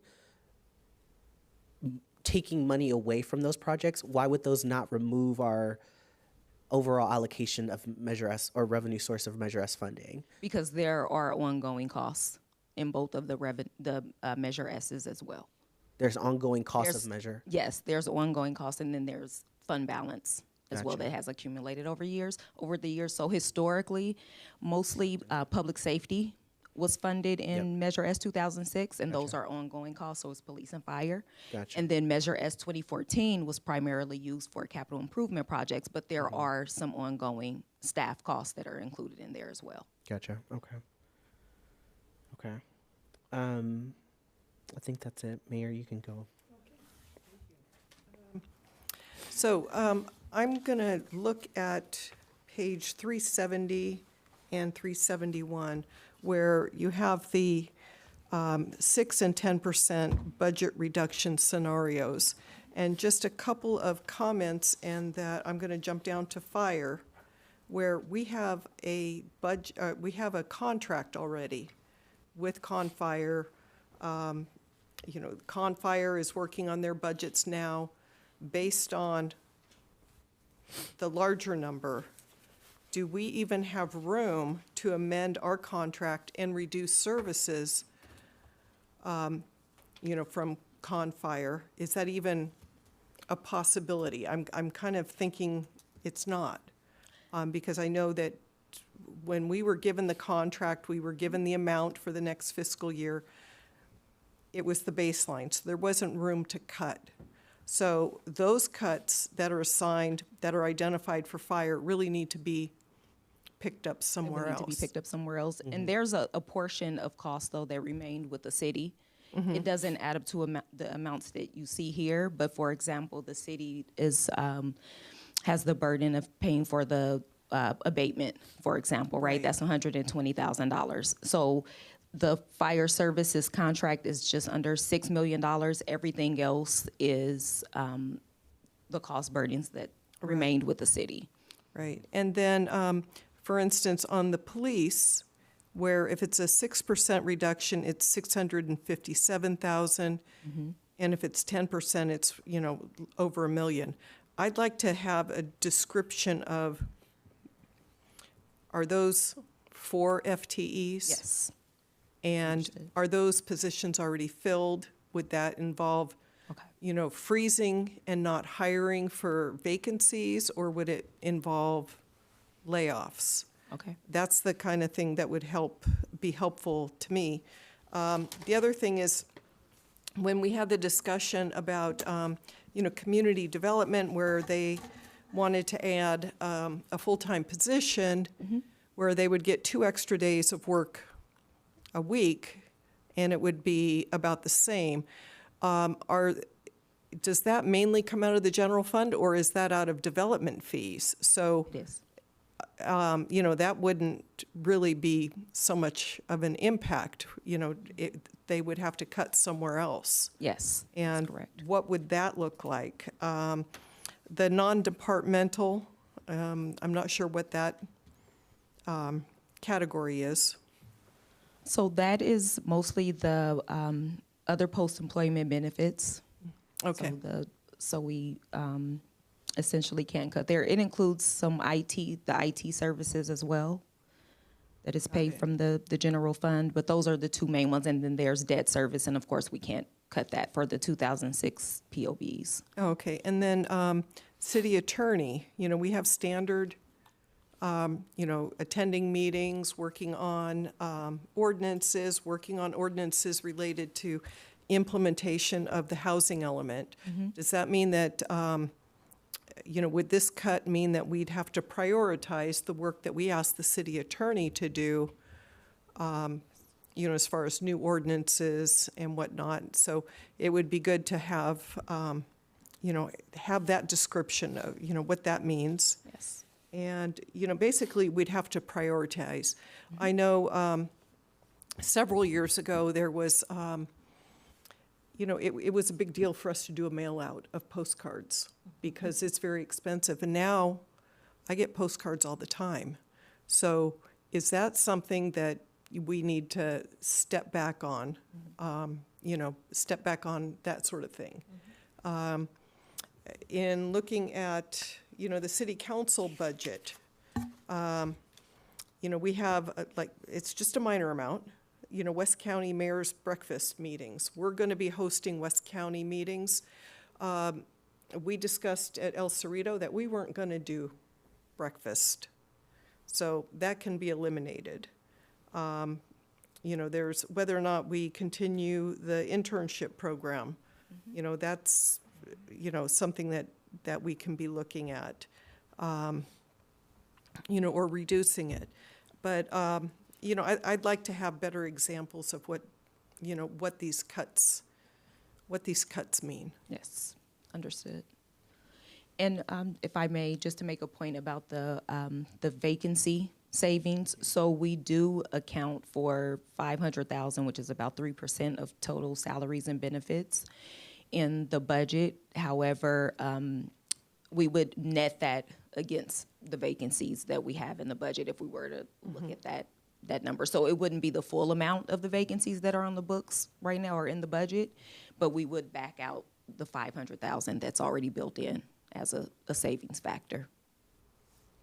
Got it. Okay, thank you. Otherwise, we would be double counting. Can you explain that more? I'm sorry. Yes. So in the budget, the city is always running vacancies, typically in the police department, for example. So we have a credit that's built into the budget, and it's $500,000. So it's a flat $500,000, very conservative estimate just based on history. We usually run a little bit more than that, but just to keep it safe, at a safe spot so that we're not inflating that amount. That's built into the budget. If we were to remove the vacancies that we have in the budget, I think the amount is about $1 million. I was just looking at that today. So if we were to pull that out, we could pull out the $1 million, but we have to also take into account that we've already basically pulled out $500,000. So the net would be another $500,000. So that would be the reduction if we were to go the route of, okay, let's remove vacancies for now. Okay. Does that? It definitely makes sense Okay. now. And that 500 net would just assume that all the vacancies would be affirmed in by the the general council. fund. Right. Yeah. Can we get that information by department or the next meeting so we actually Yes, I have that understand noted. and the classifications of those jobs too? Okay. Yes. Okay. Because that sounds like a lot of money, honestly, to save. But I also don't know if that's the way we would want to move the conversation. Thank you for clarifying that. Welcome. All right, I'm going to turn back to Vice Mayor. You had some concluding comments or some direction that I think you wanted Yes, to if provide? you want to entertain a motion Sure. at this point. Yeah, I want a motion to direct staff to bring back to the City Council in the revised baseline budget information on budget cuts between 6% to 10% for each city department, identifying in detail what will need to be eliminated in each city department. Yes, understood. Thank you. I'll second. Okay, and can I just put a qualifier in there that things like fire may not be eligible for that, but that could be described? Yes, it'll be described. And then I do have just a comment or question. So, and I always go back to this, of course. I know the Balancing Act tool we originally introduced in the city a couple years ago. Yes. We've transitioned from my understanding from the last meeting into Public input. Public input. Has the balancing, so I'm calling it the Balancing Act, but it's the public input. You mentioned that they have the same tools to, or similar tools Yes. to kind of produce the same kind of results, what we want, what we would want to see. Have we released that survey yet, or have we? It actually is released, and we wanted to align it with the polling that was done. Okay. So there is a way for respondents to go in and prioritize. So it's basically set up the way that it was set up in the Balancing Act. Okay. Yeah. Would that also, so for example, because the Balancing Act, when we did it, we initially, sorry, let me take a step back. So the Balancing Act is a tool that was helpful because it provided the city public, the public residents, an opportunity to make decisions around our budget. We used it primarily to prioritize, I would just say, issues broadly, right? We prioritize, like, do you care about parks? Do you care about public roads? Do you care about that? So we used it as more of a category reference. Yes. My understanding is that tool at some point had a simulation module that actually put in identifying numbers, and if you were over budget, it would tell you you're over budget, you got to cut things. Does Public input? Public input, thank you. Does public input have that same tool? I believe so. Okay. But I'll need to check on that. So right now it's set up and it's a qualitative survey. Qualitative, okay. Prioritizing. I think when we used the budget simulation in Balancing Act, that was for the ARPA funds. It was, yeah. But I could check on that functionality, but I believe it does because it almost mimics the same. Same thing, okay. Same thing. So this is the time now where I feel like deploying that tool would be very valuable. When we had ARPA funding, it was a great example of using that tool when we get additional unrestricted resource, right? So that was 4.6 million or 6.2 million. What do you want to do with this money? Let's vision out, right? That tool for me originally came from the idea of participatory budgeting, which that is a piece of it. But in this case, where we have to make tough decisions, or even decisions that, as even the mayor mentioned, I don't intend for us to change the contract we have with Confire. That's a good contract, and it actually saves us, or has been saving us money and giving us important data. Yes. But I still want the public to be able to interact with a forum or a tool like that. Mm-hmm. I think this is the time where I would hope that we can deploy that type of simulation module if possible. So I would ask that the staff work on that if that's not being deployed, and also send information out to the council on that between the next meeting, so that we also can educate the public that these tough decisions are we need to figure out 1.1 million. So it's time to activate, right? And so basically we have to be in these tough decisions together, and I just don't want to miss the mark on, like, this is the perfect time for that deployment of that tool. I don't know if that is a friendly amendment, but I just want to make sure, like, we don't miss the mark on that piece. Is that okay? Is that council? Council, are you all aware of that tool or interested in doing something like that? Okay. So that's okay with the maker of the motion to incorporate that? In the amendment, can you please? Yeah, well, just deploying the public input tool for, I forgot what they called it. Budget simulation? For a budget simulation, yeah, thank you. I'll accept the amendment. Okay. And the seconder? Yeah, a second. Okay. All right, if there's no other discussion. Question, this is a tool that's already available to the city. There's no cost at this point. It's already available. It's already there. Yes, The cost is in the time that staff's going to take to learn to use it and actually use it. So we've already learned to use it. I haven't tried the budget simulation, to be honest. We do, like I mentioned, out there now, we do have the qualitative priority survey. So I could imagine that we could put together the budget simulation. And Would it be most beneficial to do so after we have had I don't want that to be the reason we are not making decisions based on the data that we do have. Okay. Because I'm thinking that there is often an interest in, let's see what input we get from the public. Let's help, because we're not making those decisions, it's deferring that. So, Councilmember Martinez. and we have to get to that.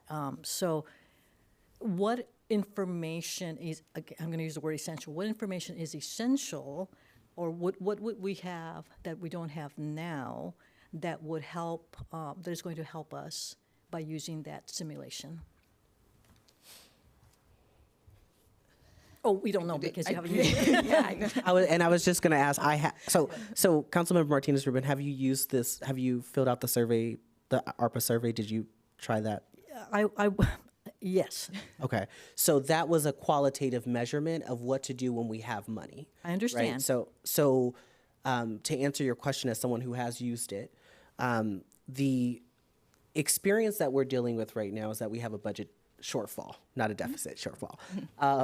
That piece and the questions that we want answered are in that shortfall. How do at most the residents who submit the survey, how do they see that shortfall being addressed, given the challenges we have? So for example, given the fact that we can't move a contract that we're in for at least 3 more years, that can't be moved. And Mayor, you mentioned that, right? I mean, that can be, but that just doesn't seem smart given where we're at. Late.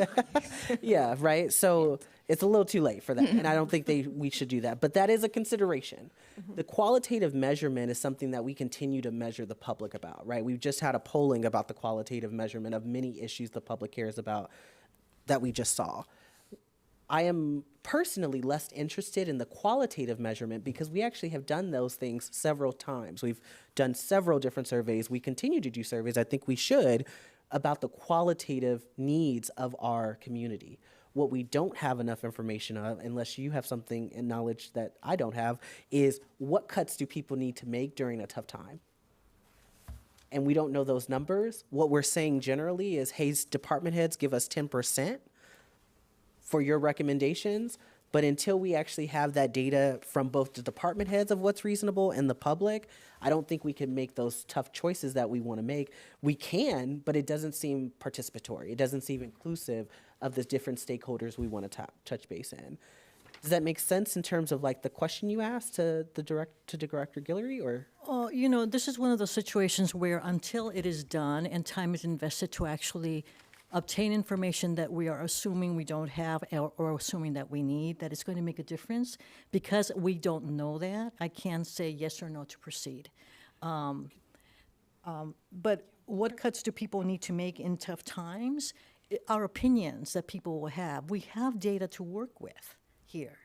And I think we're just, again, deferring to get opinions from people who are, of course, not to devalue those opinions, but do they really make a difference ultimately when we have to cut in what is obvious? And what is obvious are those large figures that we have before us to determine, and our need to identify what funding sources there are. If they're primarily general fund, that's what we focus on.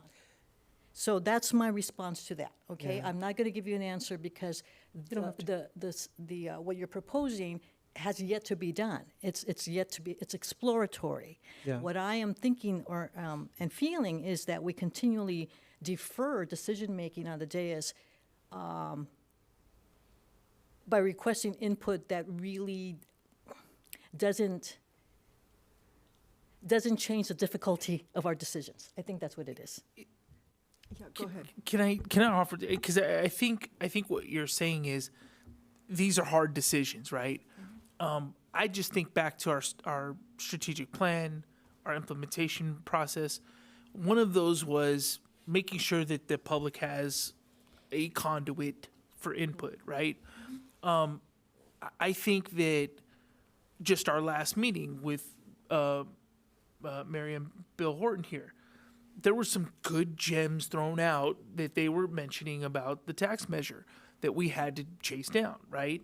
I think that we don't want to underestimate that there are a lot of people in the community that will offer a perspective that us five, right, this small sample set chosen by this community, by 19,000 people, I think there are gems out there that the community has continuously proven to throw at us, and it's always worth the effort to have that out there. But I do understand that, to your point, it doesn't make this decision any easier. It just offers a different perspective. And what I've found is that if you give the community the opportunity to voice their opinion, I think the balancing act was very informative in my mind.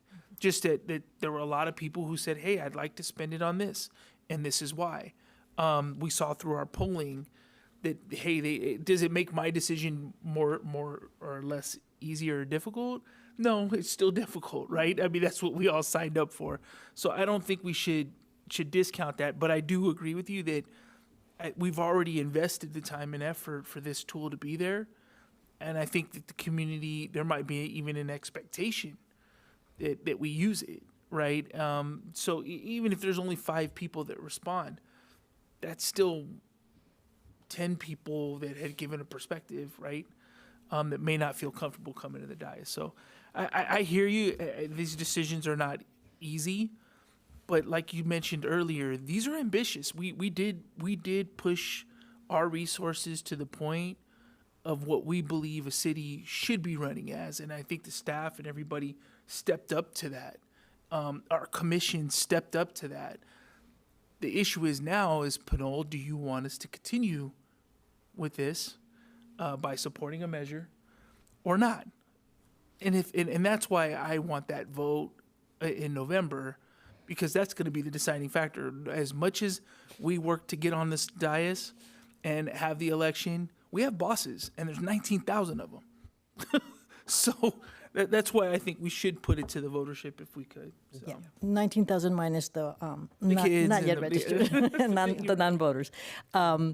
No, I appreciate perspective and appreciate opinions. It's just like let's not entirely rely on that, and particularly when we don't have representative samples. There's a difference between using a tool that is going to get a certain number of folks, and that's the unfortunate aspect to that is that we're still in Pinole not at a point where we get a large enough sample that it makes a difference. So, be it what it is. That's just it. That's that. Yeah, thank you. All right, thank you for that discussion. Okay, we have a motion. Yes. We'll do on the motion, and then I have a motion as well. Okay, we have a motion and a second. All those in favor, say aye. Aye. Any opposed? Pardon me. Repeat the motion, please. And if you can help me with the amendment as well. I'm not sure the exact wording of that. But the motion was to direct staff to bring back to the city council in the revised baseline budget information on budget cuts between 6% to 10% for each city department, identifying in detail what will need to be eliminated in each city department.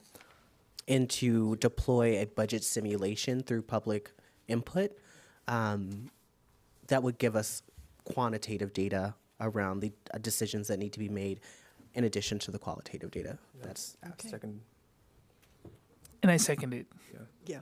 And all those in favor? Aye. Aye. Aye. Any opposed? That was a 5-0.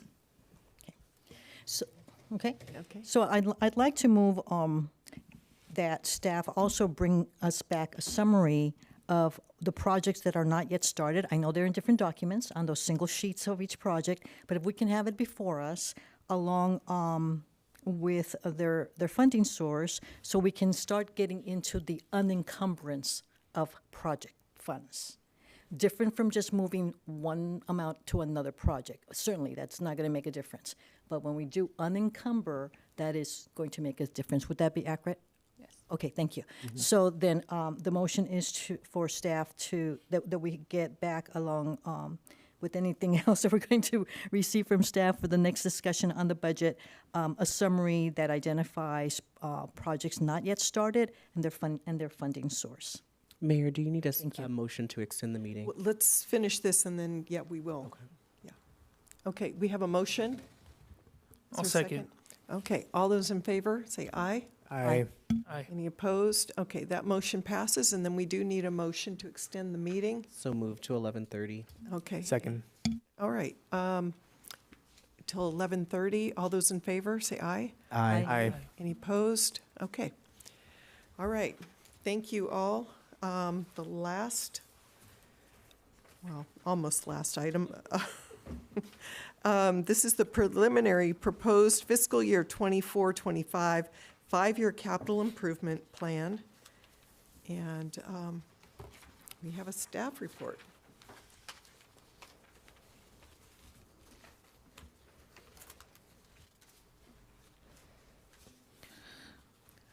Thank you, Mayor, Vice Mayor, and Council, public, and staff.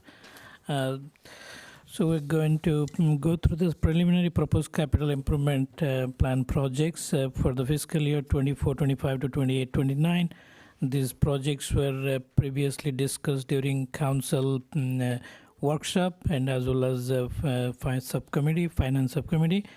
And during that time, we received some feedback from council, and we have incorporated some of those requests into this preliminary proposed capital improvement plan. Next slide, please. Thank you.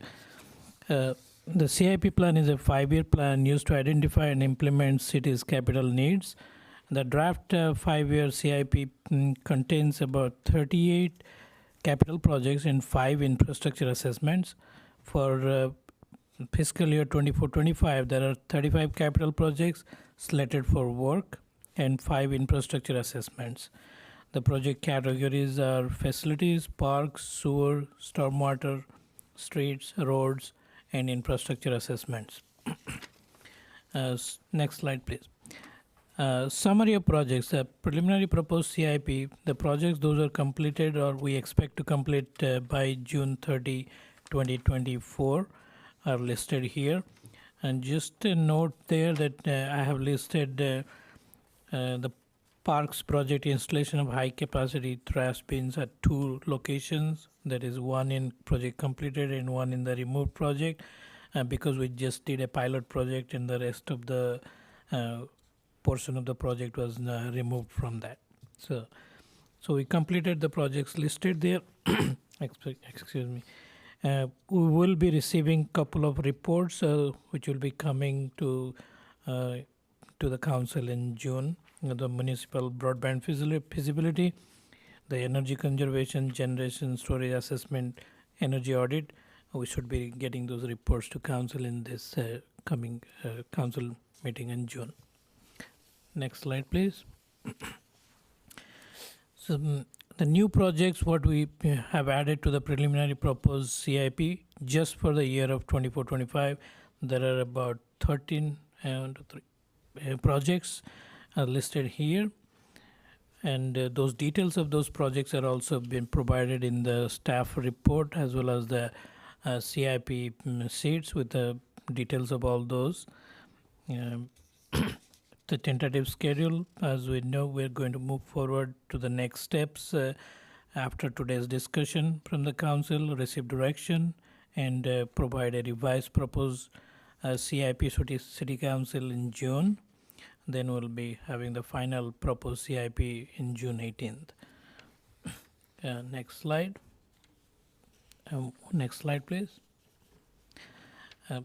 This provides a summary of how the funds are being used for over the 5 years. As you can see, we do have quite a bit of projects for 24-25, and one of those significant projects are actually on sewer projects, which consumes, I think, close to $8.5 million that we plan to spend those. And future projects are projected estimates there. Next slide, please. As discussed previously with the City Council, we have added the private sewer lateral program to the CIP, and this draft guidelines for the program we have. We're working with staff to come up with the program guidelines, and we'll be bringing, once the budget is approved, we'll be bringing or discussing those details of those programs, and we'll be coming back and announcing those after the budget is approved to the public. With that, I would conclude my presentation, and I'm happy to take any questions City Council may have. Okay, I'll start from my left. Councilmember Tave, any questions? We only have a half hour. So the so would this be the time for the lateral program SS 2407, the 150,000? We talked briefly on the phone, but I'm trying to come up with a way for citizens to use the fee structure we have that pay for sewer, to have a program similar to this. The 150,000 is only going to do like maybe 20 of the laterals, depending on how long they are, how deep, all that goes into consideration. But what we talked about on our one-on-one was, what if this program is extremely successful? What if three weeks in, all 20 projects are slotted, and you have people raising their hands saying, well, how do I get my lateral done? I want to sell my house. Or how do I get my lateral done? I want to buy a house. I'm just wondering, what scenarios would you see if this program becomes extremely popular and people are stretching this payment structure out? Like, let's say all 20 of these people stretch it out for 5 years. We're not going to see this 150,000 for a 5-year period and have a community saying, hey, how do I do it? Have you guys given some thought as to what other structures could help? As opposed to doing it and then having a lien on someone's home and then having to figure out how to, make payments on the lien to get that off. Yes, I have given some thought to it. If the program becomes highly successful, and it would be the direction of the council to add more funds to this program to continue it. So we'll have to come back to council during our quarterly update and asking to add funds. So I don't believe that there is going to be problem with adding funds, as this is an enterprise fund. We have enough reserves to add the fund, and that is possible. But it would be the direction of the council to ask that how long are we willing to give that loan? Are we willing to give that loan for 5 years? I mean, is that if that is the case, that is what the direction we will take, and we can go from there. So depending on the total dollar value of a particular project, I think the loan should be considered for, okay, it's a 6 months loan, a 1 year loan. You can, that council can decide, and we will develop the program on that basis too. So so I pay sewer fees, right? For the sewer system, and I pay the sewer fees. Could I say, okay, I'm paying $100, but I'm gonna pay an extra $10, $20 and enter into a program that my sewer lateral will get repaid or redone as long as I'm in that program, and stay in that program until the costs are recovered? Okay, let me just give a little brief. For the sewer rates, I believe those are all added to the tax, property tax, the way City of Pinole's done. So you're going to pay only twice over a year. It is not a monthly payment that actually you pay to the city. Some of the cities have that, where you pay monthly. But as far as Pinole is concerned, the sewer rate is actually added to your property tax, and you pay twice over the period of 1 year. So it would not be very practical to ask them to say, if we formulate that way, that means we have to actually put that as a property tax. We don't know who are those people either right now. And those are going to complicate, the process because it is go to the property tax. So we have to talk to the county, and that is also another process to, do that. It can get complicated. Okay, so I think the main thing you're saying is let's start this off, see how popular it gets. If it gets real popular, if you say, well, why did you go with this person and not me? What about me? I have my sewer lateral right now, right? We're going to get those calls. And you're going to say, oh, well, we don't have any more funding, right? And then we're going to be back at the table trying to figure out how to fund this to keep this program rolling. I'm just trying to figure out what's a sustainable program that we can use or a funding source that we can use. Oh, for funding source, I don't think you would have a problem. I mean, I'm just because our sewer funds revenues are quite good. We have a pretty healthy reserve. We can fund this program from the sewer, and once we recover that, it goes back to the enterprise funds. Very good. So, Okay. Kind of have a follow-up to how the program would be designed is if we have on-call contractors, can we refer the property owners to the on-call contractors so we're not really the middle people other than, we have gathered together the contractors, but you have the contractor working directly with the property owner. Because a lot of times that's, they don't know who to contact. And, as far as getting the work done. And, I'm thinking about the previous item where we just cut finance's budget, and now we're asking them to keep track of other payments. It comes with there's an administrative cost to doing something when we pay and then we're waiting for reimbursement. Whereas if we just, hand the card, here are some contractors that we have worked with, and, they're good contractors, and go ahead and contact them directly.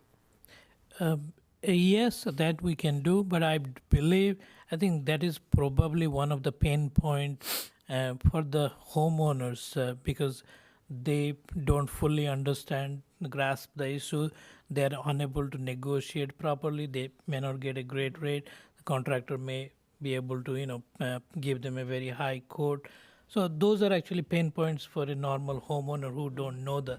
And my thought was to actually this program, if we actually hire the contractor, accept the liability that I previously discussed, that having a city contractor work in a private property, once the property owner indemnifies our contractor and us, I think it may be, we will be able to manage it okay.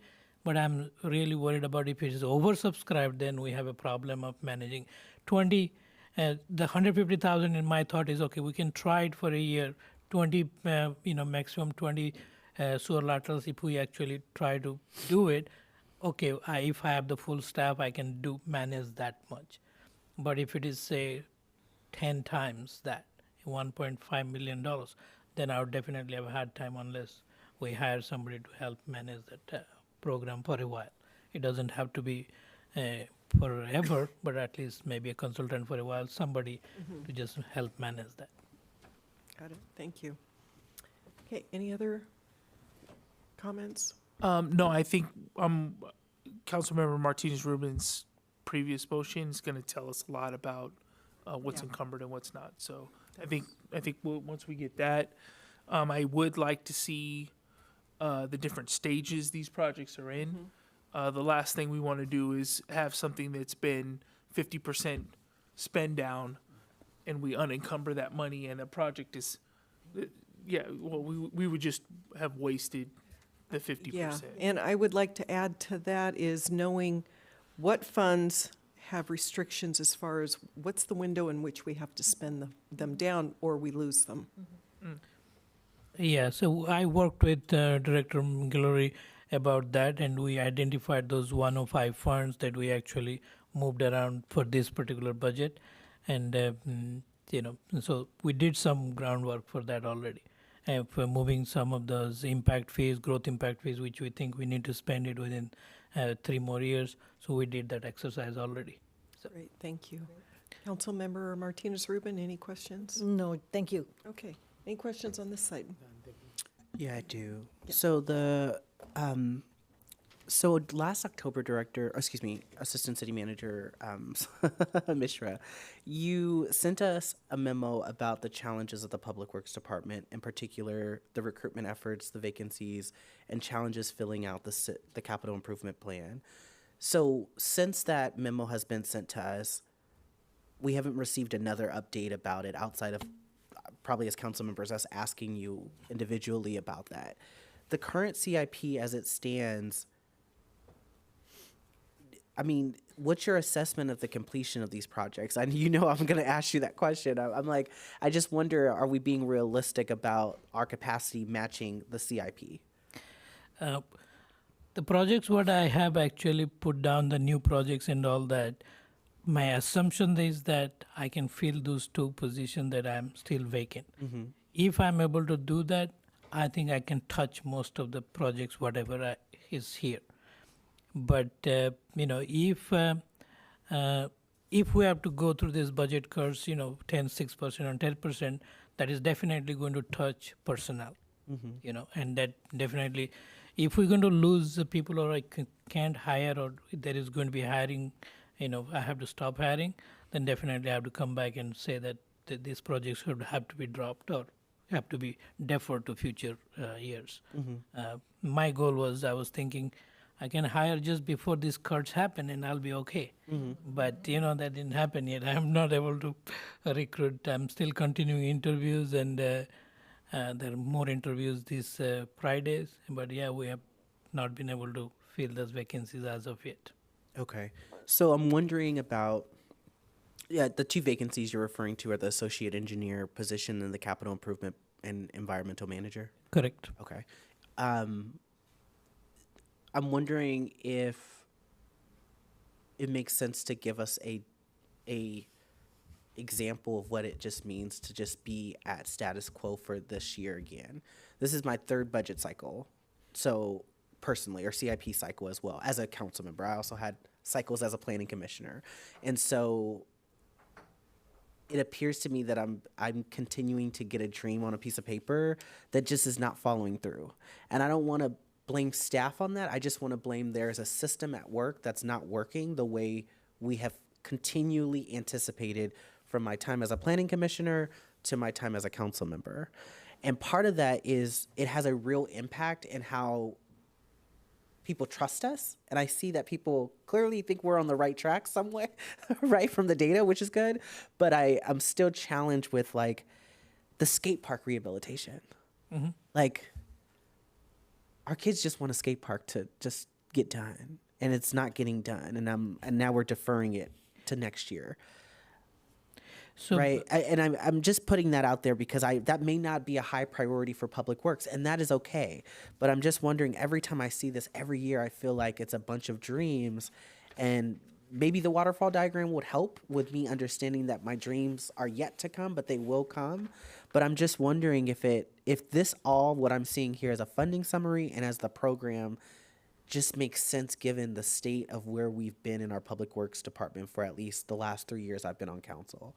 Mm-hmm. And if it doesn't make sense, what can you provide that can make more sense for me to understand what is actually going to get done in this next year? It comes down to resources, as I said. But anyway, if you status quo what you said, do you mean the status quo meaning that we don't have these 2 positions right. and you want to see what can be done? Yeah. Okay. Because we haven't had an associate engineer for 2 years or 3 years. And we just missed out on, we in the sense of the person left, but we haven't had a capital improvement program manager for a year. And those are not the only challenges you mentioned in your memo, to be frank. So I'm just wondering, like, what do we do? What do we do? I'm a council member. I want my intent, just to be clear, and I'll say this to every director, my intent is to support you all and everything you need to get done. And I feel like I've shown that for 4 years.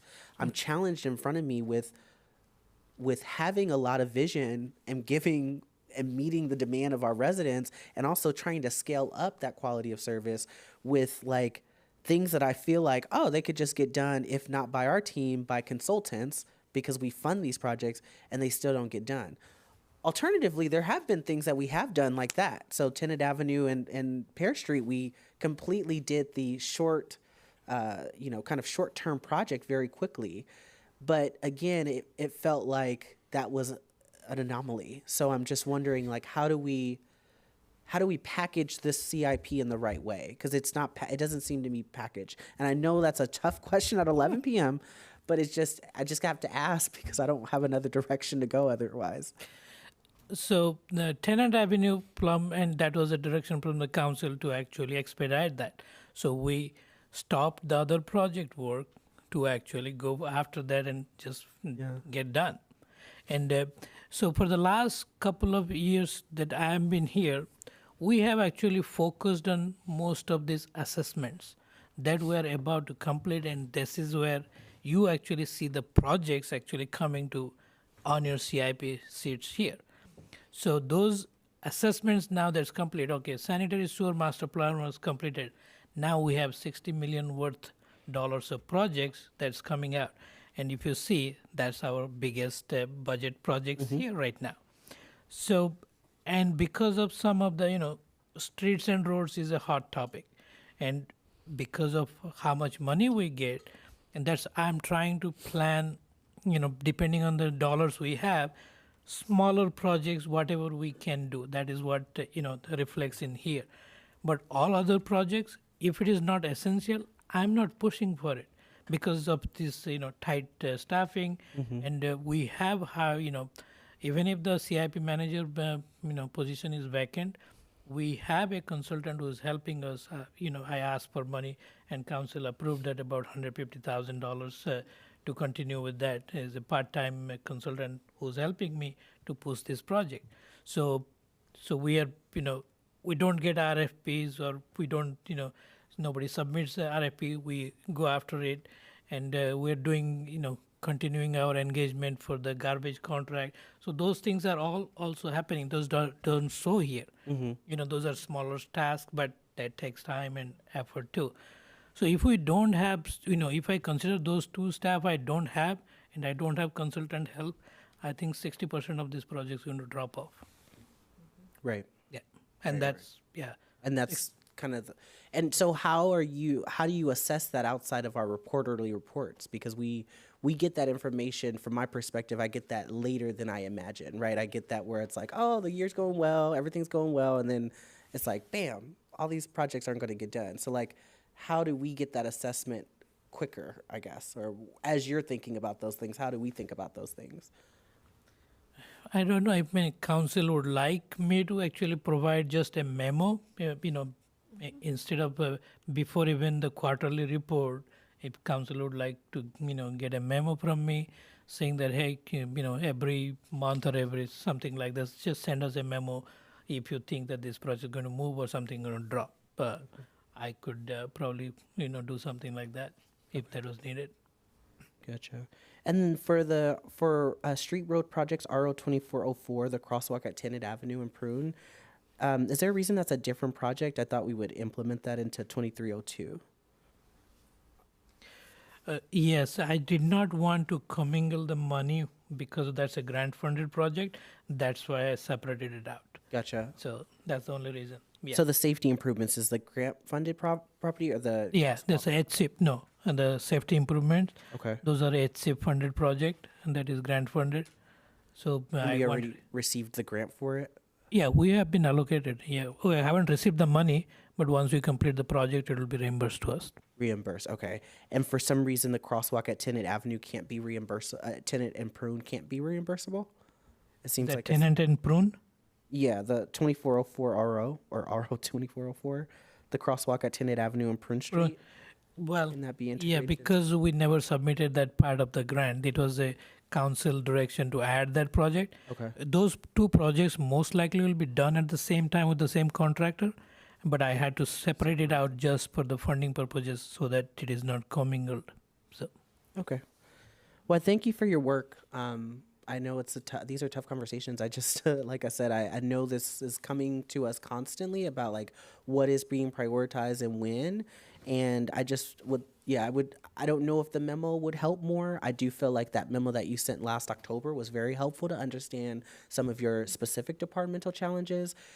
Perhaps we can also revisit that maybe after the budget season to see like what we can do more of. I know we've changed classifications for certain roles in your department, but I do feel like we kind of perhaps left you hanging with that memo. We haven't circled back to that. So there may be a need for us to really dig into that memo together and talk through some of the challenges.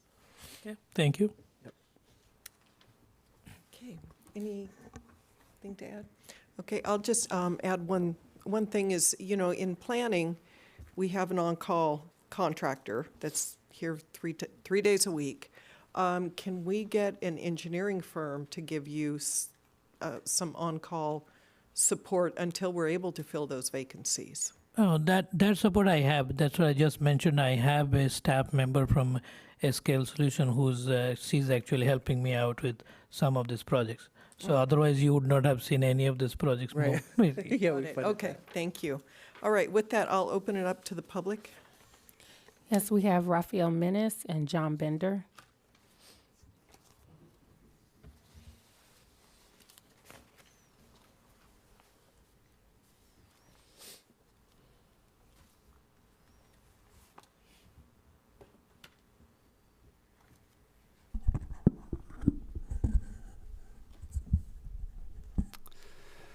Good evening again, Mayor, Council, staff, members of the public. My name is Rafael Mess. I'm a resident of Pinole. And I have a few sort of interlinked questions and comments. First, with regards to the waterfall charts, I was trying to look back and find supporting documentation for the Galbraith pocket parks that were pulled off of the capital improvement project list entirely and weren't even listed as something that was pulled off of the presentation tonight, I noticed. But one thing I noticed when I was looking back there was in the capital improvement project list for, I think it was 2022, like one of the meetings in April of 22, there was a waterfall chart like was mentioned. It was basically showing like this project is this far along, this project is that far along. So I was wondering if staff could look back at those waterfall charts and maybe use them to sort of set up the process better. And then my second question is, and this is more, I guess, to council, I'm still working on finding the supporting documentation for the Galbraith pocket parks. I found when it was added to the CIP in 2022, but I haven't been able to look farther back to find the supporting stuff that led to it being added in 2022 because the search functionality just isn't working right for whatever reason. I'm going to keep on working on that. But I'd like to request that the council change the Galbraith pocket parks, either if not at this meeting, then at some future one, to the unfunded category rather than removing it from the capital improvement projects entirely. Because I recognize that there isn't the funding to have it happen right now. But I do still think as part of the city's goal for accessibility and setting up active transportation and other projects, that it would be beneficial to have that project sort of remain as an option, even if the city isn't working on it right now, rather than saying, we're not going to do this ever. And then finally, I guess this is a question through the mayor to the city attorney with regards to Councilmember Martinez Rubin's motion in the prior item to sort of disaggregate the various capital projects and note down how far along they are. Wouldn't that really have been better a motion for this item, because this is the item where we're talking about the capital improvement project, so it seems like it would fit better here. Am I wrong about that? Or so I guess that's sort of my final question. So, just follow up on the waterfalls and the FY22 CIP, potentially having Galbraith as unfunded rather than gone, and should the motion maybe be for this item rather than the prior item? Thank you. Okay, thank you. Mr. Bender.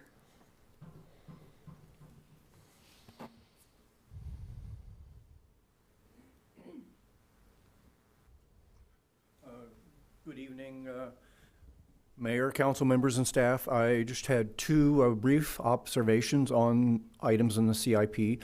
One, I kind of want to reiterate about the Plum Street fence, that the chain link security fence is not a good look for Old Town.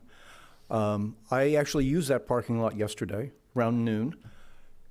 There was only about 5 or 6 empty spaces, and people were coming and going. I did see there's obviously vehicles there, municipal vehicles, but it is, as it's constituted right now, it is being fully used, probably by staff working in this building, who knows, St. Joseph's. And it's not a high crime area. From what I've ever seen in statistics, I don't understand the fence. But a chain link fence, no. And to do a better looking fence is just going to cost more money. And in light of tonight's discussions. Finally, I should say I am speaking as a private citizen tonight. My other observation is about the senior center parking lot. I've always been skeptical of that project since it first came about years ago. And there's sort of 2 points that lead me to that skepticism. One, I live in that area. I actually go through the senior center parking lot every day to go to my jogging along the creek. And I only see that area really maxed out in parking during various episodic events that have happened, that be they civic events, civic meetings, and pre-COVID, there used to be the wedding receptions on the weekends.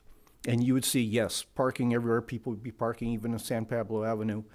And yes, the railroad has limited the parking. But I've never quite understood, is it really necessary, frankly? Yesterday, actually it was this morning I drove by, the main parking lot was full. The secondary one was partially full, and there were some people parking in the street, and there was a lot of activity at the senior center. And the final point is, from my past life as an architect, when dealing with clients and we start talking about budgets, when you start seeing an item that has 7 figures in it, the question always becomes, what's the bang for the buck? And it's a small lot. You're going to get, it's 50 feet wide or so, I believe. You can get parking in there. That'll have to be probably diagonal, single lane, which means the parking to get out, you're going to have to take out some existing parking. And then Public Works can correct me, but I think it's probably going to be over 5,000 square feet. So you're going to have to deal with C3 requirements. That's going to reduce the count further. Just my thoughts on that. Thank you. Okay, thank you. Any other public comments? There are no more public comments. Okay, so we'll bring it back to the council. Any final comments within the minute that we have? If I may?